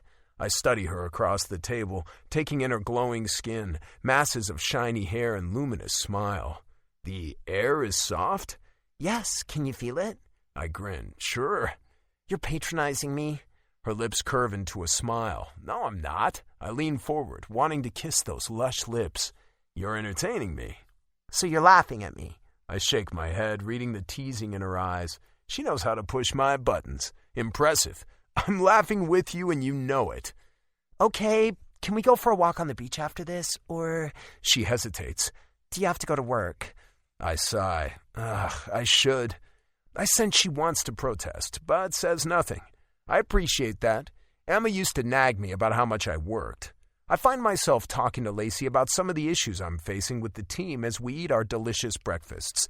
She doesn't try to solve the problems for me, obviously, but her intent listening and the questions she asks help me process things. After breakfast, we go home and I find myself saying, okay, let's go for a walk. Lacey's face lights up and that makes a warm glow spread through my chest. We walk close to the water on the firm, damp sand, Lacey pausing to pick up shells or unusual rocks. This one's shaped like a heart. She holds it up, then pockets it. Her joy in such a simple thing makes my heart turn over in my chest. I spot another heart-shaped one, which I pass to her. I keep walking with my head down, watching for others. Byron!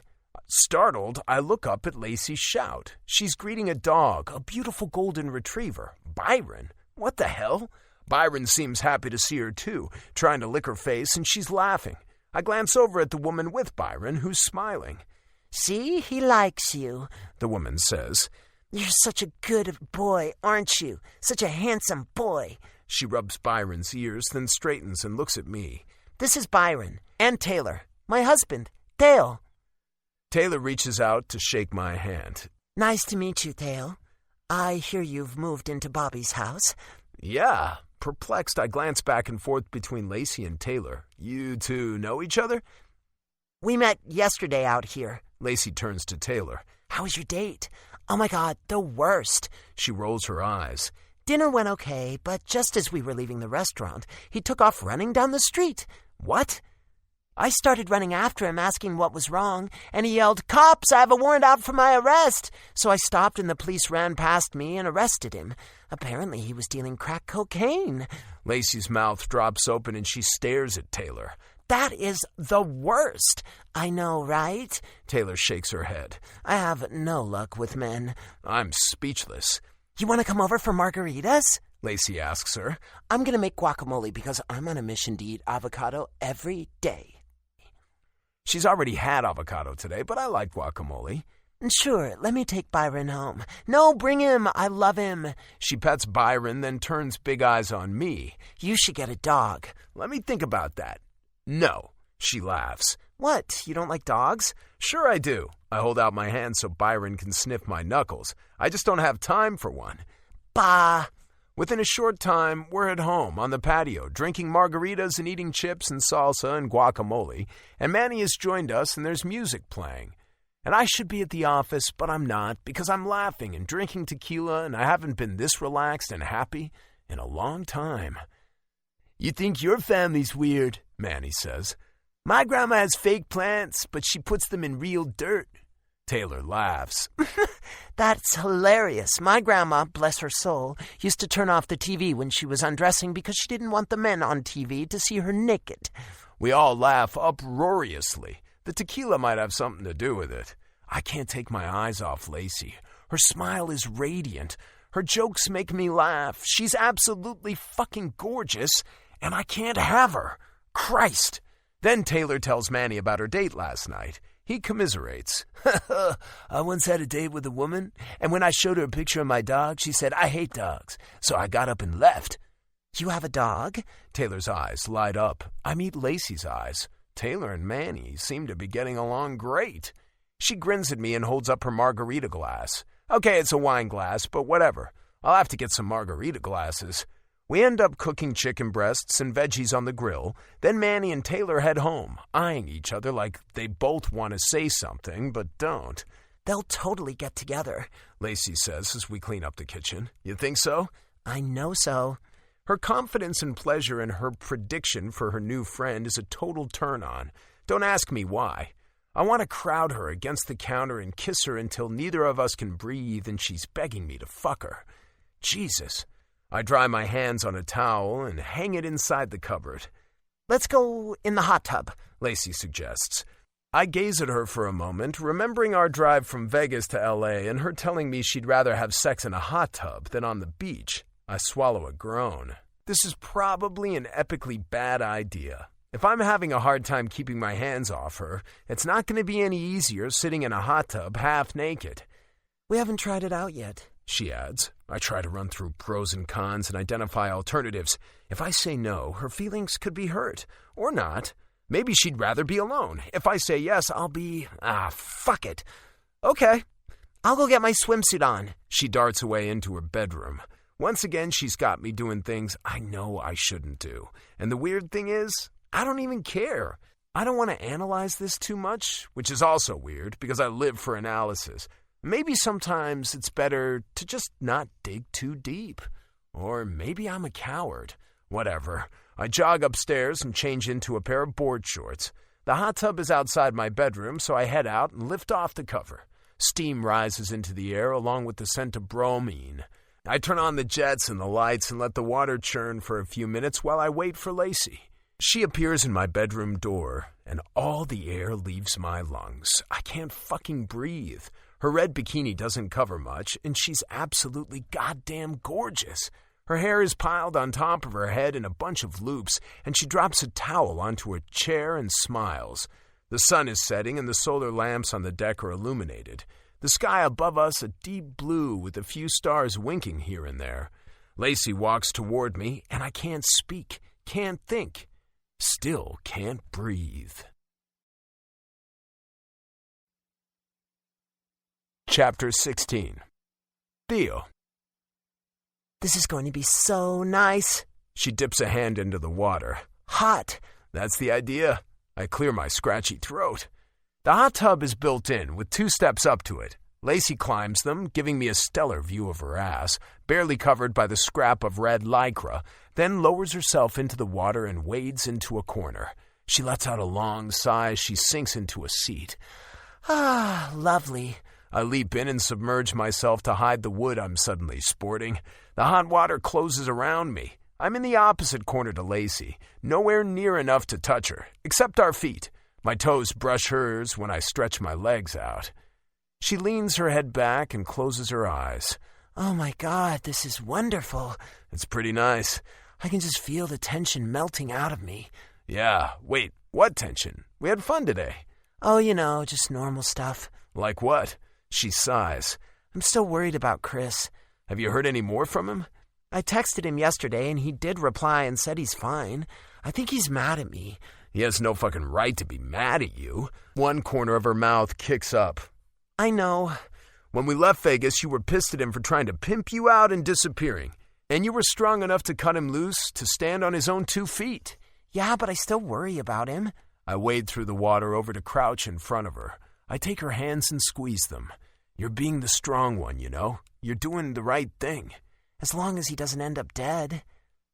Ugh, that is a concern. I wish I could fix things for her. He won't. And I, for one, am glad you're here and safe. She leans forward and plants a kiss on my mouth. My body zooms to attention, going still other than my dick, which swells and twitches. It's a chaste, closed-mouthed kiss that lasts a few seconds. Then she draws back and says, "Thank you." I stare at her, my body tingling, blood rushing hot through my veins. Her expression changes, her eyes darkening, her lips parting. I study that mouth.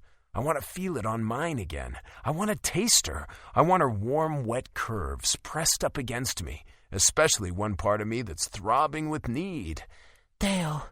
I shift closer, sloshing water, to find her waist. I clasp my hands on her and her knees part to let me closer. I'm weirdly weightless in the water. She sets her hands on my shoulders. "Kiss me again," I quietly order. Her eyelids drift down and she leans forward. Our mouths come together in another kiss, this one gentler, our lips clinging, until I open mine on hers, coaxing her to open to me too. I look inside, tasting her sweetness, swallowing her soft moan. Her fingers tighten on my shoulders and I break the kiss, to tilt my head and go in deeper. I ease her forward on the seat of the tub until I'm wedged between her thighs and my aching cock is pressed against her soft pussy. "Oh," she breathes against my mouth, and then she slides closer still, winding her arms around my neck, pressing her breasts against my chest, hooking her heels behind my back. Christ! My hands wander over her, up and down her sides, around to her ass, and I pull her even tighter against me, thrusting my hips a little. She makes a needy sound in her throat. The glowing water bubbles and swirls around us. My blood is swirling and rushing through my veins, too, straight to my cock, which is so goddamn hard it hurts. I move my mouth off hers and drag it over her jaw, and her head falls back as I kiss her neck, then her throat. Those sweet tits are right in front of me, barely covered by the bikini top. "We're not supposed to be doing this," she murmurs as I lick the hollow of her throat. "You said—" I sigh. "Yeah, I did." She lifts her head and focuses lust-hazed eyes on me. "Do you want to stop?" Christ, no. Me either. Then let's not. I kiss her again, deep, consuming kisses that she responds to with clutching hands and needy sounds. Lust punches through my stomach, every nerve ending in my body on fire. My cock is a throbbing spike. When we pull apart, nearly gasping for breath, our eyes meet. It's like a spell, holding us in place. My heart pounds. Lacey lifts her hands to behind her neck and unties her bathing suit top. My breath stalls in my chest, my lungs deflating. Inch by inch, she lowers the top, revealing perfect, firm, round breasts tipped with the most erotic nipples I've ever seen. Perfect, hard little nubs. Jesus, I rasp.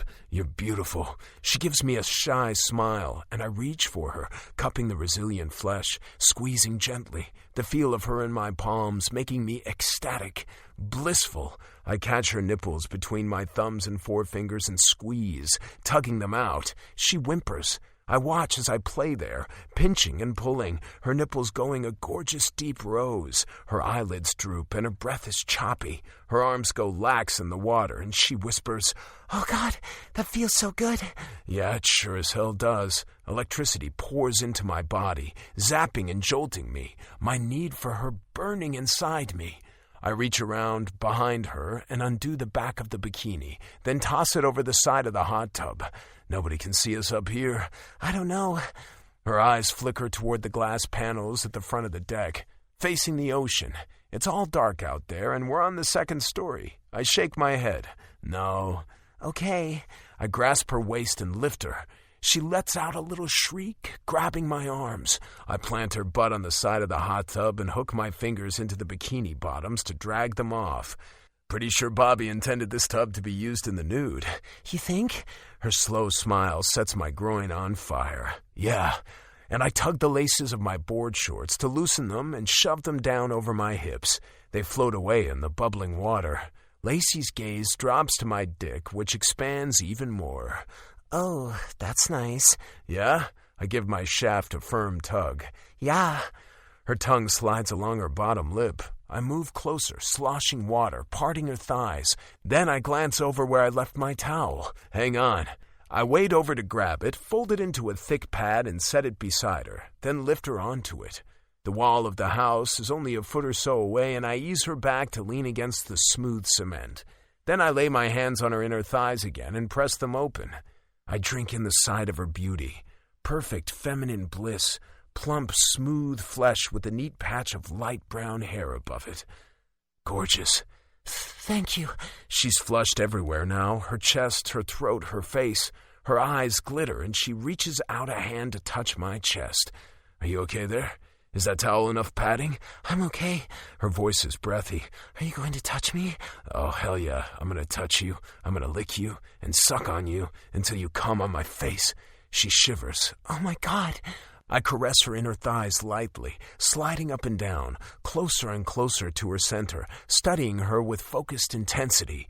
Then I lean in, closing my eyes, and breathe in her scent. I need to taste you, I whisper. She whimpers. I kiss her softly, over the smooth skin of her plump outer lips, sucking gently, letting my tongue linger. Then I use my thumbs to part her lips, and I slide my tongue through heaven. She twitches, one hand gripping my hair. Oh, yeah. I lick her more up and down into the crease of her groin, then back to her center, probing with my tongue, swallowing her essence. Then I flick the tip of my tongue over her clit. She jolts again, yanking my hair. I fucking love it. Her body is quivering, quaking. I go for it, laving her swollen bud, sliding a finger inside her to curl against her inner wall. She cries out again and again, shaking harder, and I suck her clit into my mouth. Her fingers pull my hair again as her body spasms, clutching around my finger, and she makes the sexiest gasping noises I've ever heard. I gently lick her more until she relaxes a little, then lift my head. Okay? Oh, my God. Her head rests against the house. Her eyes closed. Oh, my God. I kiss my way up over her abdomen, between her breasts, and then I kiss her mouth softly. Making you come is my new favorite thing. She gives a choked little laugh and kisses me back, then sets a hand on my chest to push me away and slides back into the water. Are you cold? No. Okay, good, because I'm taking you out of here. I'm gonna fuck you. I pause. Okay? Oh, God, yes, please. I lift her out again and lead her over to one of the lounge chairs, which have nice thick cushions. She lays down and smiles at me as I kneel on the cushion between her legs. Then I pause. Hold on. Gotta grab a condom. I zip into the bedroom and grab one, rolling it on as I hustle back out there. We're married, she murmurs as I rejoin her on the chair. She reaches for my hips. We shouldn't need that. We can talk about that later. Okay. I can't take my eyes off her. So beautiful. Her smile heartwarming. Her body supple and smooth and perfect. I stretch out over her to kiss her again. First her mouth, then her throat, then the tops of her breasts. I love your tits, I mumble before taking a nipple into my mouth. I sense her smile. Thank you. She cups the back of my head as I suck on her, her nipples stiff against my tongue. I love how her breath hitches, how her hips roll up against me as I tug and draw on the butted tips, one, then the other, until she's shaking again. I slip a hand between us to find her wetness, and yeah, she's wet, so wet. I push back up onto my knees and carefully find her entrance with the head of my cock. I look up to watch her face and see her watching me too, eyes dark and glittering, her lips parted hungrily. Okay? Yes, God, yes. It takes a bit to work myself all the way inside her. She's tight, gripping my cock, almost making me lose it. I grip my teeth, sensation flowing through me, hot and electric. My skin prickles all over, pressure building. A groan rumbles up from my chest as I'm finally seated inside her, all the way, and she throbs around me in an erotic rhythm. I go still, holding on by a thread, my body pulsing and hot everywhere. Then I move. I hold her thighs and rock into her, my cock sliding in and out in a sublime tempo, trying not to go too fast, but damn it, I can't. I can't hold back. My eyes meet hers, which go wide as we move together, both of us feeling something huge, something unexpected. I find her clit with my fingers, brushing over it. She sucks in a shaky breath, and her chin lifts. Yes! I want her to come again. I want her to come on my cock. I want to feel her orgasm all around me. And she does, crying out, shuddering, squeezing me so tight. Now I do lose it. With a shout, I release her legs and stretch out over her to pound into her. She grips my shoulders, still making soft little sex noises, and we come together, fiery sensation ripping through me and exploding. A while later, maybe a few hours, I don't even know, I lift my head to peer down at her. You better not accuse me of making you do that against your will. I choke on a laugh. No. I was completely willing, I smile. So were you. Yeah, thank you for asking. Of course, I frown. Nobody's ever thanked me for asking before. Hell, you have to make sure the woman wants it or it's not going to be good for her. Will you sleep in my bed tonight? I think I have to since I'm pretty sure I can't walk downstairs. I grin. That good, huh? Oh, yeah. She drowsily turns her face to mine and kisses me. Maybe we should shower before we go to bed so we don't smell like the hot tub? Okay. You'll have to hold me up, though. I can do that. Christ, I can't wait to get her in the shower. All soapy and naked, my hands all over her. Better to take it easy on her, though. Also, just so you know, this shower isn't going anywhere. I mean, sex-wise. 'Cause sex in the shower doesn't really work. Water does not work as lube. Nope, it just washes away all my girl lube. Jesus. Yeah, I'm aware of that. Okay, good. I roll off the lounge chair to turn out the lights of the hot tub and flip the cover over it, then pull Lacey up from the chaise. She lets out a squeal when I bend and pick her up in my arms. Show off. What am I showing off? How strong you are. I pull open a door and stride into my bedroom. You lifted me right out of the hot tub, she adds. How do you stay in such good shape if you don't play hockey anymore? I work out, and I still play hockey sometimes, just for fun. I set her on her feet on the tile floor of my bathroom and open the shower door. It's a huge shower, and there's even a bench. Once I get the water going and it's hot, I lead Lacey into the shower, close the door, and gently push her down onto the bench. This is beautiful. Her voice is still slurred a bit. Yeah, I like this shower. I grab one of the shower heads, the one that's also handheld, and direct the warm spray onto Lacey. I was really just joking, she smiles. I can stand up. Relax. I replace the shower head, grab a bottle of body wash, and squeeze out a generous amount. I'm dying to do this. Go ahead. Play with my soapy boobs. I choke. Thanks. Obviously they feel amazing, I know. Go ahead and feel me up. She leans her head back and her smile goes sultry. Christ, she fucking kills me. I run my hands over her shoulders and down her arms, taking my time so I can enjoy the feel of her. I glide back up, down her chest, over her tits. Yeah, she's right. Nothing feels better than slick, soapy breasts with hard little nipples. I mold and squeeze them, then continue my path of washing her, all the way down to her feet, then back up to the juncture of her thighs.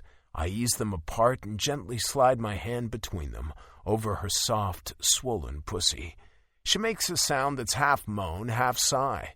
My fingers slip and probe, but I don't do more than that before I pull her to stand, turn her, and wash her back from the nape of her neck, which I can't resist kissing, down over the curve of her spine, the swell of her delectable ass cheeks, and the backs of her legs. I linger on her thighs and knees when she quivers, filing that response away for another time. Then I rinse her off and let her sit again while I stand beneath the other shower head and wash myself while she watches. That's hot as hell, her eyes following my hands over my chest and abs, down to my junk, soaping up my balls. Pretty sure she thinks it's hot too, so I turn in a circle to rinse myself off, giving her the full view. When you're used to showering with a bunch of guys nearly every day, walking around naked in the locker room, any self-consciousness about your body is long gone. I crank off the water, smiling at the languorous, lusty look on Lacey's face. I'm glad she's relaxed enough to sit there naked and let me watch her too as she observes me.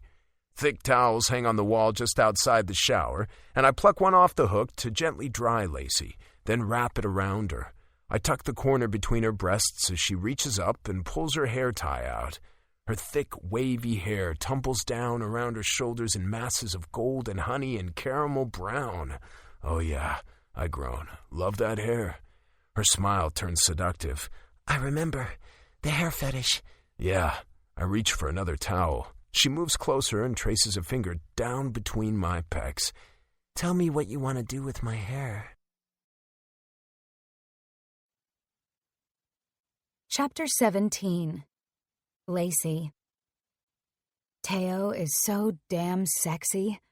I could just about explode with wanting him.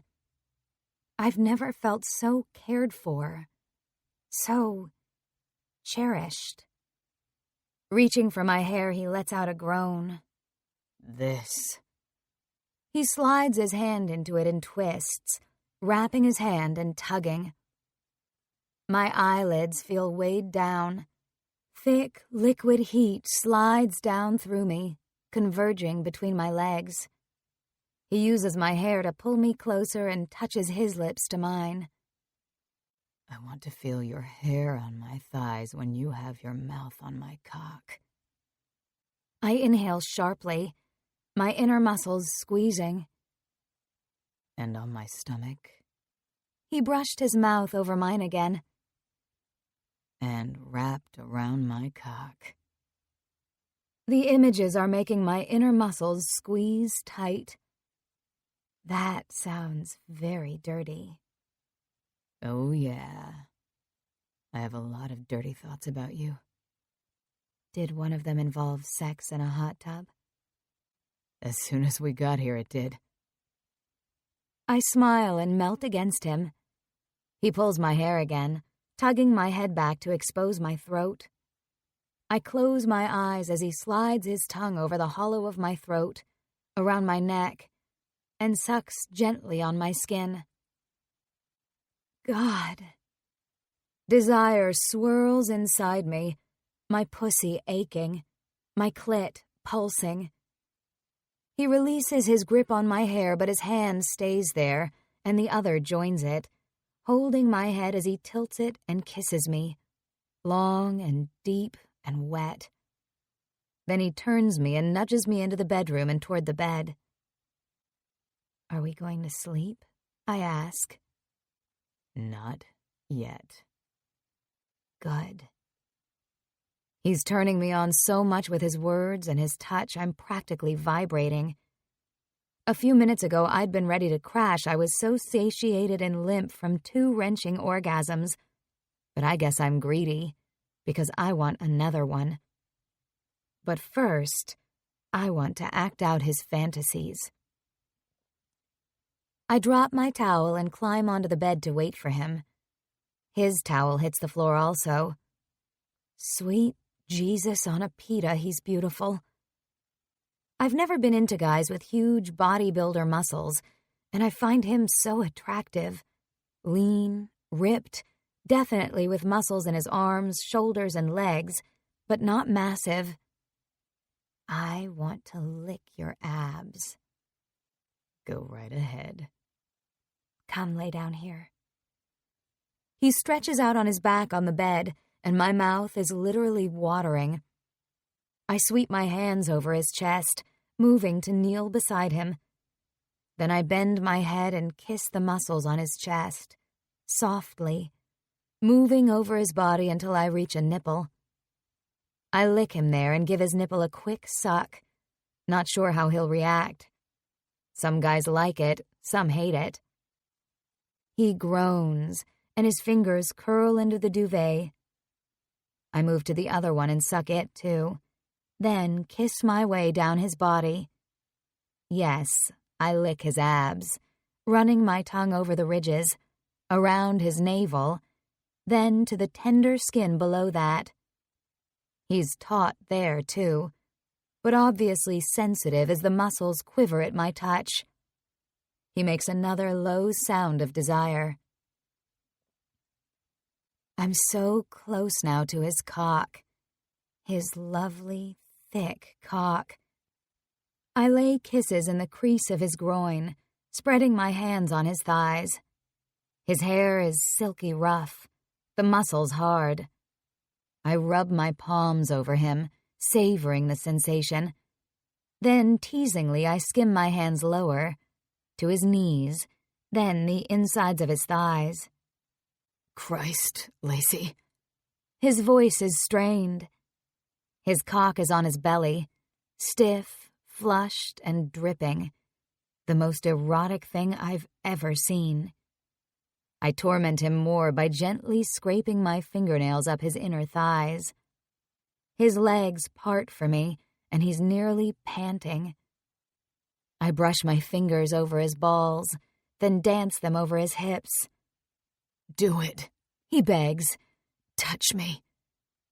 I will. I bend over to kiss his thigh, then slip my fingers under his balls and gently squeeze. His groan encourages me, so I bury my face in his groin again to kiss him there, breathing in his scent. We just showered, and he smells clean and spicy, overlaid with a hint of arousal. I love the feel of him, so full and tight. I want more. I curl my other hand around his shaft, and he emits another guttural sound. I stroke him, watching my hand move on him with fascination. So damn beautiful, so male and vigorous. I want to taste him, too. I open my mouth and close my lips over the tip. His hand is on my lower back now, caressing me there, down to my ass. So I lift it up a bit, and there. He slips his fingers into my pussy from behind as I suck on him. Fuck yeah. I let my hair fall all down around him, dragging it back and forth as I move on him. I cup his balls, run my lips up and down his shaft, pausing to lick around the head, then going back down. That's fucking amazing, he groans. Your mouth. Lick my balls, baby. I do that, even sucking on them, my hand taking over for my mouth on his cock, sliding up and down. His fingers in my slick pussy are distracting me, especially when they flick over my clit, which is straining for attention. You're so wet, he says, pushing a finger inside me. Love that. God, I love it too. I lift my head for a moment, eyes closed, reveling in the sensation his touch evokes in me. Heat spiraling through me. Then my entire body jolts as he brushes his wet fingers over my back entrance. It feels shockingly good, but I've never done that, and I jerk upright. No. He pets my pussy. Sorry, baby. No, it's okay. I've seen your Rodzilla, and there's no way that's going in my butt. He choke laughs. Okay, we'll save that. I suck briefly on my bottom lip and nod, meeting his eyes. Our gazes lock in a blast of heat that sears me right to my core. I can't look away. At this moment, I think I'd do anything for this man. With this man. Even butt sex. Okay. I take him in my mouth again, loving the feel of him, so solid and warm and pulsing. I love how much he loves this, the noises he makes, the way he gathers up my hair and holds it at the back of my head. Love the feel of your hair, he says. But I want to see you sucking me. Fuck, that's so good. I'm close. I want all of him, and it's only a moment before he comes. His singular taste on my tongue, and I swallow it down, and want more. I give him a moment and then slowly slide off him, swirling my tongue around the head, then licking my lips. Jesus.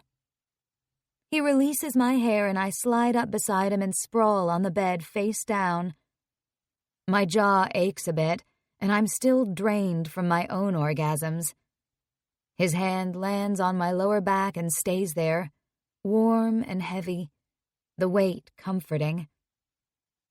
A while later, through a drowsy haze, I feel him shifting me and moving the covers to pull them up and over me, then snuggling me, his body curved around mine. I vaguely hear Teo get up in the morning, showering and dressing for work. I shove my hair out of my face and try to sit up. Teo bends over and kisses my forehead. Stay in bed if you want. There's nothing I love more than staying in bed in the morning.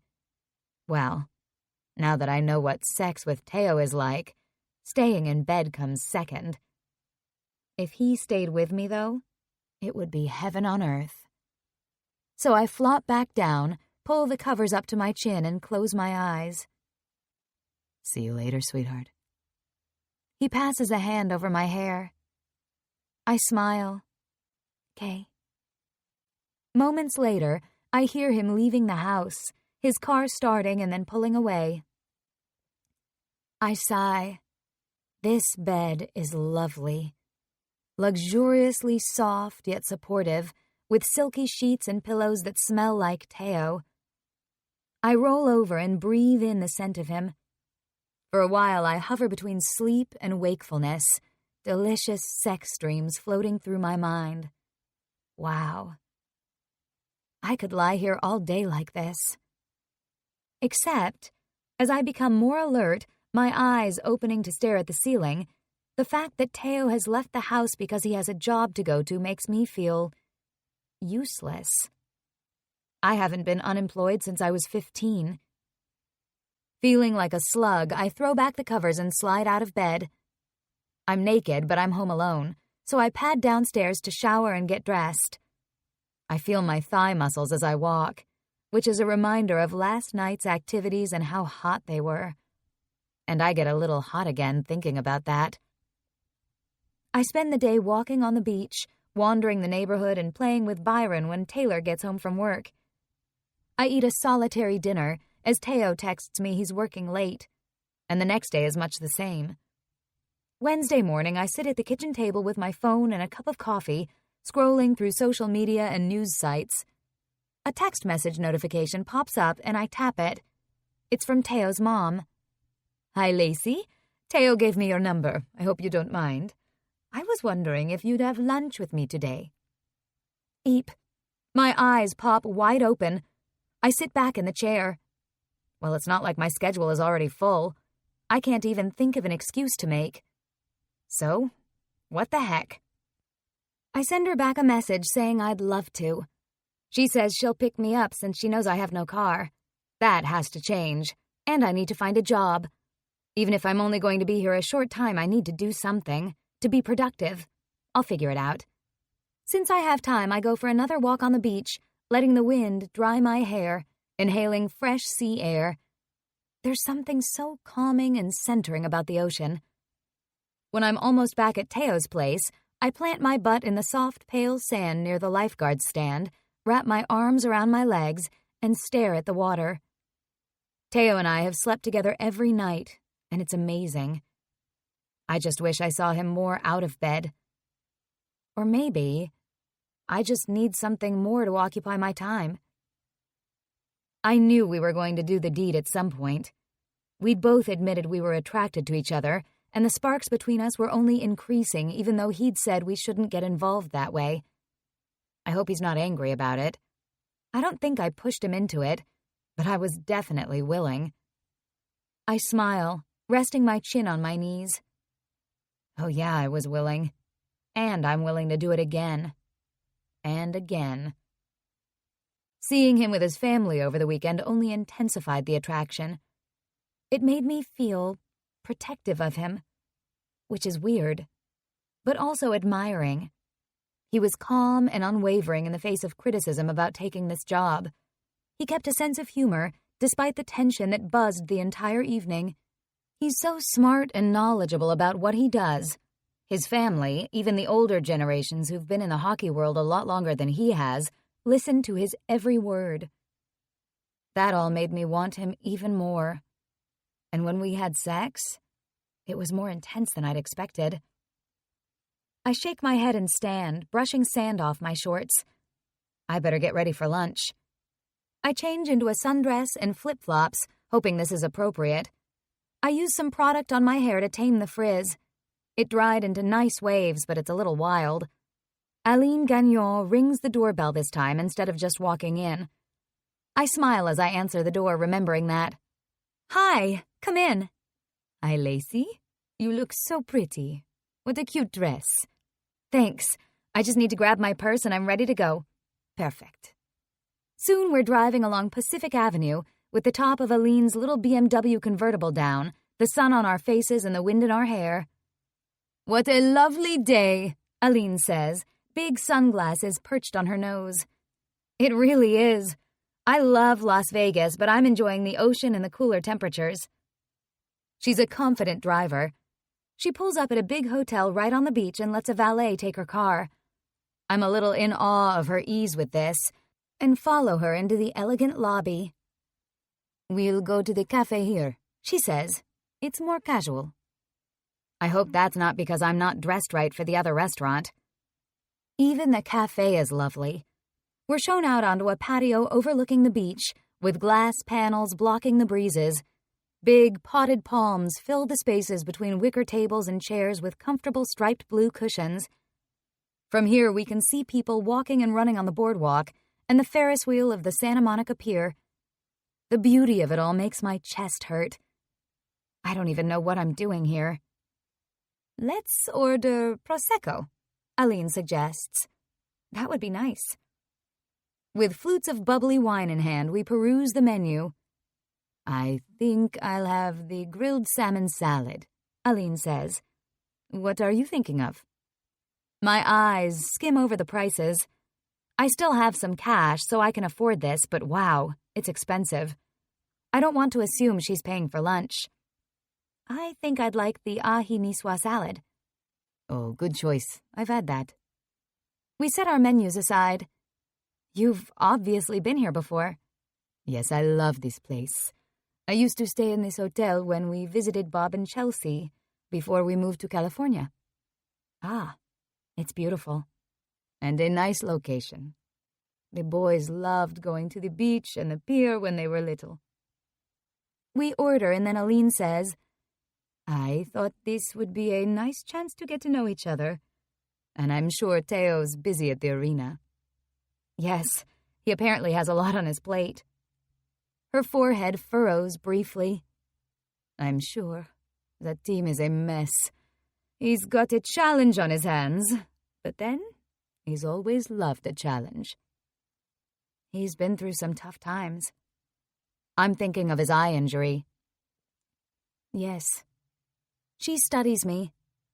He's told you about his accident, obviously, and having to give up playing? Yes. It must have been hard for him, but I admire what he's done. She smiles warmly. So do we. He didn't always have things easy as a youngster, either. He was so smart. People treated him like, She searches for a word. An oddity. Nobody expected him to be athletic, even though he comes from a family of athletes. Her eyes shadow. He endured a bit of bullying. She sighs, sounding pained. There is nothing worse than when your children are hurting, and you can't fix it or stop it.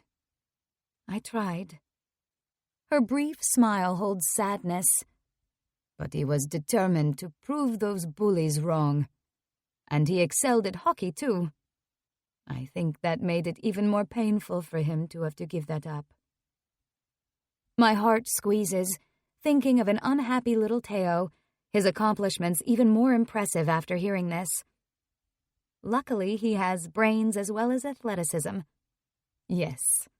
She shakes her head, a rueful smile perched on her lips. We don't know where he gets his brains from. I'm sure you and your husband are both very intelligent. Well, we're not stupid. She laughs. But Teo's mathematical genius is remarkable. Not to mention he's very hardworking. C'est vrai? True? Our server refills our wine glasses. So, Aline looks around the cafe. You like this hotel? It's gorgeous. I can only imagine how much it would cost to stay here. Maybe even more than a basic room at the Wellborn where I used to work. Although the penthouse suites at the Wellborn are about $2,000 a night. I'm so glad you think so. You know. She leans forward. They do weddings here? I blink. This would be a lovely location for a wedding. Yes. She beams. Matthew and I were thinking that we would like to give you and Teo another wedding, since none of us were there when you tied the string. The knot, I say automatically, my mind emptying. What? Oui, yes, tied the knot. I don't know. I'm sure Teo will agree. She rushes on. Men don't care as much about things like that, so I wanted to talk to you first. It would be such a pleasure to have a wedding here for you and for the whole family. Weddings bring people together. I slowly move my head side to side. I don't think a wedding is going to fix all the problems in your family. Her bottom lip pushes out briefly and she drops her eyes. You are probably right. She sighs. This family is very messed up. I huff out a laugh. Yeah. But still, think. Wouldn't you love to have a beautiful dress and flowers? All the people you love around you? I sadly reflect on the fact that I don't have that many people I love to surround myself with. Chris and I are on the outs. I have one best friend back in Vegas, a good friend in Miami I haven't seen in years, and a few other girlfriends I see from time to time. But that's about it. Wait. This is ridiculous. Teo and I aren't going to stay married. This would be a huge waste of time and money. In fact, I'll be back in Vegas before it could even be organized. A rock settles in my gut. I study Aline's hopeful face. What the hell am I going to tell her? Chapter 18. Lacey. Well, hello. I look up and see Everly Wynne standing next to our table. As at the party on Saturday, she's polished and elegant, her hair in stylish layers, wearing a sleek, sleeveless dress in a gorgeous coral color and nude pumps.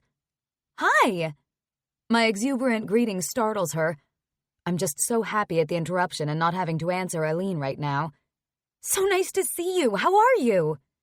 I'm well, thanks. She looks at Aline, who smiles. Are you here for lunch, too? Aline asks. Yes, I was supposed to meet a client, but he just texted me he can't make it after all. Oh, you should join us, I pipe up. Aline's smile doesn't falter, though I sense the wariness between the two women. Not dislike or even awkwardness, just guardedness. Of course. Everly hesitates, then hitches one shoulder. Okay.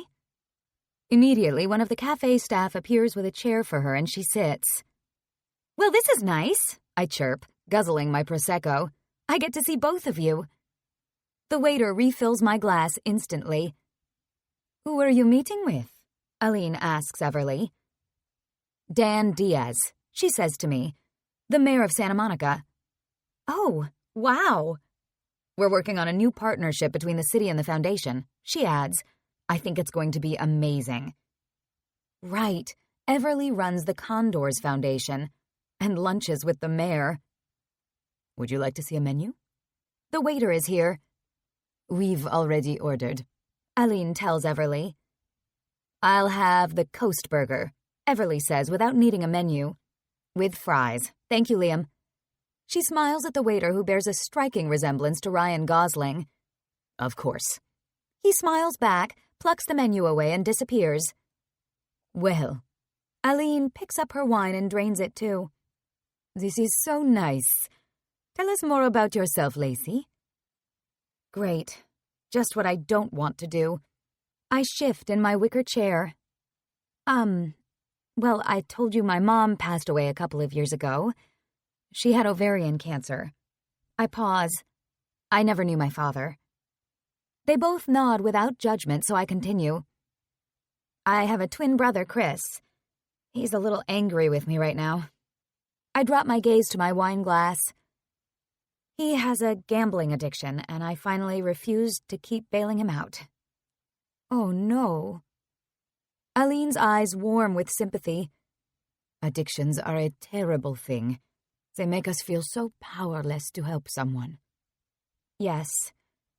Teo was very supportive in my decision. I know I can't help Chris. He has to help himself. I'm glad you and Teo have each other, Aline says softly. Are you planning to work now you're here? Everly asks me. Yes, I'd like to do something. I wrinkle my nose. I've definitely been feeling at loose ends this week with Teo so busy. We always need volunteers, Everly says. If you're interested in getting involved. The players' wives and girlfriends do a lot of charity work and help contribute to the foundation, and I'm sure they'd welcome your help. I tilt my head. Yes, I could do that. Obviously, I haven't met any of the wives and girlfriends. I've only met one player, Manny, who lives in our building. I gather most of them aren't around in the summer.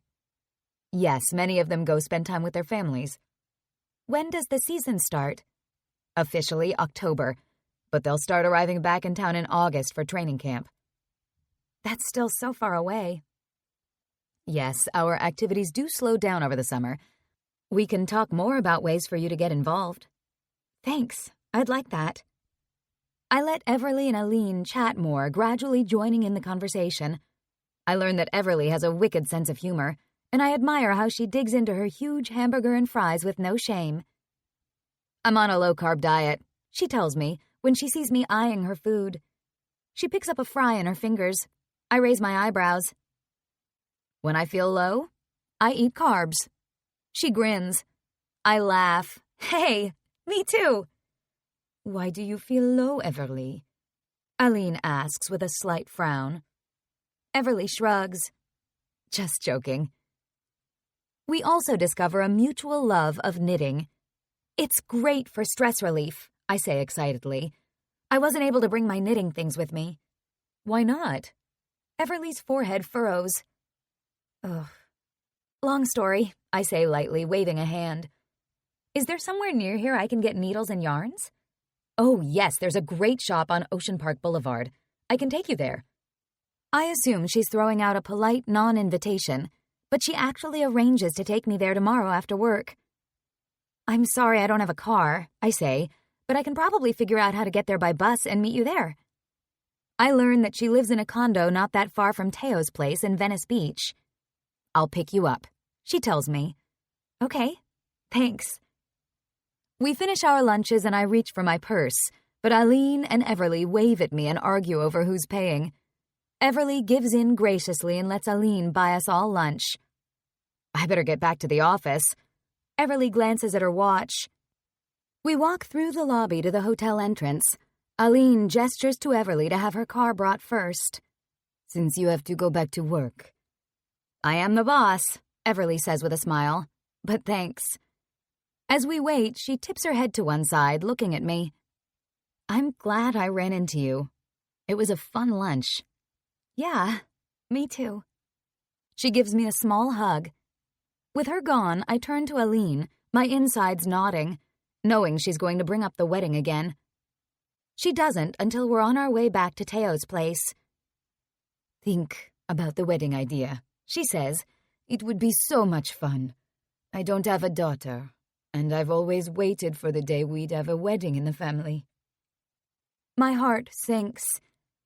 We took that away from her. But probably someday Teo will get married again for real, and she'll get her wish. Ugh. I'll think about it, I say, relieved that I don't have to disappoint her right now. Everly gets to take you to the wool shop, she says when she drops me off. We should go shopping too. Maybe next week. We could go to South Coast Plaza. Yikes. I did not expect all this family inclusiveness. But it's nice.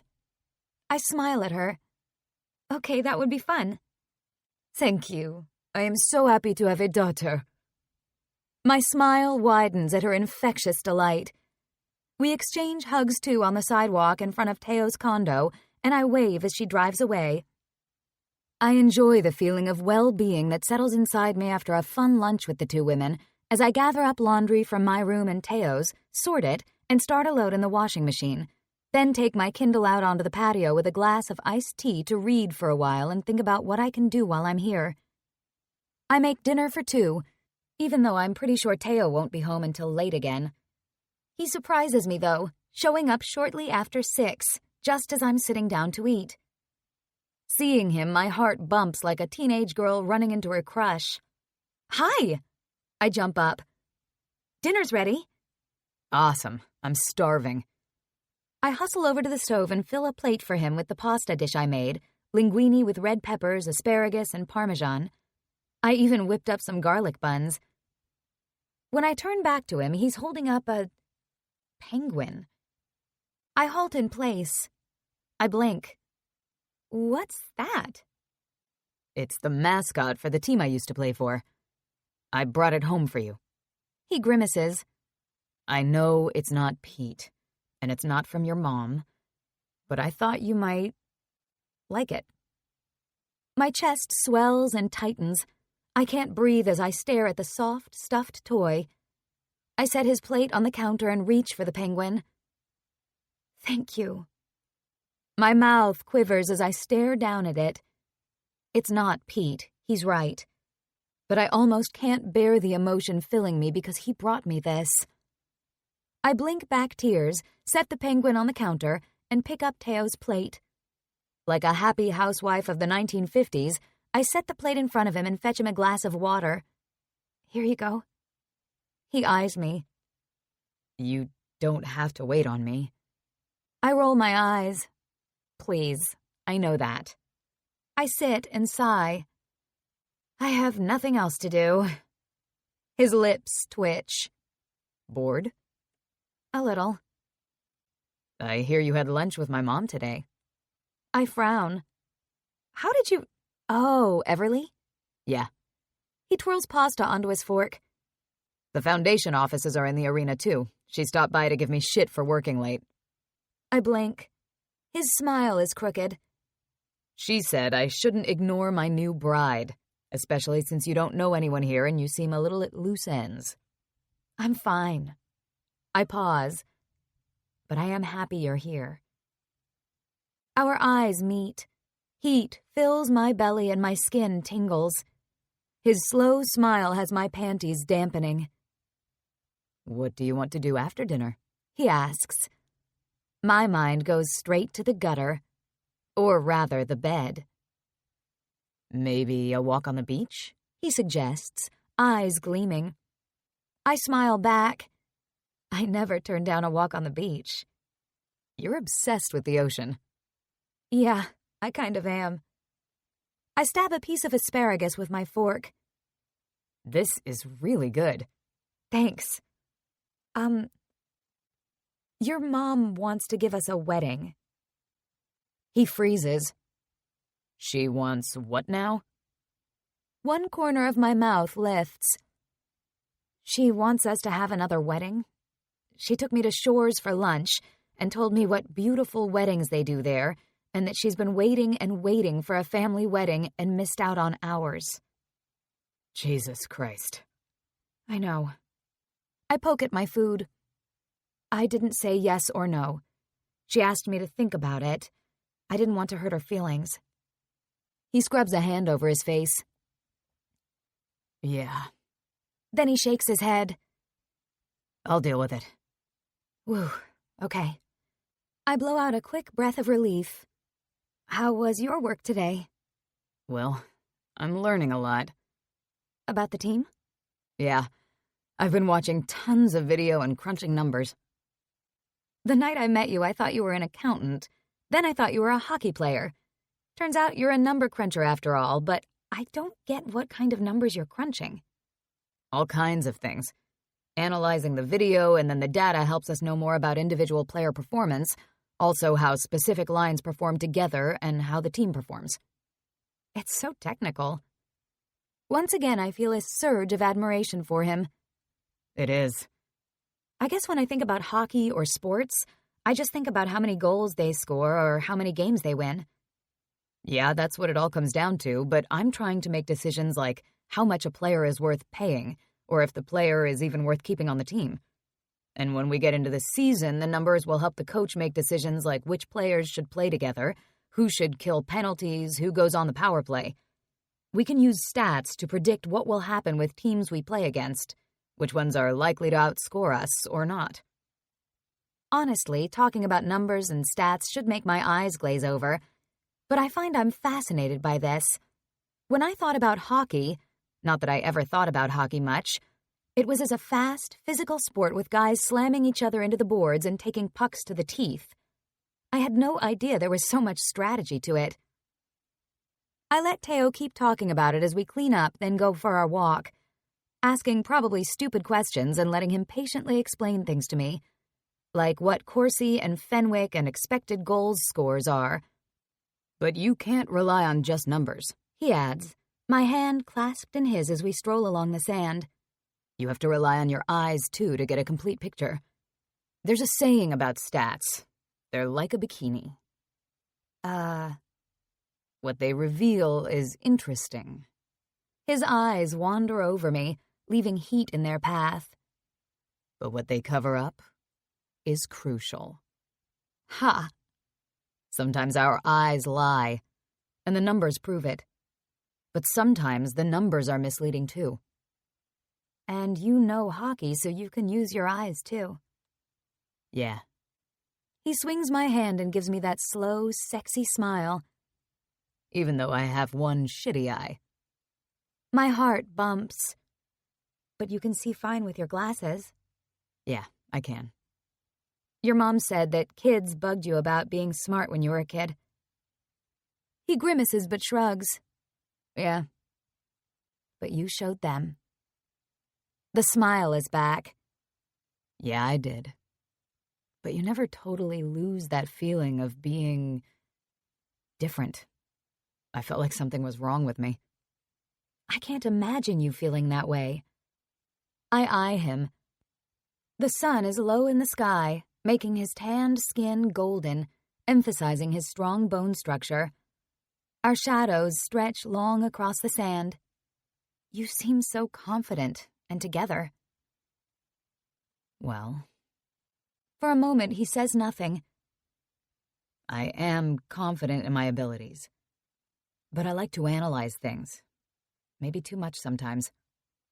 I always want to understand why things happen, why kids bugged me when I was younger. Then when I got injured, I couldn't figure out why that happened to me, why something I loved was taken away from me. Then it happened again, with Emma. I flinch at hearing that he'd loved Emma, but I try to keep my face composed.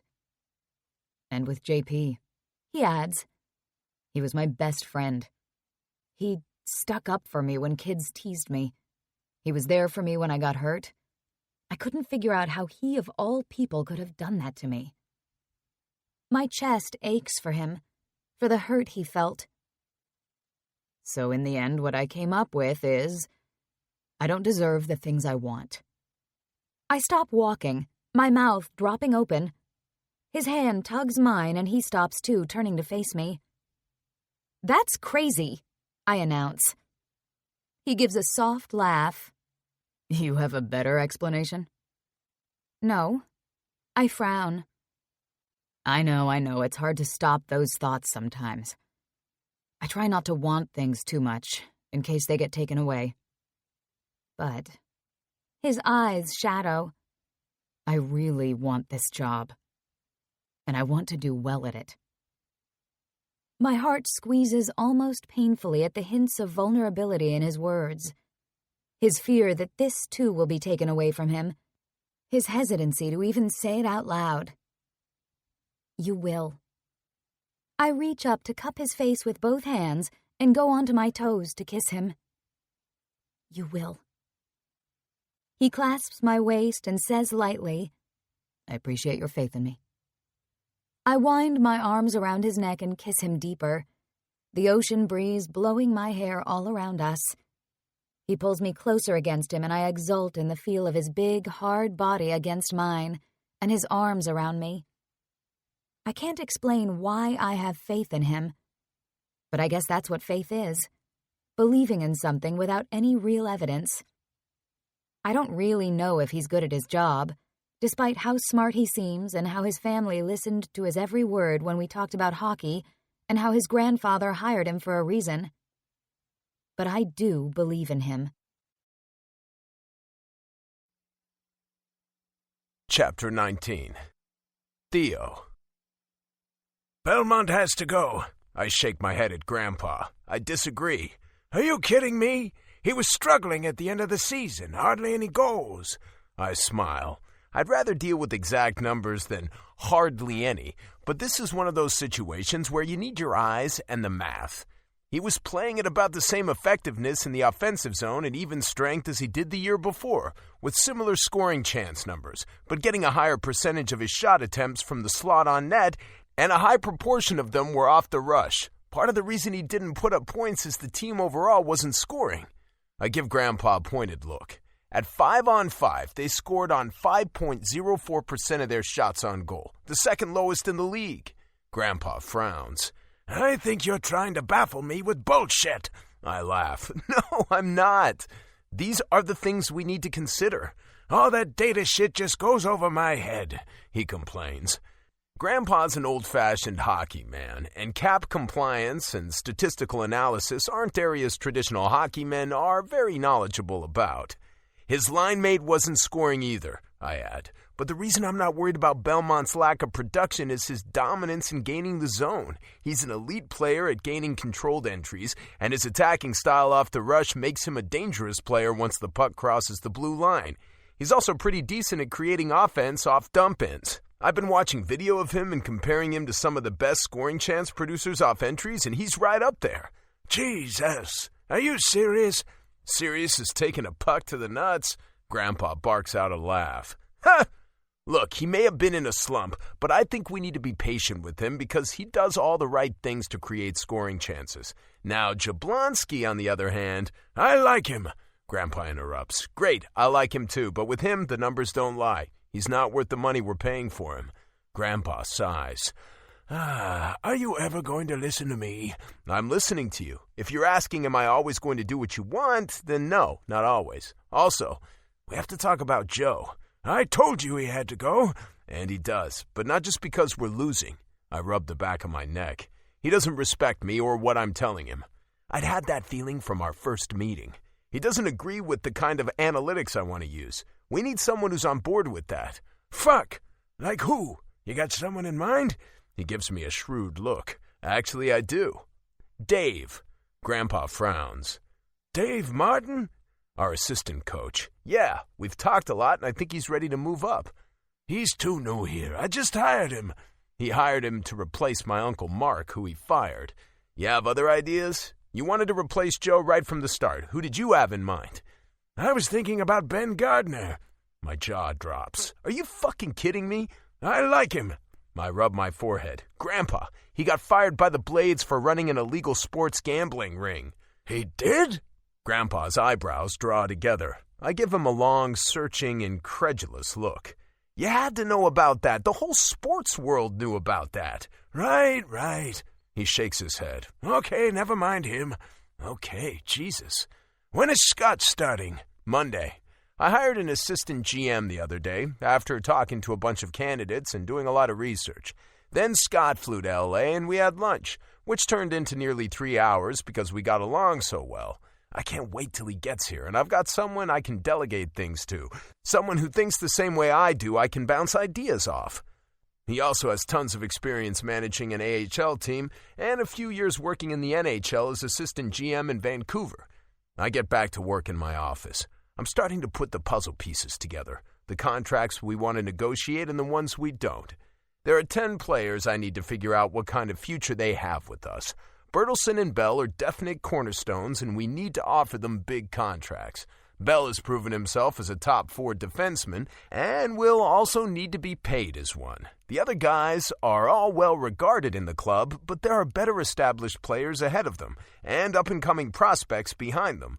I've been watching video of our farm team too, and I'm impressed with a few of the young guys. Then there are the bigger contract veterans. To be honest, some of those contracts now seem at best cumbersome when it comes to the salary cap. At worst, terrible deals for us. I'm already looking at trading at least a couple of those contracts to make room for pending restricted free agent deals. It's complicated as fuck, but I love putting the big picture together, moving things around, adding up the numbers, and making it all work. I'm not there yet, but I will be. I immerse myself in my spreadsheets, plugging in numbers to see the impact, and time flies by. But I've set an alarm on my phone to remind me when to go home. I've never done that before. In the past, I'd stay in the office all night. Hell, that's why I had a couch in my office, so I could grab some sleep, saving time by not having to drive home and back to do so. But Lacey's at home, and that makes me happy to go there. It's Friday night, and I told her I'd pick up pizza and beer and wine on the way home. I grab my phone and check it as I walk out of the arena. I have a text message from Emma. I still can't believe you're married. My feet come to a halt. I frown at my phone. I can't believe Emma is texting me. Why is she doing this? Did I not make it clear to her that night at Mom and Dad's that I wasn't interested in resuming things with her? As usual, I sort through various options in my head. Do I reply and tell her not to contact me anymore? Do I ask her what she wants from me? Do I ignore her and hope she gets the message? What is up with her and JP? I still don't know what to do. My usual problem-solving skills don't seem to be working at optimum capacity when it comes to my brother and his love life, so for now I choose to do nothing. But when I'm starting my car, another message arrives. I miss you. Ignore. Do you miss me too? Remember the good times we had? Oh, for Christ's sakes, she's not going to stop. I need to deal with this. I'm just going to be blunt, and to hell with it. Please stop texting me. We're over. I'm married. You're with JP. JP and I are done. What the fuck? I thunked my head back against the headrest. Cheating on me with JP was unforgivable, and I've also come to realize that I was more hurt by JP's betrayal than by hers. But now I'm actually pissed off that she's doing the same thing to him. Only this time, it appears she actually had the ovaries to tell him they were done before moving on to another guy, unlike with me. I'm sorry to hear that, but the fact remains, you and I are done. I'm married. Bye, Emma. I tap a couple of buttons on the messaging app to block her number from being able to get through to me. There. That takes care of that. I sure hope JP isn't crazy in love with her, but at least the awkwardness of family gatherings will be no more with Emma out of the picture. Ha! Who am I kidding? Emma was the least of the reasons for family awkwardness. I go pick up the pizza and booze, but when I get home and walk in the door, I'm greeted with loud music and laughter. I stand still for a moment, my hands full. What the hell is going on? I set the food and beverages down, noting a bunch of empties already on the counter, and follow the noise to the patio. There's a fucking party going on out there with a whole bunch of people. I survey the group. Lacey, Taylor, Everly? For fuck's sake. Also Manny and Wyatt Bell, who's apparently back in town, and another guy I don't know. Hey, you're home. Lacey jumps up to greet me with a smile as big and sunny as California, coming at me for a hug. I set my hands on her hips and murmur in her ear, "What's going on?" Oh, I invited Everly over for a drink, and Taylor was walking on the beach, so I asked her to. And then the guys heard us out here, so they invited themselves over. But it was okay because they brought beer. She laughs. She invited Everly for a drink? Doesn't she know Everly is from the enemy side of the family? Although I'm working for the enemy side of the family. I glance over at my aunt, who's talking to Wyatt and wearing a look on her face as if she'd rather be eating cockroaches. I shake my head. "Go grab a beer, dude," Manny calls to me. "In the kitchen." "Yeah, okay." I turn back to the kitchen, Lacey following me. Oh, you brought pizza. That was the plan, although I didn't bring enough for a party. I thought it was going to be just the two of us. We can order more, no problem. She grabs a bottle of wine out of the fridge and refills her glass. What kind of beer do you want? I sigh. A cold one.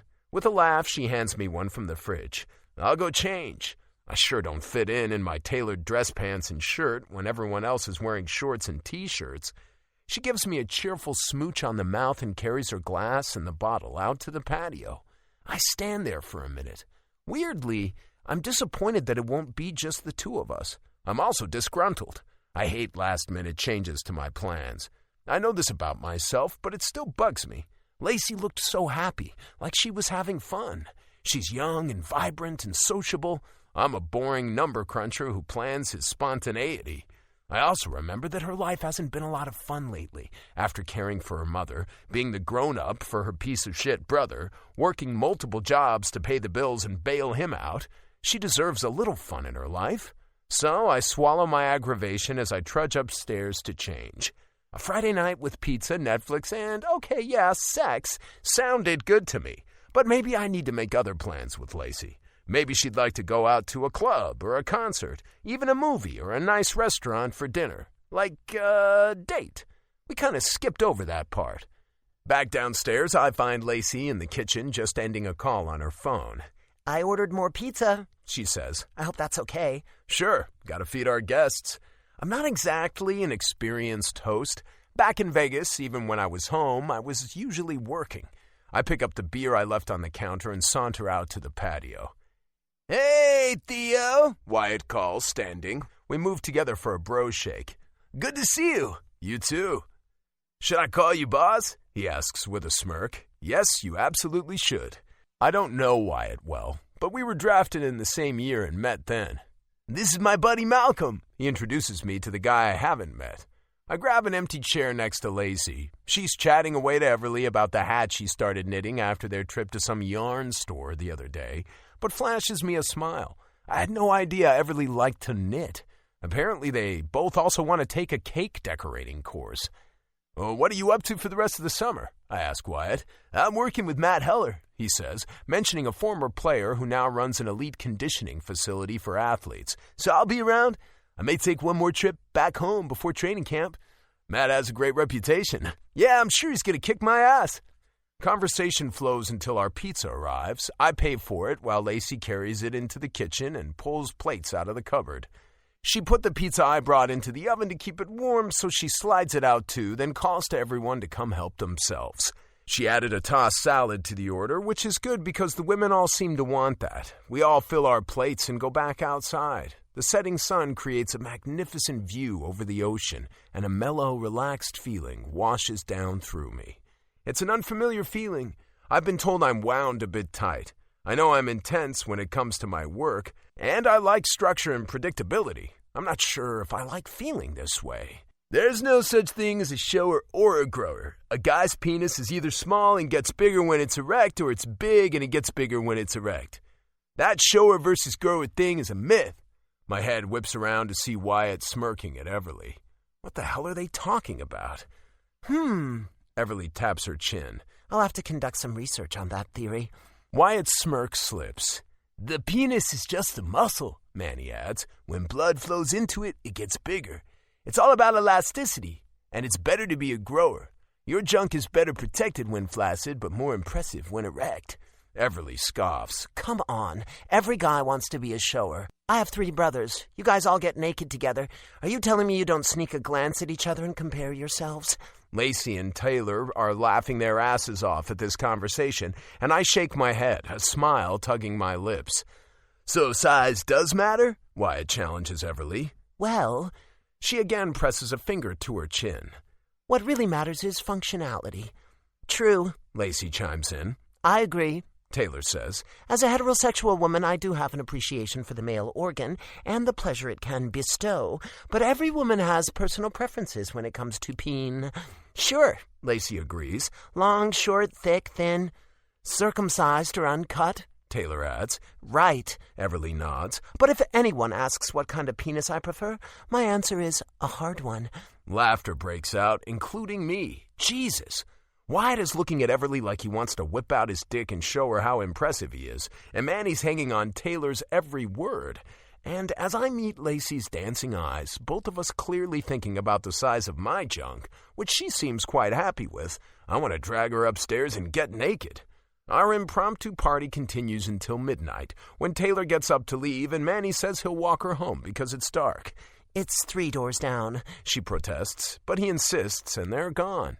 Wyatt and his buddy get up too, leaving only Everly. Wow, that guy's an asshole, Everly says. I blink. Who? Wyatt. She shakes her head. You should trade him. Jesus, don't you start telling me who to get rid of. Your dad's bad enough. Everly grins. Is he giving you a hard time? Yeah, I shake my head. It's okay, I can handle him. Yeah, me too. Let me know if you need any help. She wrinkles her nose. Did he hire you to be his yes man? I choke, because I had thought that myself. If he did, he made a big mistake. I already told him that's not what I'm here for. Good for you. He respects people who stand up to him. She stands, yawning.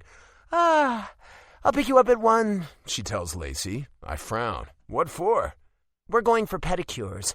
Everly grins at me. This is another thing I'm not sure I like. Lacey being friends with Everly. What if she lets it slip that the reason she's here is to prop up my bruised ego, and also to save her ass from mobsters? I don't know if I totally trust Everly, given who her mother is.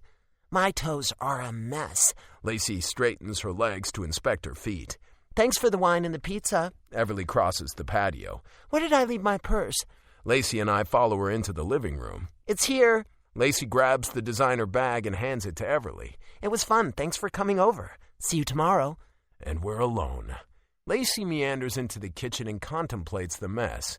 This can wait until morning. I'll do it, she sighs. You just can't leave it, can you? Nope. I'll help. Nah, go to bed if you want. I want you to come to bed with me. She meets my eyes. My blood sizzles. Okay, then, let's be quick. I toss boxes into the trash and load the dishwasher in record time. Chapter 20. Lacey. I got a job! Teo has barely walked in the door after work the next week when I spring my news on him. He stops. Huh? I bounce on my toes, hands clasped together. I got a job! He takes a couple more steps in and drops his keys on the small table. Where? At Jolie. He squints. Jolie? It's a big beauty store. We passed by it when Everly took me to the wool shop and I had the idea to apply for a job. I've taken some cosmetology courses, and with my experience doing stage makeup, I thought it might be something I could do. I applied online and went for an interview today, and they hired me. I start Monday. I do a twirl. Teo grins. Well, that's awesome. It's not that far from here, so I don't even need a car. He frowns. You should have a car. I can't afford a car. I wave my hand. But now I'll be able to contribute to the rent here and maybe save up. You're not contributing to the rent here. My bottom lip pushes out and my eyebrows pull together. What? Why not? You don't need to. I didn't expect to have a roommate. I can afford this place. I nibble my bottom lip. We haven't talked about money, which I guess is okay since we're not really married, but you make a lot of money, don't you? His lips twitch. Yeah. Like, I swallow. Millions? Yeah. Shit, Teo. You should have gotten me to sign some kind of prenuptial agreement. Yeah, I don't think there was much time for that between deciding to get married and actually doing it. His eyes gleam. But seriously.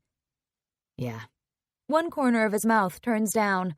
I will. I haven't had time to call my lawyer. Okay, good. I nod emphatically. Anyway, you don't need to pay rent.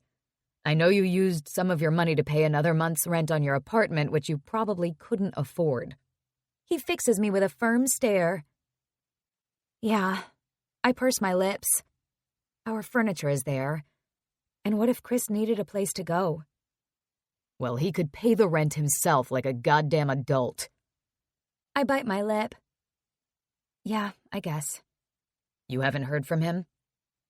I did text him the other day just to ask how he's doing, and he said he's fine, but that was it. I guess he's still angry at me. He'll get over it. Will he?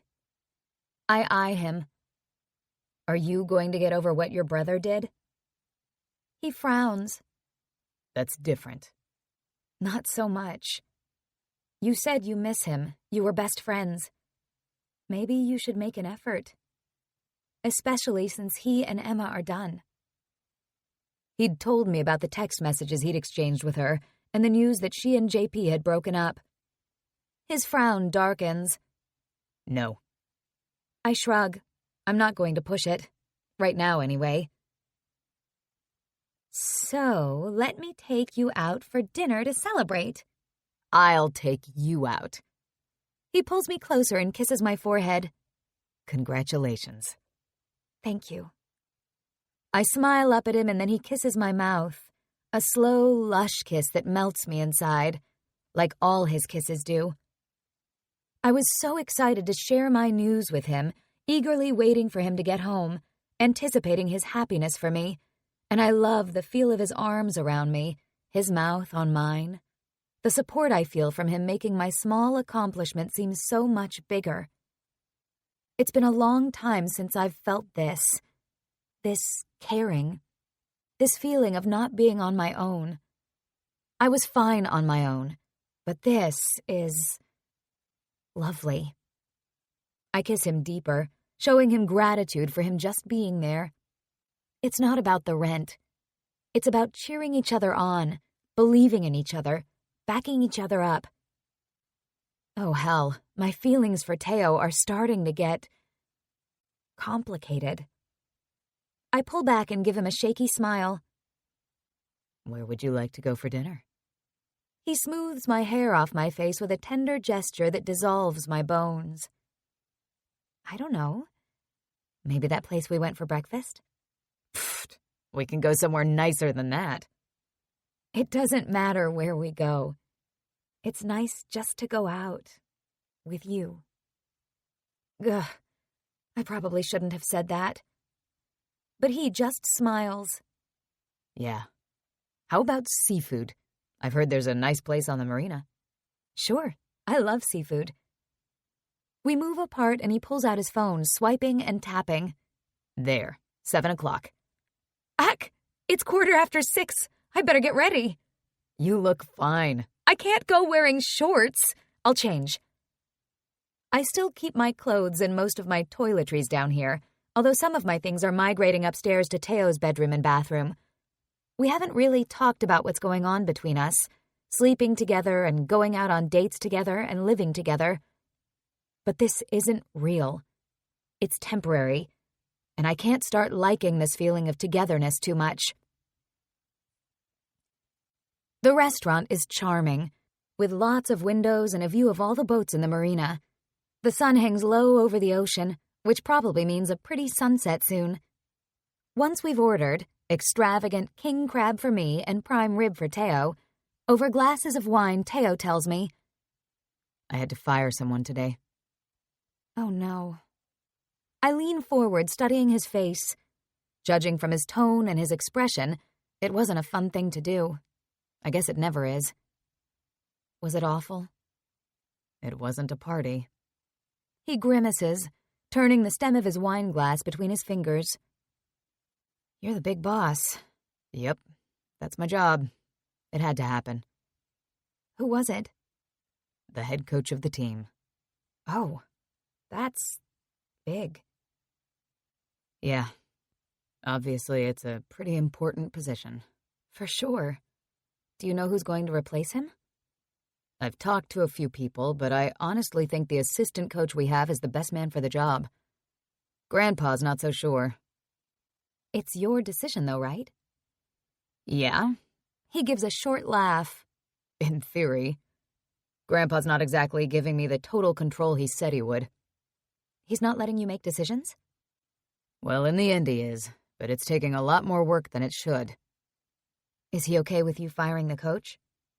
Yes, but not for the same reason. He didn't think he was doing a good job. I wasn't so sure of that, but in the end, Joe didn't respect me or my plan. He didn't come right out and say it, but today it was pretty clear he thinks I'm a punk kid who knows nothing and shouldn't be doing this job.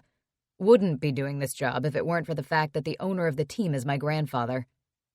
Well, fuck him. He laughs, this time a genuine one of humor. Exactly. What does he know? I wrinkle my nose.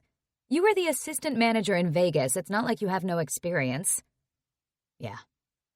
He meets my eyes, and his are warm. Thanks for the vote of confidence.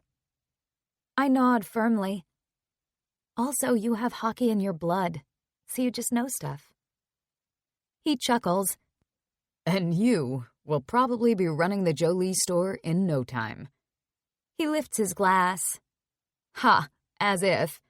There was an opening for a store manager, but I'll start as a beauty advisor. I pause. I can work my way up, but I don't know how long I'll be here. I meet his eyes. The moment goes static. Should we talk about that? I ask quietly. He slowly shakes his head. You told Chris you'd go back when he showed he could deal with his shit. Right. I move my chin up and down, holding his gaze. He hasn't done that yet. No, but... I swallow. What if he never does? I told you, Lace. You can stay as long as you want. No, I can't. I close my eyes.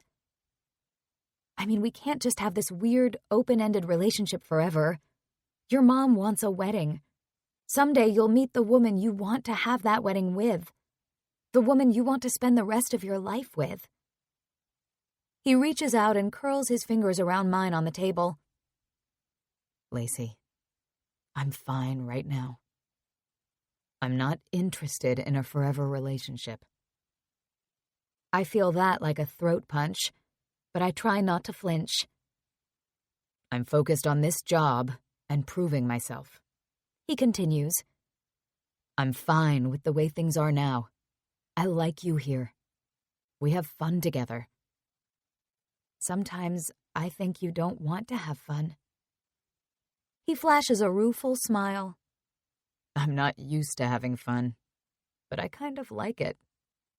I don't want to distract you from your goals. For a moment, he doesn't respond to that, and fear scrapes inside me that I am distracting him. Then he says, I won't let you. That doesn't make me feel much better. Look, this is weird for me too. I like having plans and knowing what's going to happen. But I don't think either of us is in a position right now to make plans other than maybe for next week. His lips quirk up at the corners. He's right. So, he continues, I'm learning to live in the moment and just enjoy what we have right now. I suck briefly on my bottom lip, then nod. Okay, I can do that too. And I hold his gaze. I am enjoying what we have right now. He squeezes my hand. Me too. Okay. He tells me more about firing Joe, the coach, and we take our time eating our delicious food and drinking the amazing wine he ordered and watching the sunset. And even though everything is sort of bizarre, I'm having the best time of my life. They didn't give me much training. I'm having lunch with Everly and Taylor on a Saturday a few weeks later, talking about my new job at Jolie. Just threw me into things. Sink or swim, Taylor says. You're doing fine, though. It's been hard. I sip my mojito. But I think I'm figuring it all out. And I really do love helping people with makeup. The rep from Smashbox was in the other day, and she was really impressed with how I helped a customer. That's great. And how's the course going? Taylor asks.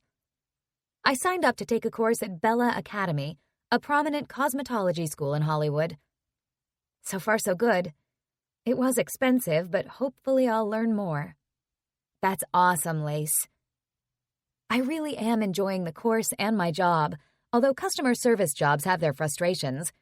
One day, a group of teenage girls came in and started applying makeup straight from the testers without using applicators, contaminating them all. Then there was the woman who came in and licked all the lipsticks. And when I asked what she was doing, told me that she didn't buy lipstick she didn't like the taste of. So gross. It's nice being busy and feeling like a productive, contributing member of society. Much as I appreciate Teo and all he's done for me and his offer to forgo rent, I've learned that I can't rely on anyone else to look after me. I have to look out for myself. Right now, I'm having fun talking to girlfriends about it and listening to their stories about their jobs and Taylor's frustrations at living with her parents, who think that even though she's 24 years old, she should be coming home by 11 o'clock every night. I wish I could talk to them about what's happening with me and Teo, but how do I tell them that I'm afraid I'm falling in love with my husband? I can't tell Everly, that's for sure, but we're getting to be friends, and this feels like a big barrier between us. I'm not the kind of person to keep secrets or not say what's on my mind, and this is hard. Have you seen or talked to JP? I ask Everly. Yeah, actually. I saw him and Emma the other night when I was having dinner with some friends. I frown. You saw him and Emma? Yeah. She gives me a strange look. Why do you act like that's a surprise? When was it? Thursday night at Valentina. Why? I set my hands in my lap. Emma texted Teo a few weeks ago and told him she and JP had broken up. Everly's eyes expand. What? Yeah, that's weird, huh? Why'd she say that? Was she trying to get Teo back? Yes. I smile grimly. He told me about it. He told her they were done, and then he blocked her number. Everly blinks. Well, if they did break up, they're back together. Wow. I'm starting to think she might be a bitch. I burst out laughing. Yeah, I already decided that from the way she treated Teo. Everly leans forward. Did she cheat on him with JP? We always were curious how they got together so quickly. I don't know if I should talk about it. But yes. Everly scowls. No wonder Teo's so pissed at JP. Dad was right. JP shouldn't be with her. What an asshole. I agree, I sigh. But Teo's over Emma. I just wish he and JP could make up. He misses his brother. Maybe we could help that along. I don't know. I don't think I want to get involved. Come on, you're family now. I hold up my hands. Don't be dragging me into all your family drama. Everly laughs. There's enough of it. I know. I tip my head. Teo's told me some of it. It's sad that you all grew up not liking each other. When we were kids, we all got along. It wasn't until we were older that we started to realize that Mark and Matthew hate my mom. She pushes out her lips and wrinkles her nose. We figured that they thought she was trying to take their inheritances away from them. Maybe it was just that they were worried about their dad, I offer gently. She rolls her eyes, as if they need to worry about him. He knew what he was doing. I prop my chin on my hand, elbow on the table. So what was it like growing up with him? He must have been older when you were born. He was 48, and in his 50s by the time Noah was born. But it didn't seem weird to me. He was a good dad, if somewhat embarrassing at times. Aren't all dads? Taylor asks. I wish I knew, I sigh. I never had a dad. Oh, I'm sorry. I would have taken an embarrassing dad who made dad jokes. Like, why do crabs never give to charity? I get blank looks. Because they're shellfish. They sputter with laughter. I smile wryly. See? Embarrassing. Teo will make a good dad someday. His jokes are terrible. Shit. I don't want to think about Teo being a dad with someone else. I look back at Everly. Teo said they think your mom married your dad for his money. I know they think that. Everly's voice hardens, but it's not true. They love each other. Her eyes shadow, though, with something that looks like worry. I got that impression, I agree. I lift my hands. Not that I know anything. She smiles. Sometimes the people outside the family see more than we do. I'm glad you think so. Later, as Taylor drives me home, I decide to confide in her. Do you have time to come in for a glass of wine or a margarita? I, need to talk to you about something. Sure. She shoots me a curious look. I'll drop the car off at home and be right back. Teo's at his office, so we have the place to ourselves. I mix up margaritas and we take them out onto the patio. The beach is busy, with groups of people beneath colorful umbrellas, stretched out in the sun, walking on the sand. So, what did you want to talk about? Taylor sips her drink. It's sort of a long story, and you have to pledge to never tell anyone, especially Everly or any of the Wins, or Manny, or any of the players. Okay, so nobody. I get it. She slaps her hand to her heart. I won't tell a soul. I take a breath. Okay. Teo and I aren't really married. Chapter 21. Lacey. Taylor gives me a blank look. That's the big story? Geez, Lace, lots of people shack up these days. Her forehead crinkles. Is his family super old-fashioned or something? No. I shake my head. We're married. We did the quick Las Vegas thing like I said. But it wasn't for real. We didn't even know each other. I needed to get out of Vegas because my brother's bookies were after me for, the money he owed them. I tell her more about that night. Oh my God. Her eyes bug out. Yeah. And Teo had his reasons for wanting to bring a girl home to meet the family. You heard why earlier. Emma cheating on him with JP. So, we're faking the marriage for a while. For how long? She's still gaping at me. We don't know. I twist a piece of hair. I told Chris I'm not coming back until he gets his shit together. That might never happen. My voice quivers because, damn, it's still hard to think of him throwing his life away because of a goddamn addiction. But Teo could meet someone that he falls in love with, and he wants to really be married to. My throat squeezes. Taylor's eyes soften. You wouldn't like that. I inhale a wobbly breath. No. I meet her eyes. I'm afraid I'm actually falling for him. Would that be so bad? She tilts her head. You two seem great together. You're sleeping together, right? Yes. I close my eyes as a small heat wave washes over me. And it's amazing. So he likes you too. We get along great, mostly. He's kind of a neat freak and a bit OCD about where his things are. I make a face. He also works way too much. But we're learning about each other. I probably make him nuts because I hate doing dishes and leave my shit all over his bathroom. I mean, not literal shit.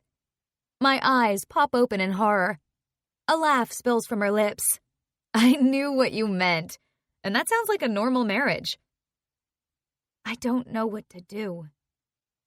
I drop my gaze to the ice cubes floating in my pale green beverage. I know how it feels when you rely on someone to be there and then they're not. My mom. She couldn't help it. But after she was gone and it was just Chris and me, I thought we were there for each other. Only it turned out he wasn't. He let me down over and over again, and then in the worst way.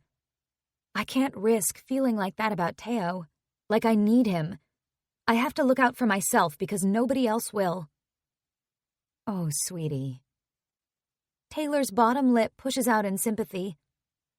You have people who'll look out for you. Me. Oh, thank you. I'm just trying to be strong and independent. You are strong and independent. That doesn't mean you can't fall in love. But it's going to end. He told me outright he's not looking for a long-term relationship. He's focused on his career and trying to turn the team around. He has no time for love. Not to mention, he's been burnt too, so I don't blame him. I blink back tears. I'm sorry. I didn't mean to get all emotional. I just wanted to tell someone, and I can't tell Everly. Teo's family all think our marriage is for real. Not that it matters. He's over Emma. Well, there you go. What? I scrunch up my nose. He doesn't need you anymore, but he still wants you here. I cock my head. He's just being nice. Uh-huh. Okay. I'll admit he's a decent guy. Byron likes him, especially when Theo throws sticks into the ocean for him. I smile. Do you want advice, or did you just want to share? I laugh. Thank you for asking. Unwanted advice is so annoying. Right? Hit me with it. I think you should just go with it. I think you and Theo have a good thing. See what happens. Well, I don't want to go back to Vegas yet. Or ever. So I guess I'm either stuck here with Theo, such a hardship. Her lips quirk. Or I move somewhere else. Hey, you and I could get an apartment together. She stares at me, then shakes her head. While I do love that idea, I think you should stay here. Okay, but keep it in mind. She finishes her margarita and heads home, and Theo arrives a few minutes later. He's taking me out on a date tonight for dinner and dancing at a hot club, which I'm pretty excited about. But when he walks in, I take one look at him and my heart squeezes. He looks beat. Like, literally beaten up. His face is drawn, his shoulders are slumped, his shirt is wrinkled. What's wrong? I rush over to him and set my hands on his shoulders. Nothing. He talks as if his teeth are permanently gritted. You look terrible. I stroke his face, then his hair, studying him. Did you have a bad day? It was rough.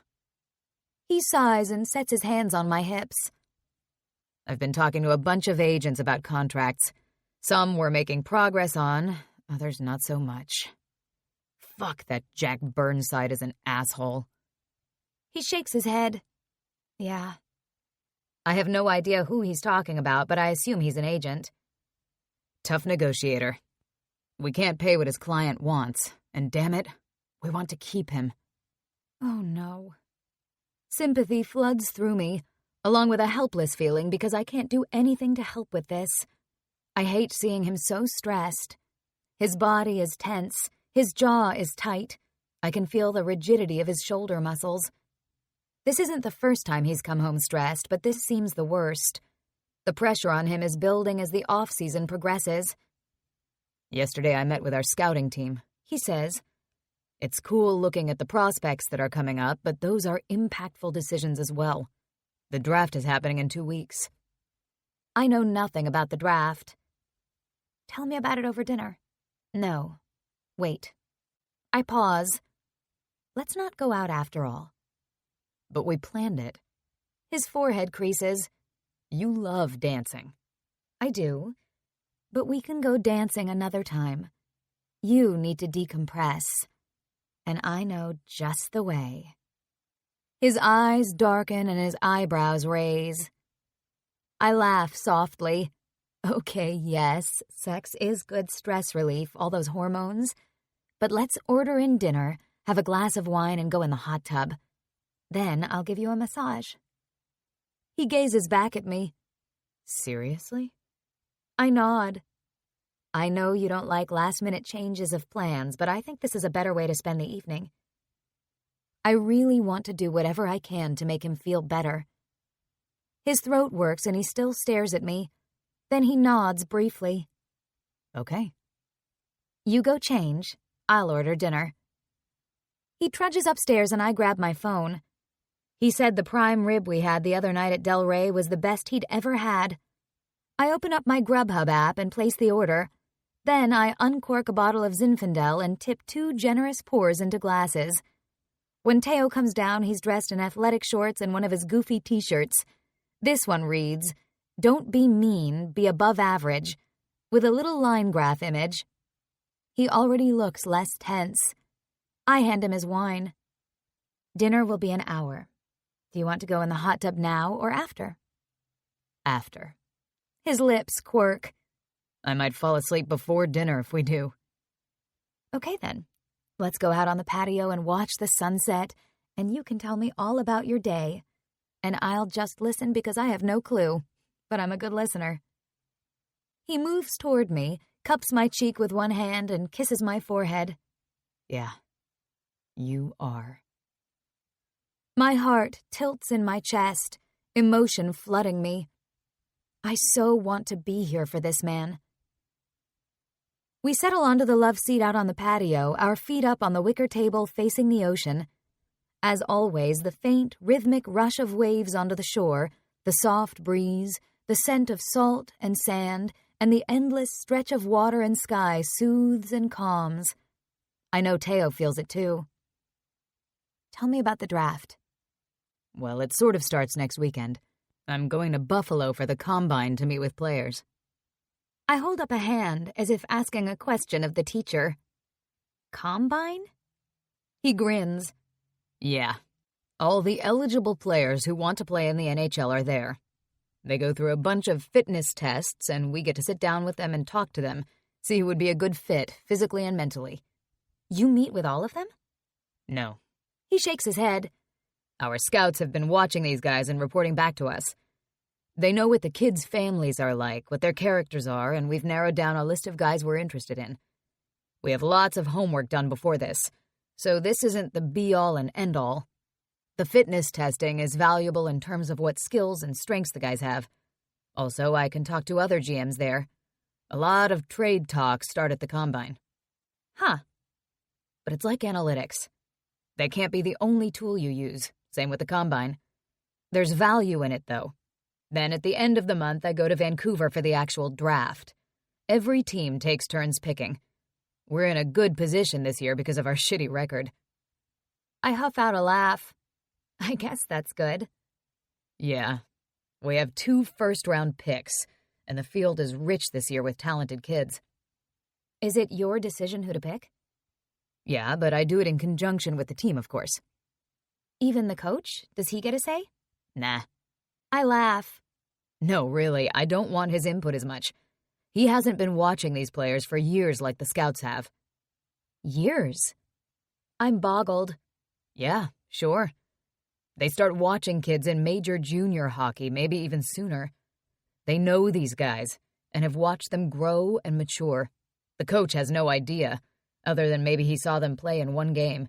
So, Dave tells me what he thinks we need on the team, and we'll look to try to fill that. But he doesn't get a say in who that is. You have so much responsibility. I lay my hand on his thigh and squeeze. Fuck. Tell me about it. But you wanted this. I did. I do. So you have new guys to pick, but you also have these current players you need to sign. Yep. He leans his head back. There are a few guys we'd really like to keep, but they're asking for ridiculous money. Probably because they know we can't afford it and they really want out. They don't want to play for you anymore? Outrage raises my voice. He smiles.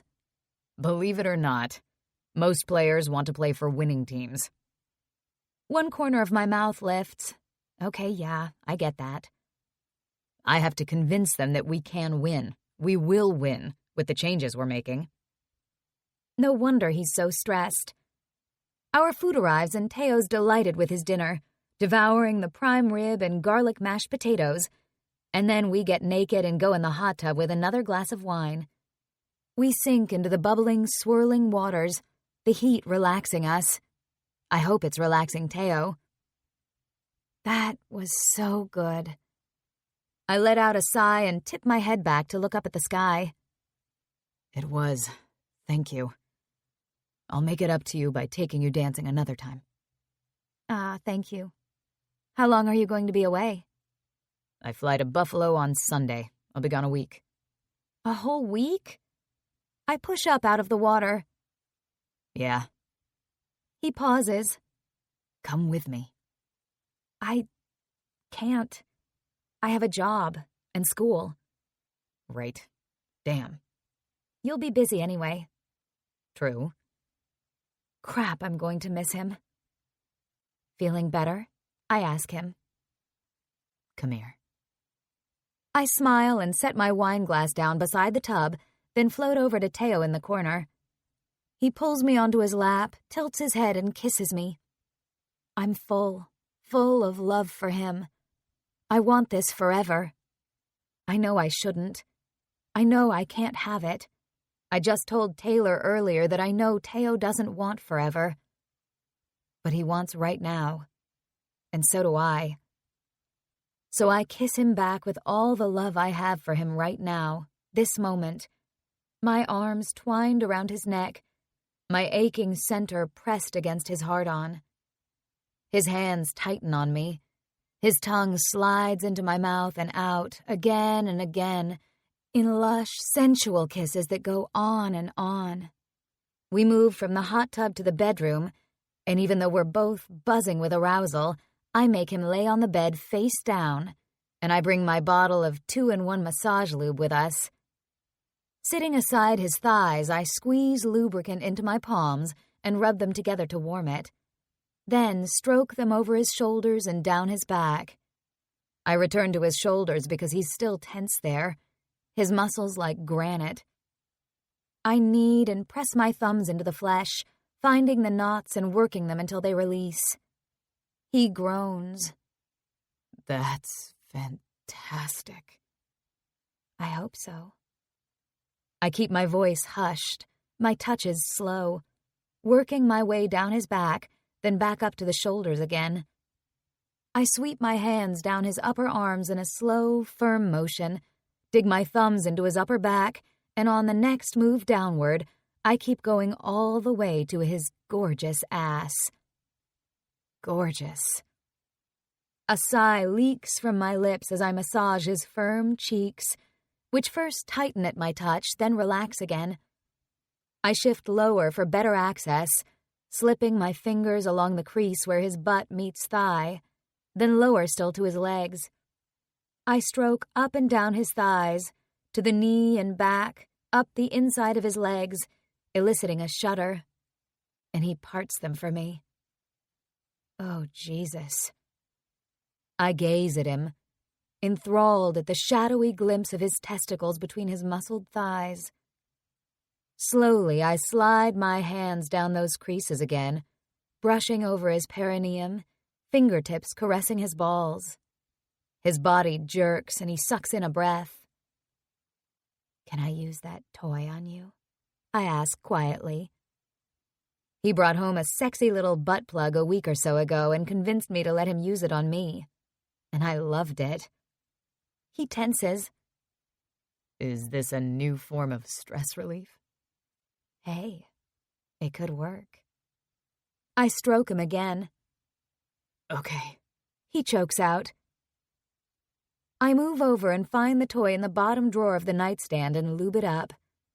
Teeth sunk into my bottom lip, my pussy squeezing with arousal, I use more lube around his back entrance, gently petting around it, then over it. Then so slowly, I insert the toy. Another groan rumbles from him and he buries his face in the bed. Slowly, I press the toy deeper, then deeper still, holding it in place as his body accepts it. Fuck. I release the plug, leaving it in place as I again use both hands to massage the grooves of his ass and thigh, slipping my fingers down between his legs, up and down, using my thumbs to press against the base of the toy farther.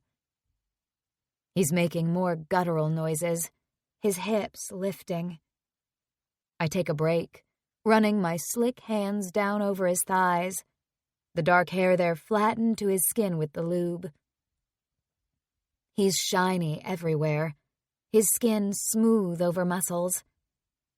I admire him, stroke him, tease him until he cries hoarsely, Jesus, I need to come. Roll over. He obeys instantly, his cock springing up against his belly, long, thick, heavy veins throbbing. I reach for him with slick hands and drag them from root to tip. He emits another jagged groan. Holy fuck, that feels good. I like it too, all slick like this. The lube adds sensation, my hands sliding easily, gripping him firmly. I slip a hand down to push the toy deeper again, and in seconds he shouts as he comes, spurting over my hands and his stomach. I'm fascinated and turned on beyond belief, watching this erotic show. He lays there gasping, panting, one forearm over his eyes, his beautiful mouth open. I lean over and press a kiss to his chest, and he lifts his other hand to curve it around my head, holding my hair. Jesus, baby. That was... Holy hell.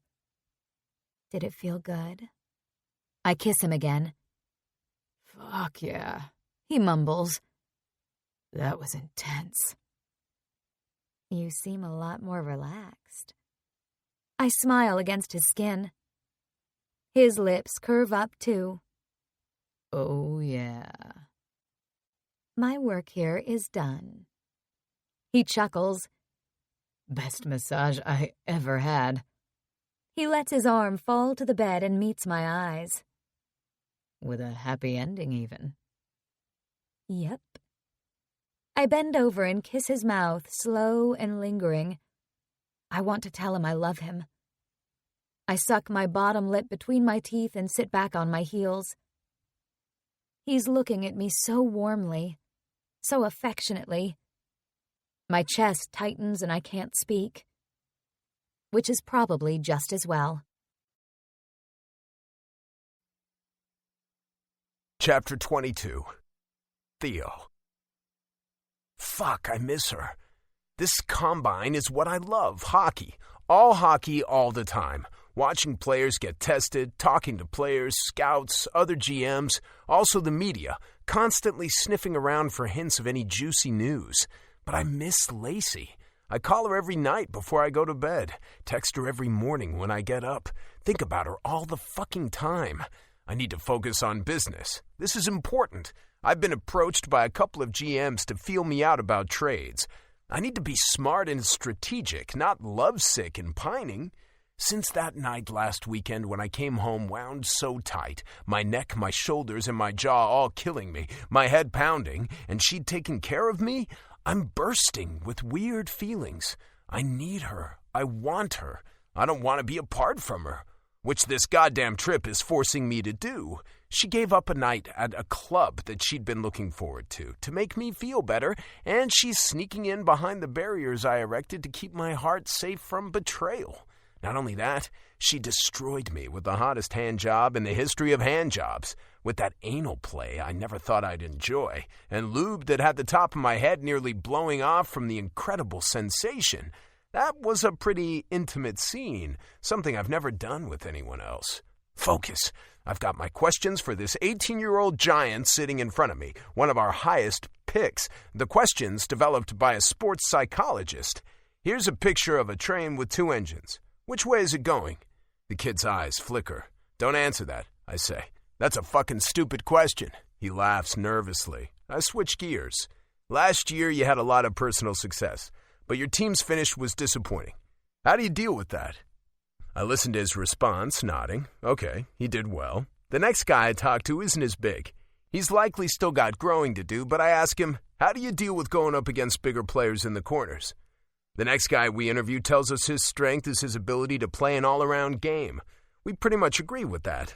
I take pride in playing a strong defensive game, and I like to use my shot and my speed to my advantage. Good. Like I told Lacey, we've pretty much already decided before this who we want, but it's good to have a chance to talk to these kids and see how they perform on the testing. Things wrap up Saturday. I'm supposed to have breakfast with the GM from Carolina Sunday morning, but I want to get the hell out of here and get home. So I quickly changed the breakfast to a drink in the bar Saturday afternoon, changed my flight, and I'm home by 10 o'clock after a painful 5.5-hour flight. I managed to get some work done, though, sitting in business class with a nice glass of scotch and unlimited snacks, thinking about my conversation with Tuttle from Carolina. They know we have cap issues and they have room. They're willing to take some players off our hands. I mull over the options, entering numbers into my spreadsheet to see how the cap is impacted. Fuck, we may have no choice but to lose someone we don't want to. I left my car at home so Lacey could use it while I was gone, and the car service is waiting for me outside the terminal at LAX. I jump into the Escalade. Should I call Lacey or text her? To let her know I'm home? Nah, I'll surprise her. Except when I get there, she's not home. I park my suitcase and gaze around the empty house dejectedly. Shit, where is she? I drop down onto the couch and text her. She doesn't answer right away, so I haul my luggage upstairs and change. Back downstairs with a beer in hand, I check my phone. I'm out dancing with Everly and Taylor. Great. I blow out a breath and sink into the couch. I should have thought that she'd want to go out on a Saturday night, especially since we didn't end up going out that night. I came home so stressed. She's already made friends since we moved here. One of them my aunt, for Christ's sake. She's even made friends with my mom, going shopping, teaching her to knit. Everyone loves her. She needs a guy who's social and fun, not a nerdy workaholic like me. I don't feel betrayed, not exactly, just let down, disappointed. I don't blame her. I should know better than to think I could have something or someone I want so badly. I'm not going to kick her out or anything. I'm not an asshole. I just need to be more careful. I don't tell her I came home early to see her. I don't want her to come home early herself. Not sure if she'd do that, but anyway, I drink my beer and turn on the TV to watch a recap of tonight's hockey game, the first game of the Stanley Cup Final. One day, I'll be there. I just need to keep working my ass off and forget about a sexy, sweet woman with incredible hair and long legs and an enchanting smile. I didn't know you were coming home early. I was asleep when Lacey got home last night, and even though I sort of heard and felt her get into bed, I pretended I didn't and went back to sleep. This morning, she's yawning and making coffee and looking adorable as usual.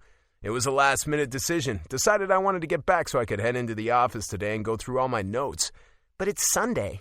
I grimace. I know, but I have some phone calls to make to follow up on meetings I had this week. We need to make some trades, and I need to figure things out. Oh, okay. Did you have fun last night? Yeah, it was a girls' night. Everly and Taylor brought a couple of other friends, and it was fun. We went to Lux. Nice. I keep my expression pleasantly neutral. That's good. Well, I'll see you later. I'm going to stop at Starbucks on my way to the office. Okay. Her smile holds a hint of disappointment. See you later. I feel like a giant turd as I drive to the arena. I've been away for a week and want to spend time with Lacey, and she's obviously disappointed that I'm disappearing, but it's better this way. I need to keep my distance, as much as I can, when we're living together, sharing a bed, sharing all kinds of things. Of course, I can't stay away from her totally.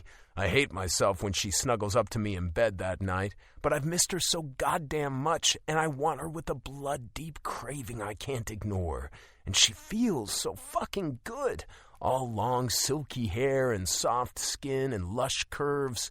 I pull her closer and find her mouth with mine in the dark and lose myself in her taste, in her scent, her arms around me. I missed you, she whispers in my ear as I move over her. My chest constricts even as I push inside her body. Yeah, I whisper roughly back.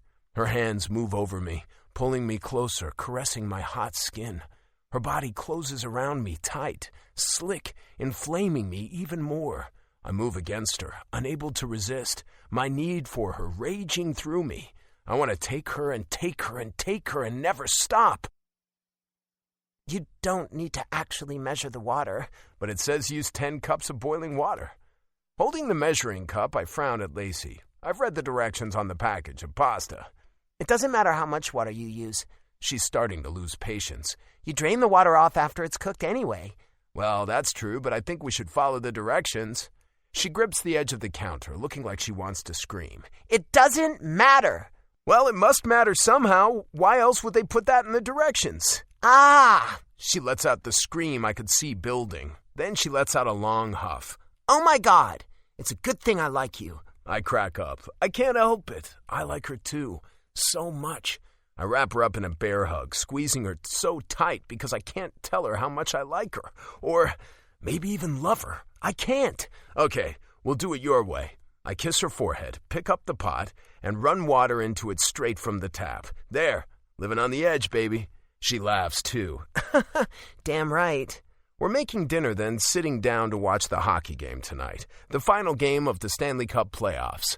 The teams are tied at 3 games each, so whoever wins tonight wins the cup. We didn't plan on a bunch of people joining us, but somehow it happened. It always seems to happen with Lacey here. Everyone is drawn to her. Pretty sure it's not me who's the attraction. Taylor arrives, followed shortly by Manny and Wyatt and another neighbor couple, Rosa and Marshall. Lacey jumps into hostess action, setting out bowls of chips and dip and platters of appetizers she magically conjures from our fridge and cupboards.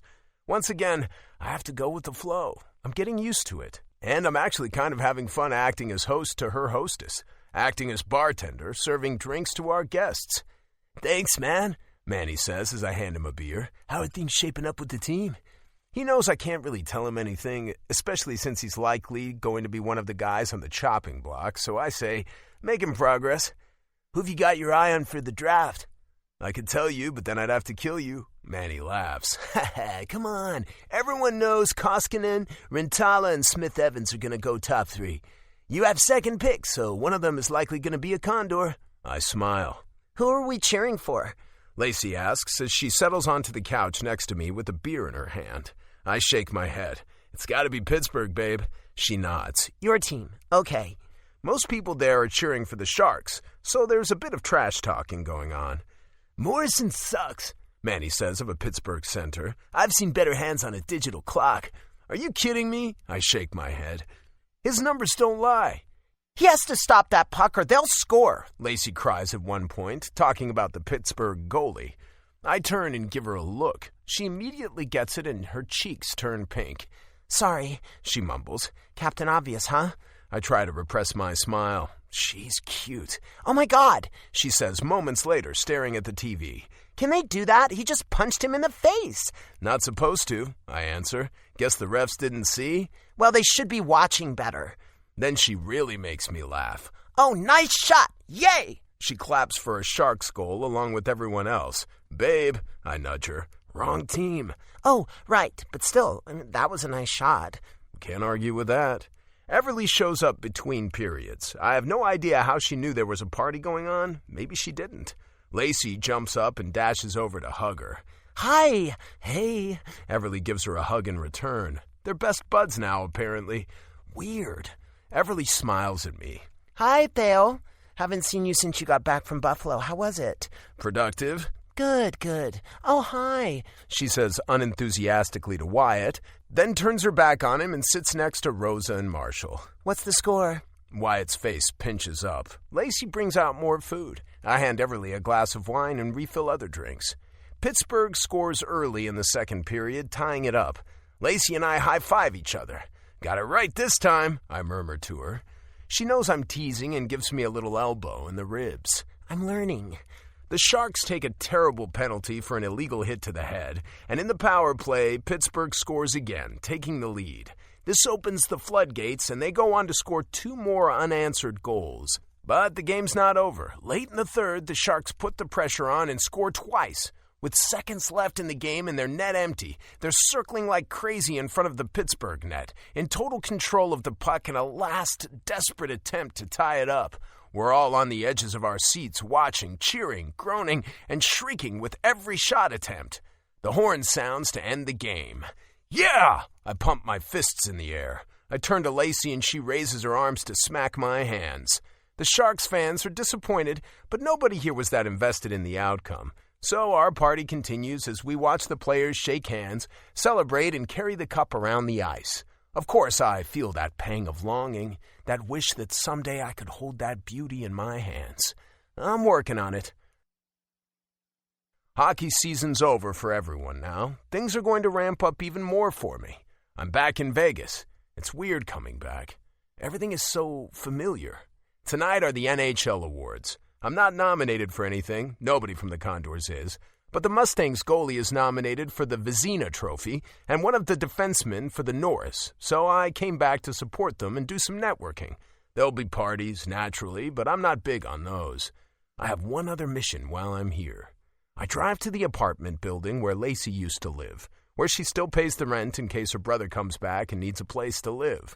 I take the stairs to the second floor, even though it's been nearly 2 months since that day we ran for our lives out of there. Of course, the suitcase isn't there anymore. I knock on the apartment door and wait. This is probably futile, but who knows? The door opens and I'm greeted by a frowning young man with Lacey's eyes and nose. He's a few inches taller than her, but shorter than me, with dark gold hair and beard stubble. Yeah? Chris Olsen? Yeah? His frown deepens. Who are you? Theo Wynn, Lacey's husband. His eyes bug out. Then he frowns again. Where's Lacey? She's still in L.A. She couldn't come with me because she had to work and school. Huh. Yeah, she told me she got a job and was taking a course. What about you? His forehead creases and his eyes narrow. What about me? What are you doing with your life after stealing money from your sister to pay your gambling debts or possibly gamble more and trying to pimp her out to your bookies to get them off your back? After letting her bail you out time after time, what are you doing? I fix him with a harsh glare. He seems at a loss. Then he shakes his head. I'm trying. I am.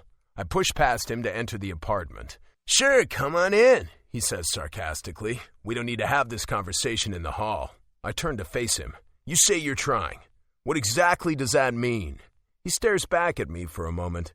I've gone to some meetings, he finally says, a bit defensively. He rubs the back of his neck.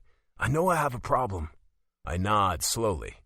Like they say, that's the first step. Chapter 23. Lacey. I've just gotten home from my Thursday morning class. I have a few hours before my shift at Jolie starts, and I'm opening the fridge to see what I can have for lunch when the doorbell rings. Teo's in Vegas for the NHL awards that happened last night, and he's going to fly from there to Vancouver for the draft this weekend, so he won't be home until Monday. I scoot to the door to answer it, expecting Taylor and Byron inviting me to go for a walk on the beach, or maybe Manny wanting to hang out, and throw open the door with a smile. I freeze in shock at seeing Teo's brother. JP. Hi. Hi. Teo's not here. I know. He's in Vegas. How'd you know that? Everyone knows that. I saw him on TV last night. I saw him on TV, too, looking so handsome and professional in his suit and tie.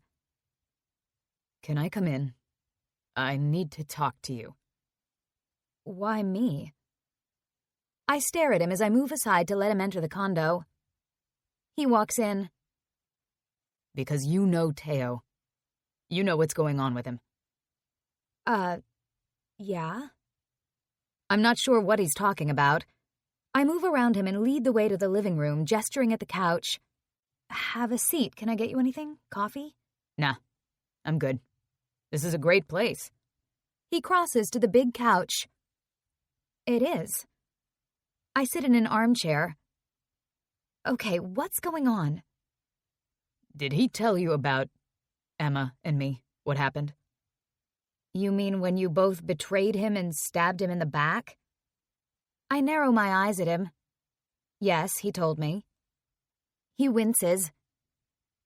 I need to know something. I chew on my bottom lip. What? What did Teo tell you about Emma? About how things ended? I think back. He said he found her cheating on him with you. He said you were staying with him last summer, visiting Vegas for a while. He came home early and found you two on the couch. JP hangs his head, nodding. Did he tell you that he'd already broken up with her before that happened?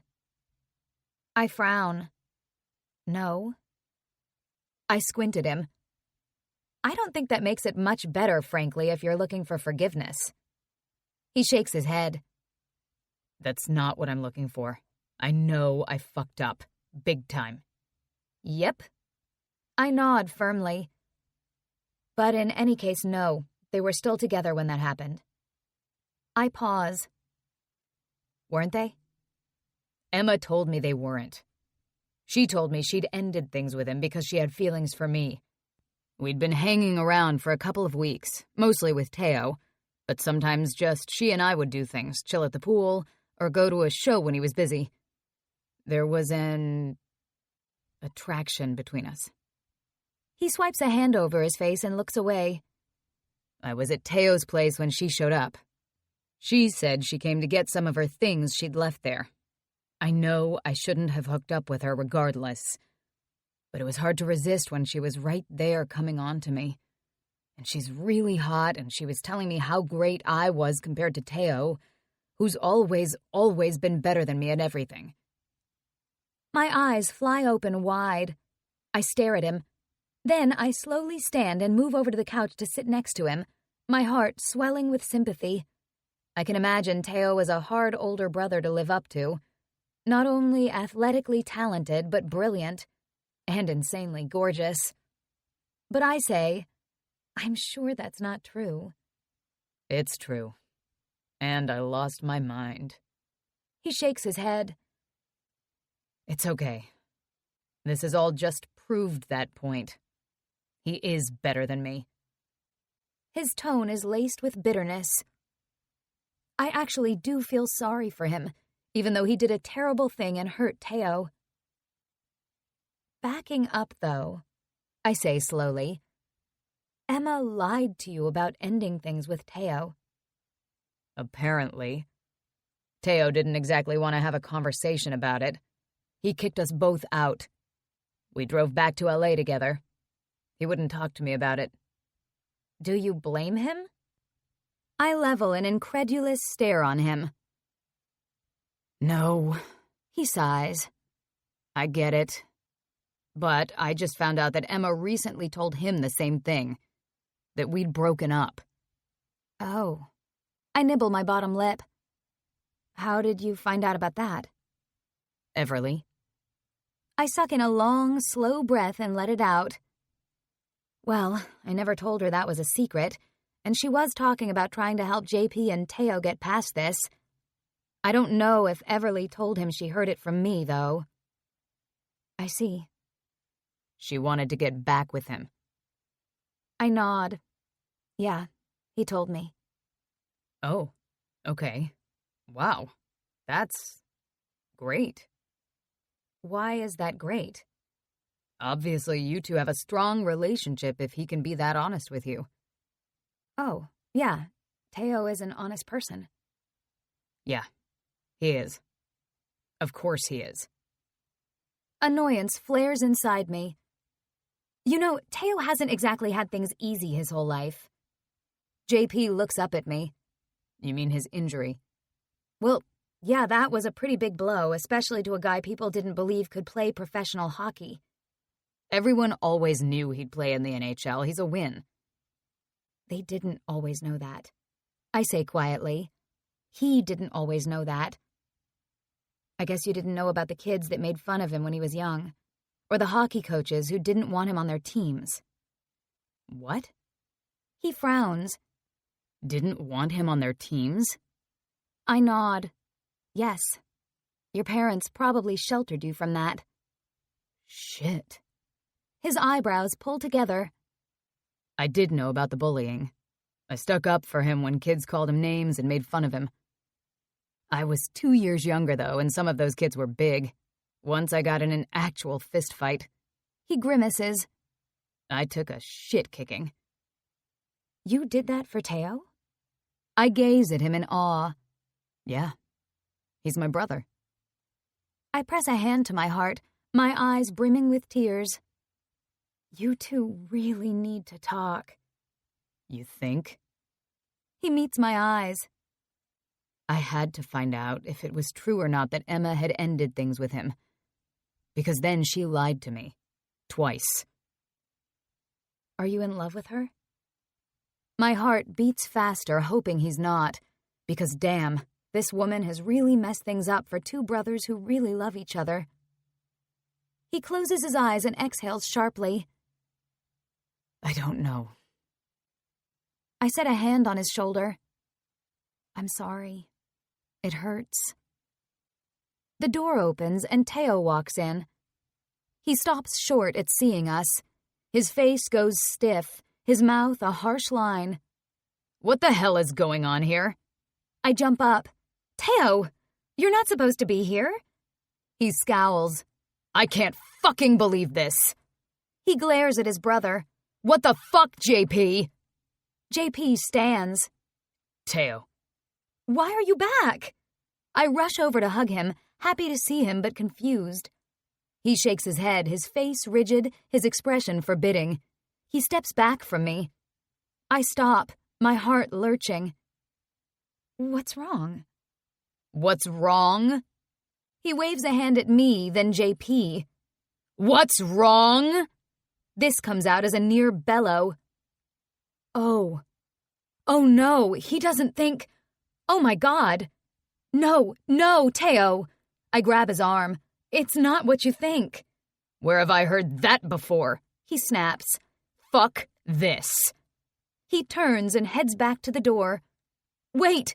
Teo, wait! Seriously, this isn't anything! Get back here and talk to us, JP calls. Bro, you're being a dumbass.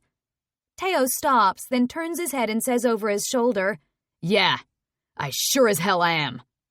Then he grabs his suitcase and slams out the door.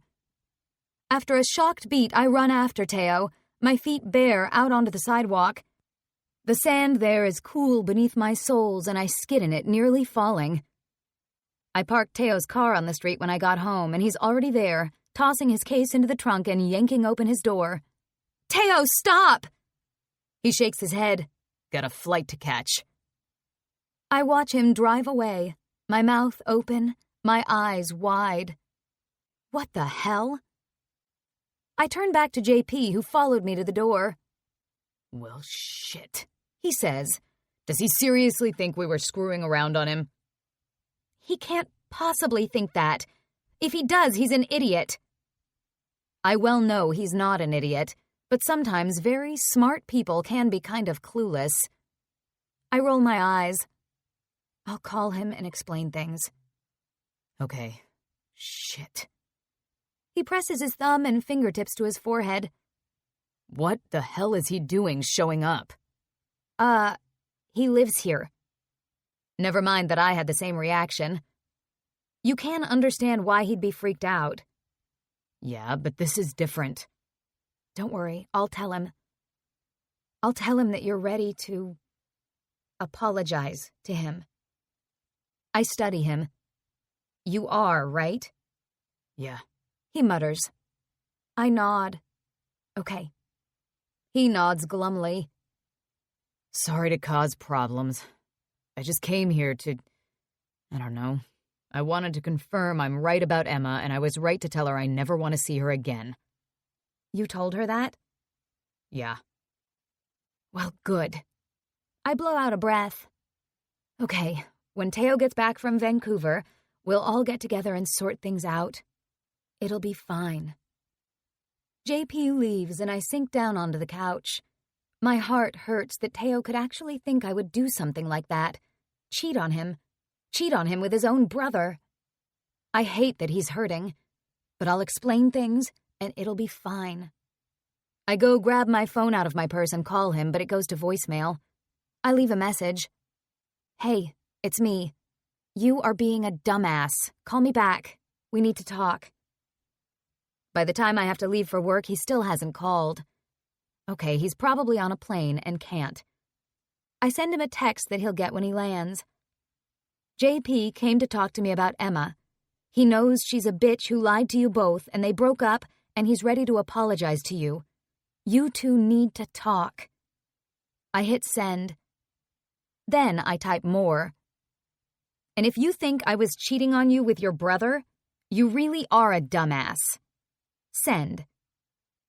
I still haven't gotten a reply by the time I'm done working at 9. Now I'm getting pissed. Chapter 24. Lacey. Whoa! What the hell? What?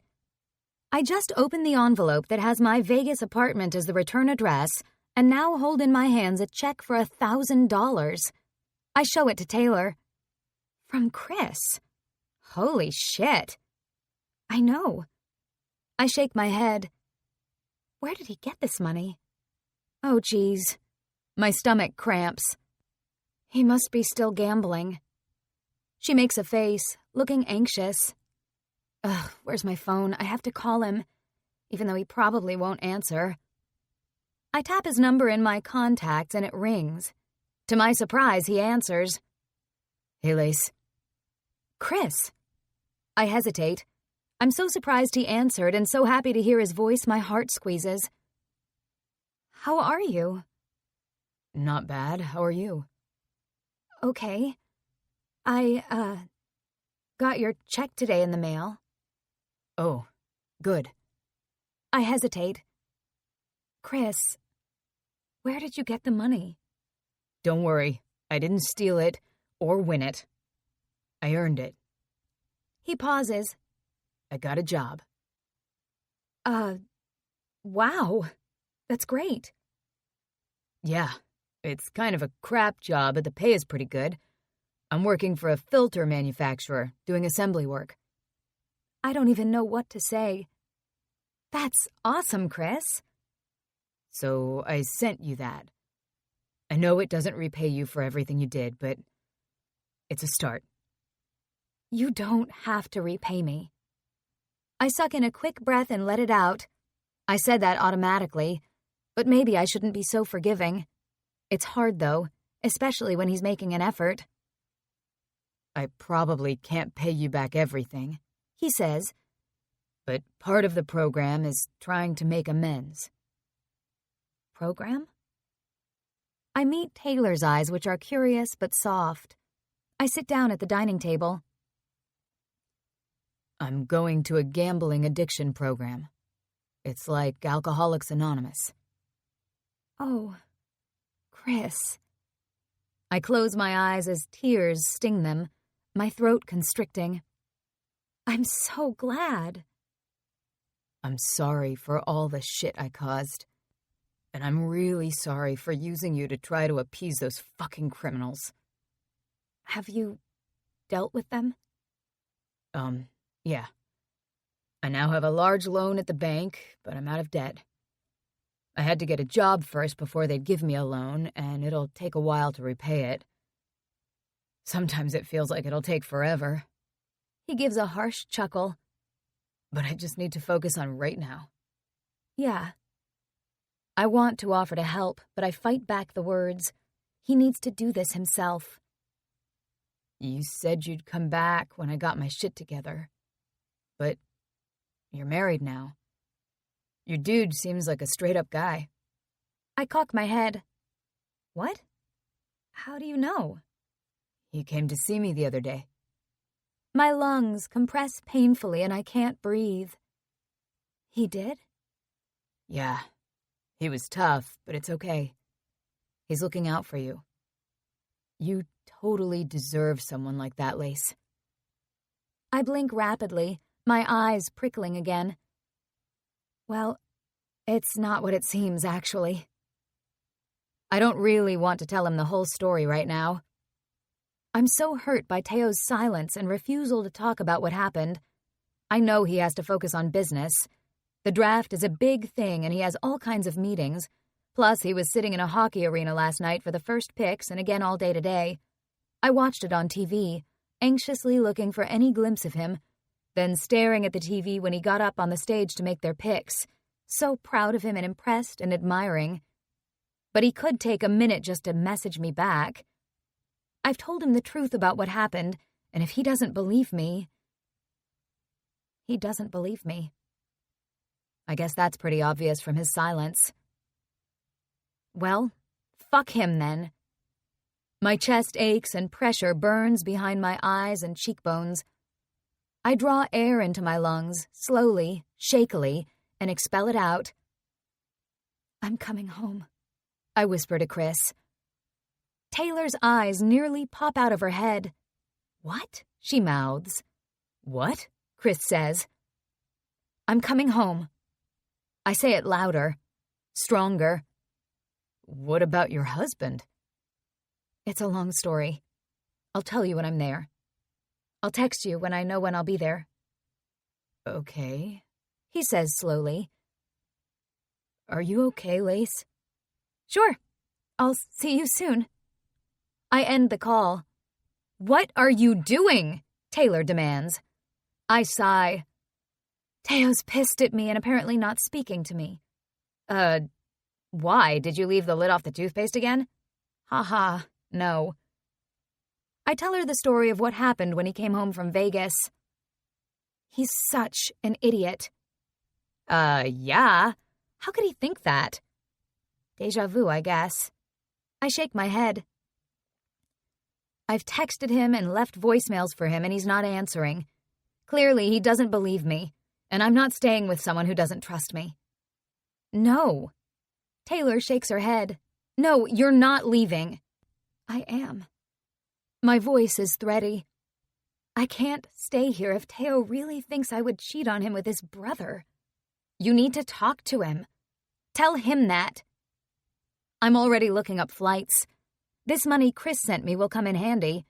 I can leave tomorrow morning and be back in Vegas by noon. Perfect. He's the one who won't talk. At least wait till he gets home. She flattens her hands on the table and leans forward. I shake my head, my heart heavy and hurt. No, I can't do this anymore. I love him. My voice fractures. I close my eyes. A fist squeezes my throat while another one twists my guts up painfully. I shouldn't have let myself fall for him, but I did. I knew I needed to look out for myself. Nobody else will. So that's what I'm doing. I lift my chin. Chris seems to be turning things around. I don't need to hide here anymore. I can go home and go back to my regular life and... My regular life wasn't all that great, to be honest. There's so much I'm going to miss from here. The ocean, the beach, the people, especially Taylor and Everly, and Byron. And start again. I'm going to miss you, Taylor whispers, her eyes shiny. I reach across to grab her hands. I'm going to miss you too. Theo. The moment when I announce our first draft pick up on the stage in the Rogers Arena in Vancouver is an emotional one. Of course, it brings back memories of that day not so long ago when it was my name being called. Me getting up there on the stage and pulling on the Penguins jersey. Me with my whole hockey life ahead of me. It hasn't turned out how I envisioned it that day, but it's still been pretty damn fantastic. I love this sport, and I'm thrilled to be picking Edvin Rintala from Finland on behalf of the California Condors. This kid is amazing and has the potential to be a marquee player. I'm having a hell of a time focusing on business, but since that's all I have, I better fucking do it. Succeeding at this job, managing this team, turning it from a losing team into a winner and a moneymaker, that's all I have. All I am. The numbers guy. I have to be the best numbers guy, or I'm nothing. I'm working on autopilot. In Vegas, the NHL and the NHLPA announced the salary cap for next season, which will be $5 million higher than this season. That helps us some, but not enough. We need some depth players, and we need them now. Luckily, with all our preparation and with a good team here with me, we acquire some outstanding prospects and trade one of our players we knew we couldn't keep for another second-round pick, which results in getting a player the scouts all think will have excellent value down the road for us. I ignore Lacey's messages. She keeps sending them. I know she wasn't screwing around with my brother. That would be too improbable. What are the chances that would happen to me twice? Like 1,000 to 1 odds. I don't even know the statistical likelihood of that. But it did totally freak me out seeing them together. A hot wave of jealousy hit me. All the feelings I'd had when I walked in on JP and Emma that day roaring back, making me want to puke. I'd lost my shit and stormed out, and when I'd calmed down and thought about it logically, I believed what Lacey tells me in her endless messages. But anytime I trust someone or believe in something, I get shit on. I'm not going there again. I knew Lacey wasn't going to be around forever, but I was getting crazy, stupid ideas about love and keeping her here and having something good and beautiful and joyful in my life. Something other than the work that I used to distract myself from the fact that I didn't have much else going on in my life. I thought that was what I wanted. Then I started wanting more. But I know better than that. I keep telling myself this all weekend. When I board the plane back to LAX on Monday morning, I can feel satisfied with a job well done. Except I feel like I've been used as a target in the net for shooting practice, my entire body bruised and beat up. Now I have to deal with things at home. I'm looking forward to that as much as I'd look forward to blocking an Ovechkin slap shot. My gut cramps with dread the entire flight. I try to ease the pain with whiskey. The flirty flight attendant is happy to keep refilling my glass, but I need to ease up because I have to drive home from the airport. I have no idea if Lacey works today. I know she doesn't have a class on Mondays, but the condo is empty when I walk in. I'm both disappointed and relieved. Much as I don't want to admit it, I want to see her again. I missed her. Again. Yet I'm relieved that I don't have to have the conversation I've been planning in my head. I even made notes on my laptop, for Christ's sake, so I'd know what to say. I haul my suitcase and garment bag with my suits upstairs and unpack. I carry my toiletry bag into the bathroom and set it on the vanity. I look around. The bathroom is unusually neat and tidy. Lately, every time I walk in here, Lacey's girl stuff is all over the place. Hair products, moisturizers, shower gel that smells like her, apples and flowers. It's all gone. I frown. My chest seizes up. I whip open the drawers of the vanity and doors of the medicine cabinet. Her stuff is gone. For a moment, I can't move, can't think. Then I pound downstairs and rocket into her bedroom. I skid to a halt. It's empty, too. There's nothing of Lacey left in this room. The closet is empty. The bathroom is bare as well. My lungs deflate, leaving me winded. What the fuck? I stumble through the condo. Her flip-flops aren't sitting by the door onto the patio. Her magazines and knitting aren't cluttering up the coffee table. She's gone. Okay. Why am I freaking the fuck out when I was going to have a conversation where I gently suggested that we'd get a divorce and she'd move out? I could help her find an apartment if she's not ready to go back to Vegas. I was dreading that conversation. I should feel thankful I don't have to do it. She made the decision on her own. For some reason, though, there's a burning in my gut spreading up into my chest. I need to ignore it. It's pretty fucking hard to ignore. I rub my chest. Maybe I need to take a pill. A thought bursts into my mind. What if those douche-hole bookies came here and got her? Nah, they couldn't find her here, could they? Now panic rushes through me, scalding my veins. Calm down, dickhead, calm down. I grab my phone and fire off a text to her. Where the hell are you? Are you okay? It strikes me that she very well may not answer, given that I ignored her messages the last few days. But Lacey isn't a petty person. She doesn't play games. She says what she's thinking, and her reply comes quickly. You have a lot of nerve texting me and asking me that when you wouldn't answer my texts, asshole. I want to hit the button that will call her number and talk to her, but Christ, she's right. I am an asshole. You're right. Where are you? I'm in Vegas, asshole. Home. I'm fine. Vegas? Jesus! I pause, trying to gather my thoughts. I tap in another message. Just wanted to make sure you're safe. Thanks for your belated concern. I want a divorce. Well, that's exactly what I was going to suggest.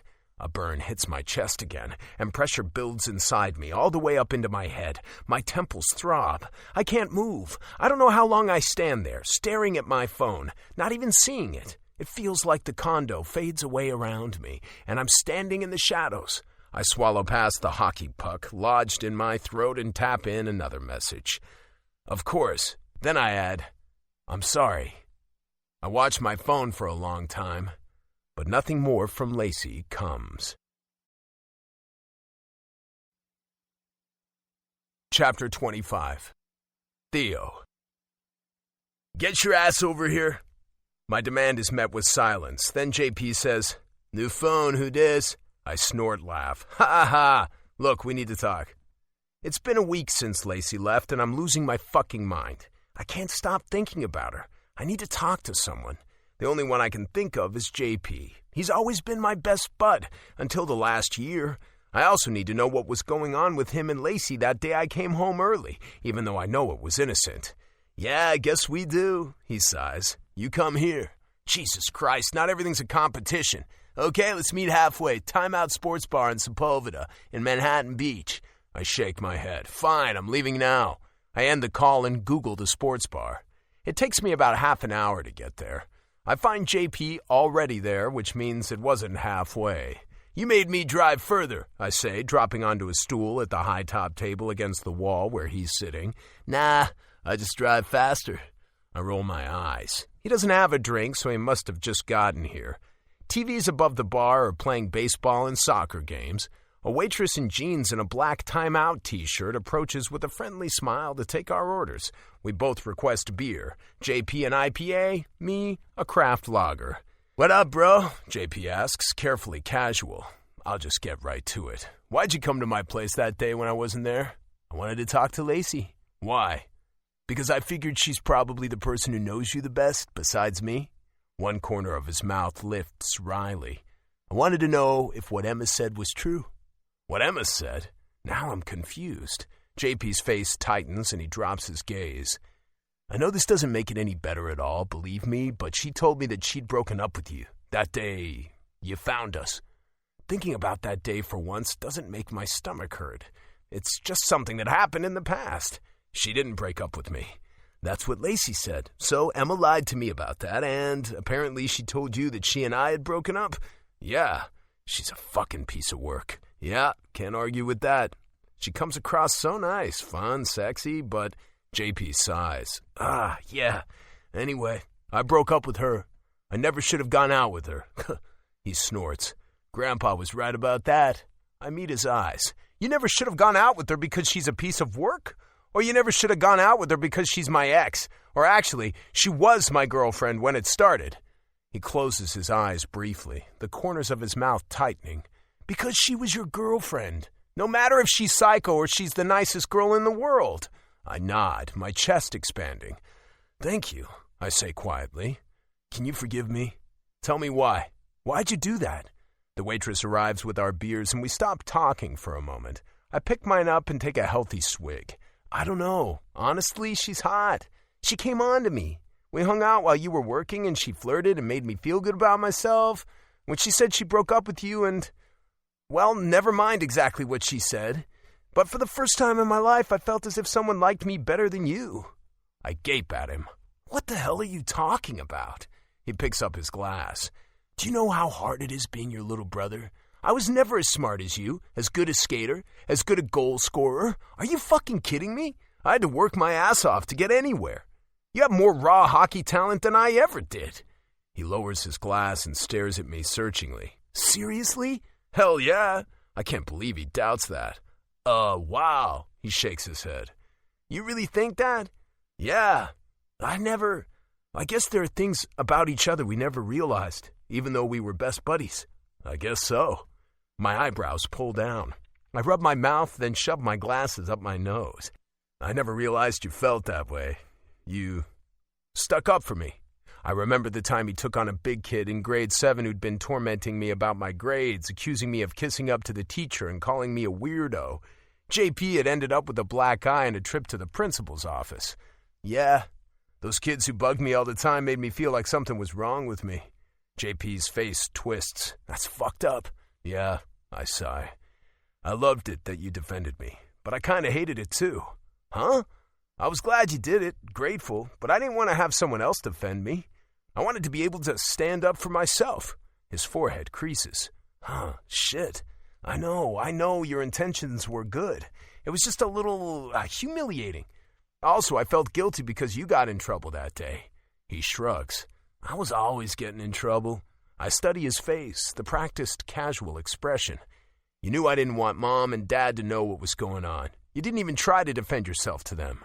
He makes a face. I think they knew what was going on. I nod slowly. Yeah, they did. I know that now. Mom told Lacey about it. I roll my eyes. Thanks, Mom. JP laughs. I was obsessed with trying to figure out why those kids hated me. You know me, trying to analyze it. I grimace. I tried to make sense of it. But how do you do that when you're a kid and another kid is jealous or just plain mean? Hell. After that, I tried to hide that I was smart.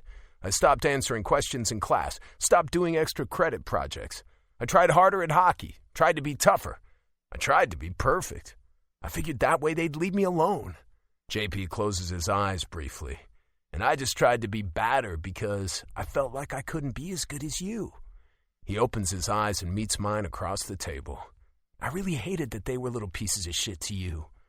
One corner of my mouth lifts. Thanks. And you shouldn't have had to change to fix things. We should have both come clean about what was happening and let Mom and Dad and the school deal with it. Well, I survived. I know it made me a little obsessive and analytical. I know I have high expectations of myself, but I've done okay. You absolutely have, and I'm proud of you and how you overcame adversity. Thanks. I suck in a slow breath through my nose, my chest full. When I took that puck in the eye, you were there for me, every day. I thought it should have been me. You were the good guy. I was the troublemaker. I should have been the one who lost an eye. Christ. I bow my head, focusing on breathing, my lungs burning with every inhalation. This isn't easy, talking about this shit. Hearing how JP really feels, telling him how much he hurt me, it makes me feel so vulnerable. I hate that. It's hard to trust him after what happened, and yet he's my brother. He fought for me and stuck by me when I was down. I have to be honest with him. But that's why it hurts so fucking much, what you did with Emma. I don't know if I can forgive you. I pause, then quickly add, I don't care about Emma anymore, that's not it. Obviously, you're married to someone else, who's awesome, by the way. At my harsh stare, he lifts his hands. Just saying, nothing happened between us. You have to know that. I do know that, I admit. It hurts so much because it was you. He nods, his face somber. His throat works, and his voice is thick when he says, I'm sorry. Our eyes meet. I nod, accepting his apology. Lacey's gone. His jaw slackens. Huh? When I got back from Vancouver, she'd packed up and left. He turns his head and gives me a severe side-eye. What did you do? What do you mean, what did I do? I was pissed because I found you with my wife all cozy. You just said you know nothing was going on. For Mr. Logic, you're not making a lot of sense, dude. Ugh. I shove my hand through my hair and look across the bar. Okay, I was pissed. She kept texting me and leaving voicemails trying to tell me it was nothing, but I didn't answer her. Why not? I was busy. I was at the draft. Bullshit. The draft is important. I try again. I sound lame as hell. JP leans forward. Okay, You want to know what Emma said about you when she told me she broke up with you? I know she was lying about the breaking up part, but the rest, I get the feeling it's true. My forehead tightens. What? She said she was tired of taking second place to your job. You worked long hours, you canceled plans or wouldn't even make plans. One corner of his mouth lifts. Why do you think she and I were hanging out together so much when I was there? I stare at him. I feel like I was just slammed into the boards and had the wind knocked out of me. My lungs strain and I can't breathe. You seriously went away and didn't answer Lacey's calls because you were too busy? He shakes his head. Then you deserve to lose her. My heart bangs against my ribs and there's a hard pulse in the pit of my stomach. Oh my fucking God, he's right. I've been trying so hard to overcome my past, that feeling of something being wrong with me. I worked so hard at hockey so I could succeed at that and be admired, be worthy. Then I lost that because there was something wrong with me. Something really wrong with me because I couldn't see, and I couldn't play hockey. I turned back to numbers. This time, people admired me for being smart. They wanted me for my smarts. But I was so focused on that, trying to be the best, trying to prove that I deserved good things, that I didn't pay enough attention to the most important things. People I care about. Emma, JP, and now, Lacey. I've lost her because I was too fucking busy to text her and tell her I knew she wasn't cheating on me. Or actually because I was too afraid that I cared about her cheating on me. I cared, only she was never really mine to lose. Fuck, I mutter. Okay, here's the deal. I eye him, ready for him to die laughing at my lame attempt to preserve a little pride and self-esteem. Lacey and I only got married so I could come home with a hot wife, so everyone wouldn't feel sorry for me after my little brother stole my girlfriend. He looks like I just told him I like to wear women's underwear. What? I reluctantly explain the story. He nods, his facial expression changing from confusion to disgust at Lacey's brother's shenanigans, to understanding, then to confusion again. I was going to tell her we needed to end things anyway. I can't get involved with someone. Every time I get something I want in life, it gets fucked up. I don't want to do that again, but a stabbing burn heats my chest. I miss her so goddamn much. His eyes crinkle up and his mouth turns down at the corners. Sorry, man. I really didn't mean to take away something you wanted. I really thought you and Emma were done, even though that doesn't make it right, what I did. I nod. Thanks.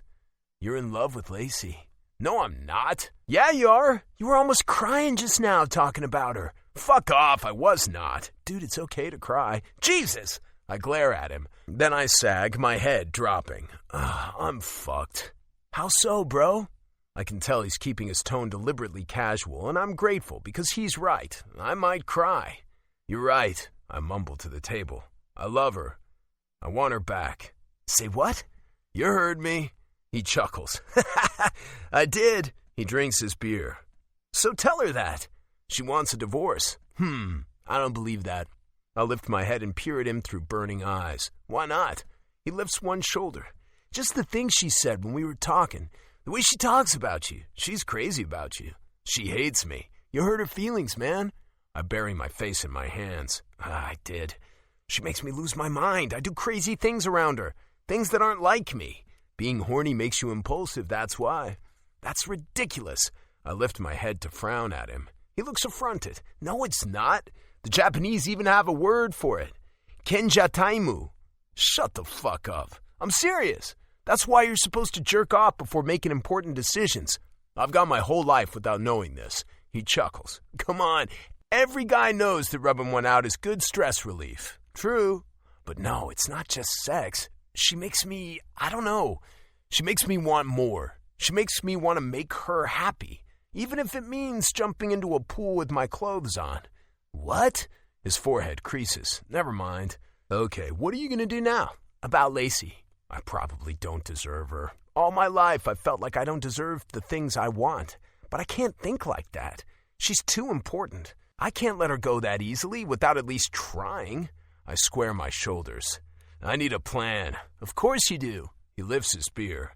I expect nothing less from you. How can I help? Chapter 26. Lacey. I'm stretched out on my bed in the apartment, staring at my penguin. Just looking at it makes me want to cry. But I keep doing it. Basically, I'm torturing myself. Teo gave me a replacement penguin. That makes my heart hurt. He came to see Chris, gave him a stern talking to. Chris was actually impressed with Teo, although he admitted to being annoyed at first. He left me heart-shaped rocks he found on the beach because he knows I like them. I turn my face into the pillow, hot tears sliding down my cheeks again. I'm a mess. I miss him so much. I also miss his crazy, messed-up family and my new friends. Chris works 8 to 4 at the factory, but often works overtime because he's trying to make as much money as he can. Plus, working more means less time for the temptation of gambling. He's also started taking antidepressants. He went to see a doctor who thinks he has depression and that gambling was his way of self-medicating. It's only been a couple of weeks and apparently it takes a while for the medication to work, but I hope that helps. I'm proud of what he's done so far. He even paid the rent on the apartment for this month. We had a long talk when I got back, both of us ending up crying. My disappearance, leaving him on his own to deal with things, was enough of a kick in the butt to scare him. He actually thanked me for it and broke down over how badly he felt about how he'd treated me. I love him and I want to believe him, and so far he seems to be back on the right track with his life. But I'd be lying if I said I was completely confident about it. But now I know what I have to do if he relapses. I have to let him deal with it. I've been hanging out mostly alone in the apartment. I got a job at Mary Jane's, but I've only worked one shift so far, mostly learning about the different types of marijuana on the menu. Tonight I brought home some blueberry muffin to try. I roll off my bed and find the stash to light up a doob. It tastes like, blueberry muffins, and is supposed to help with anxiety, chronic pain, and nausea. I've never smoked marijuana even though I worked as a bud tender. I just pretended I knew what I was talking about. But I'm miserable, and this might be better than drinking a whole bottle of wine. Again. I swipe another tear away, tired of feeling sorry for myself. Soon I am pleasantly mellow with no more tears. I spy my knitting bag and reach for it. I've also been knitting like crazy. I now have about a dozen cute knitted penises. Is that the right plural? Peni? I don't think so. I giggle as I lay out all the cute pink sculptures, complete with testicles on my bed. Now I'm branching out into something more functional. Willy warmers. I relax back into the pillows of my bed, my fingers moving with the needles and wool. This is really coming along. A loud knock on the door doesn't even startle me. I'm so serene. Maybe Chris forgot his key? I slide off the bed again, carrying my knitting to open the door for him. It's not Chris. It's Teo. Wow, that blueberry muffin is hallucinogenic. His eyebrows snap together. What? I reach out a hand and touch his chest. It's warm and solid. Are you really here? Yeah. You feel good. I caress his pecs. Thanks? He gives me a squinty look. Are you drunk? No. Can I come in? Sure. I let him in and close the door. You're just in time. I'm knitting a willy warmer, and you can try it on. What the? He sniffs the air. Are you high? Just a little. I smile. I hold up my knitting. See? Isn't it cute? Baked as a fucking cake, he mutters, shaking his head. Now what the hell do I do? I eye him. I don't know. He sighs. This one looks like a rooster, see? But I can also make an elephant. What is that? I told you. A willy warmer. Peter heater. I pause. Cocksock? Jesus. I don't think this is big enough for you, though. He rubs his mouth. This isn't going how I planned. But I should have known that when it comes to you. You always have a plan, don't you? I motioned to the couch. Have a seat. Would you like a drink? I'd offer you a toke, but I only had one. Thank Christ for that. I'm good. He walks over to the couch and sits, setting a colorful gift bag on the floor. I take a seat, too. So, what's your plan? He sits. Aren't you still mad at me? Yeah. I resume my knitting. Why are you here? He doesn't answer right away. Then he starts laughing and shaking his head. I stop knitting and cock my head. What's so funny? A smile tugs at my lips.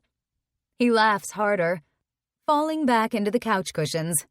You, this, us. Jesus, Lacey. Yeah, I had a plan.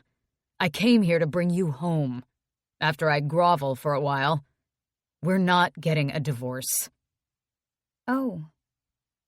A bubbly sensation starts fizzing in my chest. I set aside the willy warmer, my eyes fastened on his face. Please proceed with the groveling.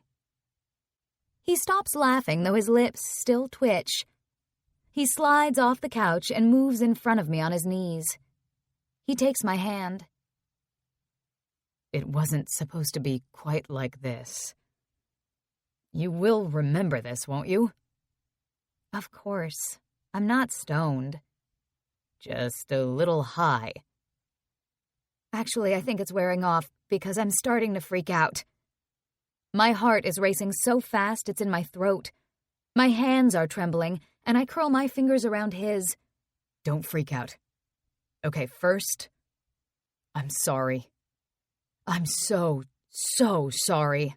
I fucked everything up. Yeah. He huffs another laugh and drops his head forward briefly. I don't believe anything was going on between you and JP.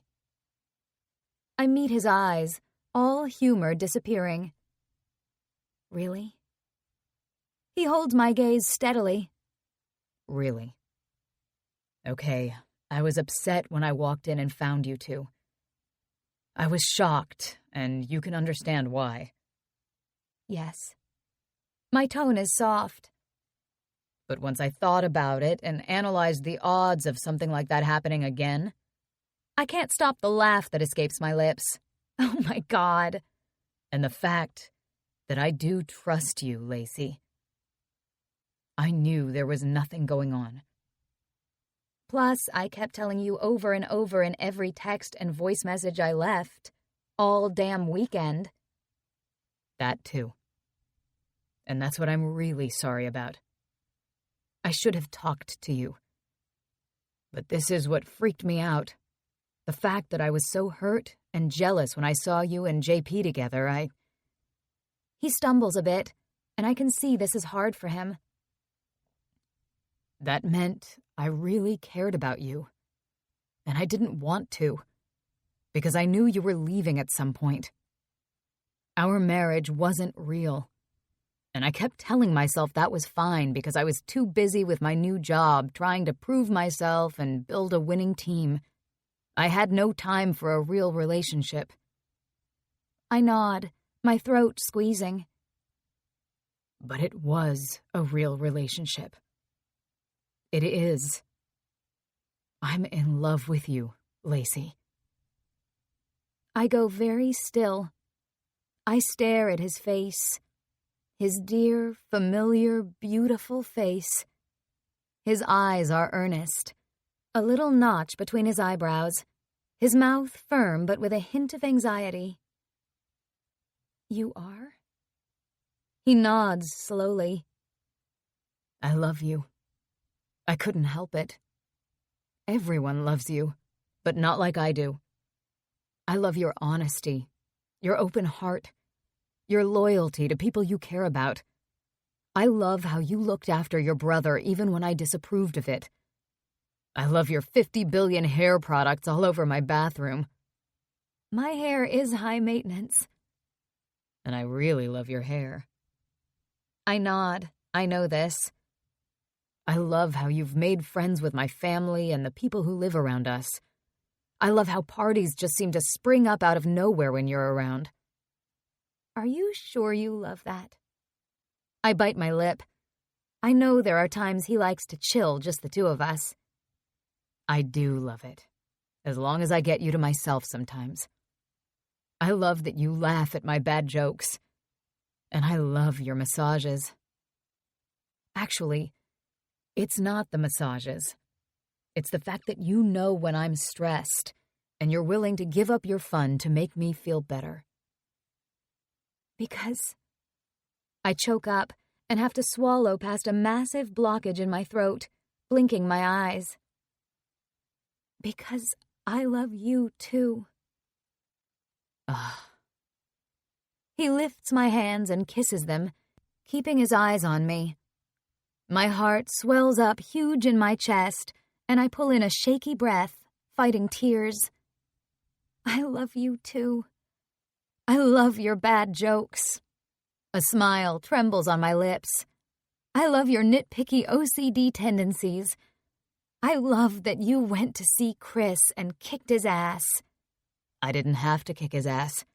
He was already doing what he had to do. Still, my chin quivers. You're so generous and smart and honest. I love you. He closes his eyes and presses my hands to his lips. I think he might be about to cry. I love you, I say again softly. He nods and opens his eyes, and they're shiny. I also came here to give you this. He reaches behind him to grab the gift bag he brought and hands it to me. Curious, I take it and reach inside. Wrapped in bright pink tissue is Pete. My heart leaps and my jaw goes slack. Oh my God! You got him back! Yeah. How did you do that? I clutch Pete to my thudding heart. I asked at the leasing office if anyone found your suitcase. They did. The guy tried to return it, but nobody was home at your apartment. I nod slowly. He kept it in the office for a while, and then he gave it to Goodwill. My eyes widen. You... He didn't know which one it ended up at, so I spent today driving around to every fucking Goodwill store in Las Vegas.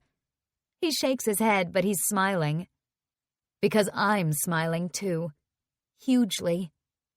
I finally found it in paradise. I laugh because it sounds funny.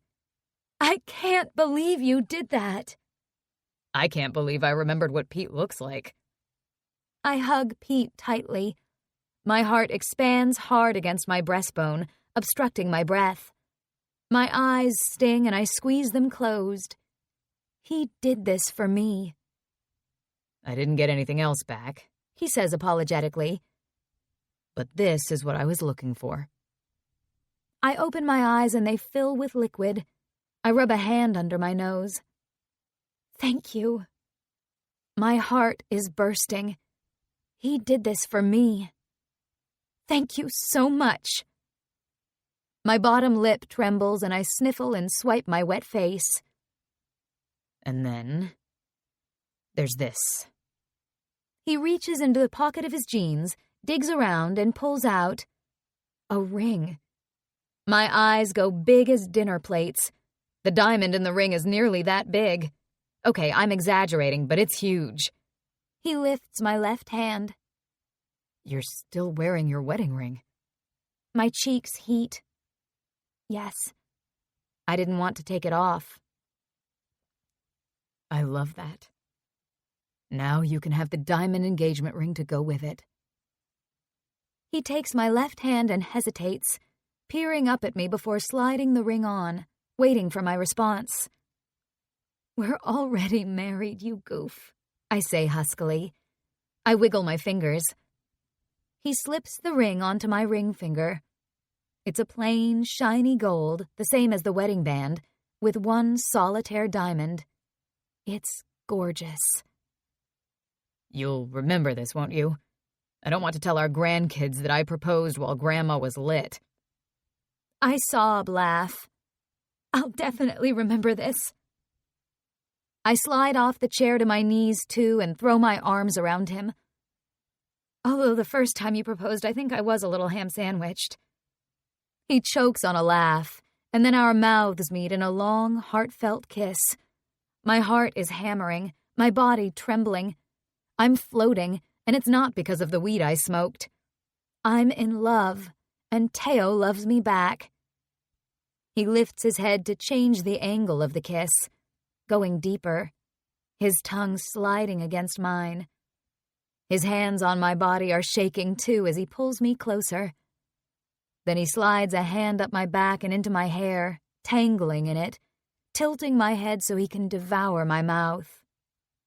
I love him. I pour all my love into the kiss, my hands moving over him, and then kneeling on the rug isn't working for either of us anymore, and he plants a foot into the floor, standing and lifting me with him. He picks me right up off the floor and carries me into my bedroom, while I cling to his shoulders, going straight to the bed. Then he stops. What the? He's staring at all the cute knitted peens spread over my bed. I made those. He turns incredulous eyes on me. I gaze back at him, trying for an innocent expression. I missed you. He cracks up, laughing. You missed one part of me a lot, apparently. We fall together on the bed, on top of the penises. I'm laughing too now, until he kisses me again, rolling me under him. His weight on me is blissfully heavy. His hands in my hair send shivers sliding down my spine. His mouth, moving on mine, arouses a flood of longing, a yearning between my thighs. I'm breathless, dizzy, excited. I need you, I murmur when he kisses my cheek, then my jaw, my hands clutching his shoulders. I lift my hips urgently against his thick erection.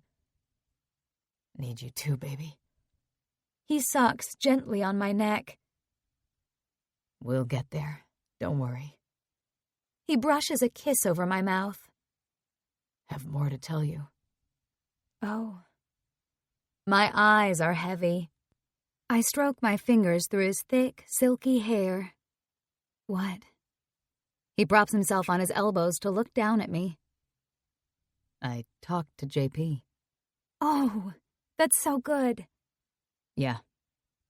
I told him, too, that I knew nothing was going on that day. But I wanted to know why he was there. Emma. She spits the word out. He's done with her, thank God. So I hear. We talked things out. We're good now, mostly. Just don't let me ever find you alone with him again. I glare at him. He laughs and teases the sides of my neck with his thumbs. Kidding. Anyway, he told me something that kind of stabbed me right in the heart. I told him I didn't call you that weekend because I was so busy at the draft. But that was bullshit. I didn't call because I was scared. But he also told me Emma said she ended things with me because I was never there. Always working. She felt she came second. Oh. I pull my bottom lip between my teeth and eye him. I mean, she didn't end things with you, but I can sort of understand that. Yeah. He screws up his face briefly. My work is important to me. I work hard. I've been trying to prove myself again like I did when I was a kid. But by making my work the most important thing in my life, I've lost other important things. And people. And the most important thing is you. I don't want to ever make that mistake again. He meets my eyes. Really? I promise to put you first. Always. My bottom lip quivers. Thank you. But I know how important your career is to you. I want to support you in that. He closes his eyes for a second. Thank you. I think a relationship is give and take. There'll be times where your career is demanding, and I'll support you on that. time when your family needs your attention. And there'll be times when my family well, I don't feel like I have much of a career at the moment, but I'm working on it. And you'll support me. I pause and meet his eyes. Right? Right. His agreement is swift and heartfelt. I lean up to kiss him. But you are the most important thing to me. Always. And you are to me. Always. And he rolls me under him and proceeds to show me how he really feels. Chapter 27. Theo. There's no way we can stay under the salary cap and keep Bertelsen, Belmont, and Bell with the money they're looking for.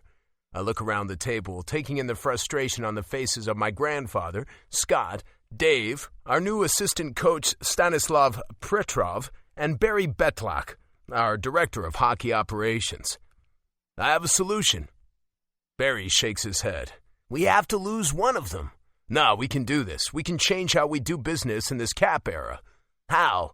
By carrying 22 players instead of 23. The room falls silent, every face pulling tight, except Scott's, because he and I have already talked this through. What? Grandpa finally says. What the hell are you talking about? I expected this reaction, so it doesn't faze me. Teams typically carry either 14 forwards and 7 defensemen, or 13 forwards and 8 defensemen. But we could go with 13 and 7. They're shaking their heads already, except Scott. Think about it, it's the perfect model. With 8 healthy D-men, practices are slower, Dave says thoughtfully. You don't get enough reps in. But you don't know you're going to have 8 healthy D-men, Grandpa points out.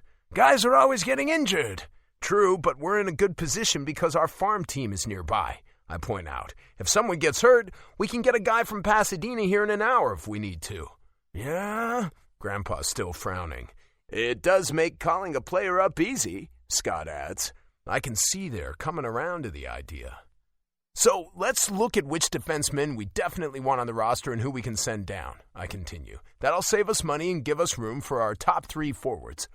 The air in the room changes from flat to vibrant, and excitement sizzles over my skin. I love it when I solve problems in unique ways. We all turn to face the screen where I've got my charts projected and get to work.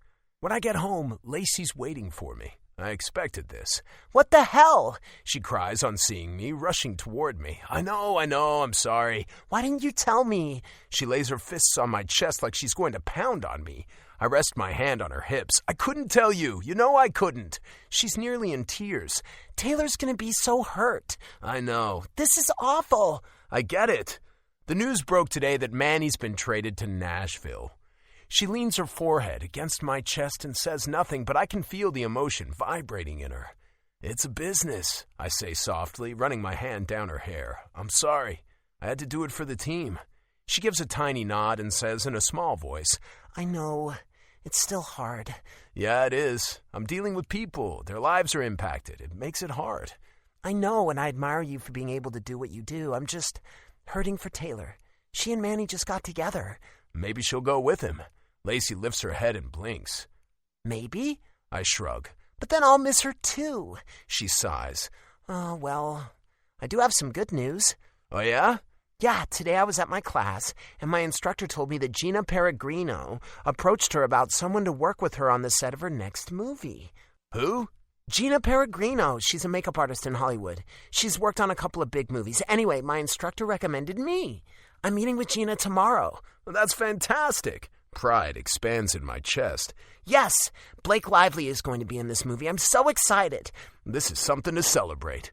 Yes, but maybe not tonight. I'm gonna stand by in case Taylor needs me. Okay. That just makes me love her more, that she wants to be there for her friend instead of celebrating her own success. I fucking love you, Lacey. I fucking love you too. She wraps her arms around me and squeezes. Even if you did trade away my friend's boyfriend and break her heart. Shit. Epilogue. Theo. Lots of people get married twice, but not many get married twice to the same person. The ocean breeze ruffles my hair and rustles the fronds of the palm trees behind me. Above me, the sheer white fabric draped over the arch along with brightly colored flowers and greenery flutters. The sun is setting over the Pacific Ocean in a blaze of orange and gold. Perfect. I focus on the rows of white chairs facing me, all filled with guests, friends and family. A white silk runner lies on the stone patio, marking the aisle between the chairs. Next to me, JP in his black tux catches my eye and grins. I smile back. The music playing softly in the background as people take their seats stops. Then it starts again, and the song is All You Need Is Love by the Beatles. My chest is full, my nerves electric. Everly appears at the end of the aisle, dressed in a midnight blue gown, carrying a small bouquet of bright flowers. This is surreal. Okay, deep breaths. I watch her walk down the aisle, followed by Taylor, and then Corrine, who I only recently met, wearing the same colored dresses. The song finishes, and then another Beatles song starts, In My Life. My throat thickens as Lacey appears at the end of the aisle. Last time we got married, she was wearing a chlorine-soaked, skin-tight black dress with a cheap tiara and veil and carried a bouquet of fake flowers. Now she's wearing white. Okay, it's still a skin-tight dress, hugging her body down to the knees where it flares out, and it's sexy as hell. Lace, like her name. Low-cut spaghetti straps, but it's elegant and beautiful. Like her. I swallow hard, unable to take my eyes off her. Her blonde mane of hair has been somewhat tamed into a loose knot, but golden tendrils frame her face. Her smile is stunning, because it's for me. She glides down the aisle, carrying her flowers, bright pink and yellow and pale blue, then stops beside me. I smile down at her, and all the nerves buzzing in my gut settle down. I love you, I mouth. You look amazing. Her eyelashes flutter, her smile radiant. We say our vows, this time in front of Father Vincent from Holy Rosary Church, where my parents attend, a compromise over us actually getting married in the church. We wrote our vows ourselves this time, wanting to make them personal. This time means so much more. But don't get me wrong, last time was pretty damn magical too, because it joined us together. It was a weird way to start a relationship, but I don't care. It worked. Lacey loves the ocean, so there was no question we'd get married outside. Not quite on the beach, but as close as you can get, with sand and water and the sunset on one side of us and our friends and family on the other. So my mom got her wish, and here we are at Shores. Somehow she pulled this event off in record time. My mom wipes her eyes and beams from the front row. Chelsea and Grandpa are there too, also looking emotional. Dad's pretty stoic, but even he has a wide smile on his face. They love Lacey. When Father Vincent has pronounced us husband and wife, the music starts up again, another Beatles tune, Love Me Do. As the opening strains play, I meet Lacey's eyes with a wicked smile and lean into her ear. I'm going to do you later, Mrs. Wynne. I'm going to do you so hard you won't be able to walk. Please. Her smile is naughty. Please, please, love me do. We dance down the aisle with a couple of spins as the guests cheer and clap, and we laugh. I can't believe I'm doing this. But this woman... Okay, I can't say she makes me do these crazy things. She makes me want to do these things. Lacey. We've posed for pictures. We've mingled with our guests and drank champagne. We've had dinner.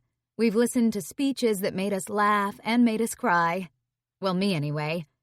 Teo might have choked up a bit. I'm so happy his brother is here as his best man, along with Andy and his friend Leo, who he started his stats business with, standing up with him. The room glows with candlelight. The tables glitter with glass and silver. Tall, crystal vases hold masses of bright flowers on each table. The big domed chandelier shines down onto the dance floor where Teo and I are about to take our first dance. The music starts, another Beatles tune. These songs remind us of that crazy drive from Vegas to LA when we'd been married less than a day. Now we dance to something, smiling into each other's eyes. Teo seems so relaxed and at ease. I love seeing him like this, happy and casual. I know he won't always be. His job is stressful, with pressure from so many directions. The decisions he makes impact so many people and involve millions of dollars. He takes his work seriously, wants to be the best. I plan to help him do that for the rest of our lives, even if it involves hot tubs, massages, and lots of sex. Oh, the hardship. He twirls me and we both laugh as we come back together. He dances with his mom and I dance with his dad, then with JP. Everyone joins in on the dance floor. It's all so picture-perfect and romantic and beautiful. Until the music stops. Hey, everybody! JP has taken over the mic from the DJ. Some of Teo's friends have a special surprise for you tonight. I look around but don't see Teo anywhere. Where is he? Andy positions a chair at the edge of the dance floor, then leads me to sit there. I'm laughing, still puzzled, as the slow, slightly ominous opening notes of Beat It by Michael Jackson fill the ballroom. The crowd starts clapping and laughing as 4 men carry Teo in on a chair raised above their shoulders. They cross the dance floor and set him down next to me. He's laughing his ass off too, and we shake our heads as we look at each other. The 4 men are his uncles, Asher, Noah, and Harrison, and his cousin Jackson. They move onto the dance floor, joined by JP and Andy. All 6 of them hockey players, dressed in suits over their muscular bodies. As Beat It launches into its familiar, catchy rhythm, all 6 guys strike a Michael Jackson pose, then start dancing. Oh my God! I cover my mouth with my hands, laughing. They're so good! Teo is dying too, nearly falling out of his chair as we watch them dance. They've obviously planned and rehearsed this, as that song segues into Bruno Mars's 24K Magic. They whip off their suit jackets and the women in the crowd all scream. I'm dead. My stomach hurts from laughing. Everyone else is laughing too, clapping and grooving along with the music. They shift to Gangnam Style, bringing more gales of laughter, and end with Time of My Life. JP and Andy dance toward us and pull Teo out of his chair. And then they, Jackson, and Harrison lift Teo over their heads in imitation of the iconic lift from Dirty Dancing. The crowd goes wild. I'm crying now. Luckily, my mascara is waterproof. When they set Teo down on his feet in front of me, he tugs me out of my chair and into his arms, and we hug and sway to the music, still laughing. It's crazy, but it's so, so fun. I love being part of this big, crazy family, including Teo's hockey family. Chris is here too, getting to know everyone. It's everything I never knew I wanted. The night's not over, though. Riley and Everly are having a snarky discussion over near the head table. I know Riley's a little peeved that Everly's a bridesmaid and she's not. This is the other side of the joy of having a big family. Things have also been tense between JP and the rest of the family. Even though he and Teo talked things out, the others still haven't forgiven JP for stealing his brother's girlfriend, especially Bob, who may have muttered the words homewrecker under his breath.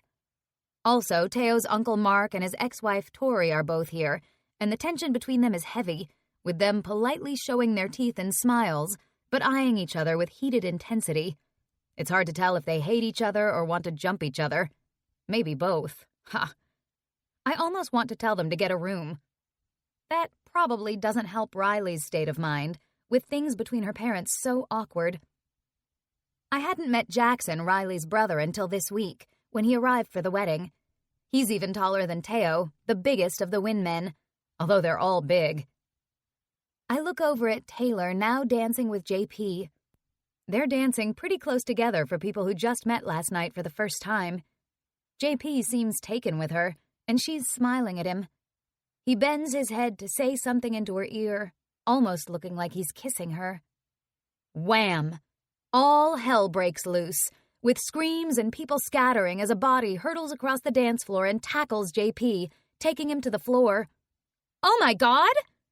Teo and I stop dancing and stare in horror along with everyone else. The music keeps playing despite the throwdown happening on the floor. It's Manny! What the fuck? Teo charges up to the 2 men and grabs the back of Manny's suit jacket, trying to drag him off JP. I shake my head. After Manny got traded, he took off to Nashville to find a new place to live with barely a word to Taylor. They'd only been seeing each other for a little while, but she was devastated that he just ghosted on her like that. He came back for the wedding, which I know made her anxious. But I don't think either of us expected this. What the fuck, man? JP shouts at Manny. You fucking asshole! Manny shouts back at him. Teo is joined by Jackson and Mark, trying to help him get Manny off JP. But then 2 more guys rush up, Wyatt and another man who I think plays for the Condors, and they grab Teo to try to get him to let go of Manny. "Hey!" I shout, my eyes wide. Attempting to defend Teo, JP throws a punch. More screams sound as Wyatt staggers back, holding his face. Then they're all shoving and wrestling with one another. I'm standing there with my hands over my mouth, watching this brawl. I hope nobody's hurt.